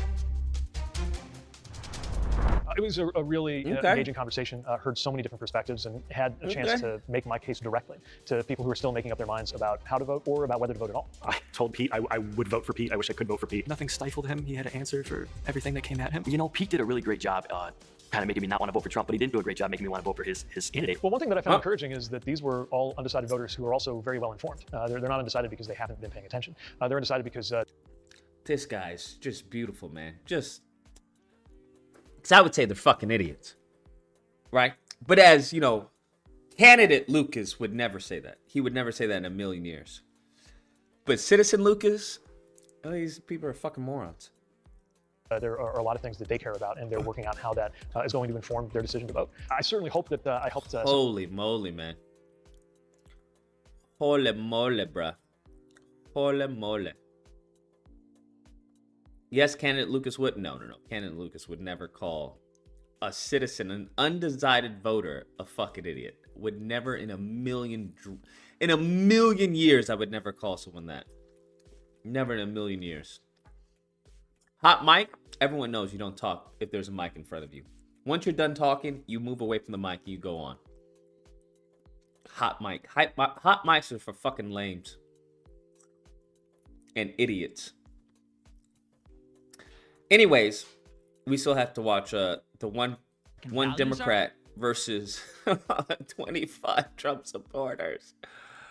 We still gotta watch that. We'll maybe watch that tomorrow.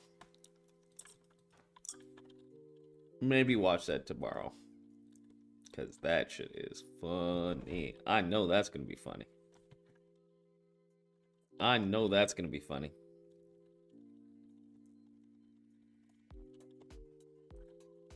All right. In the meantime, between time, thank you all for joining.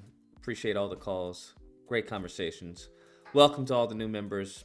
Appreciate the support of the supers. Everyone take care. Stay safe. I will catch y'all mañana.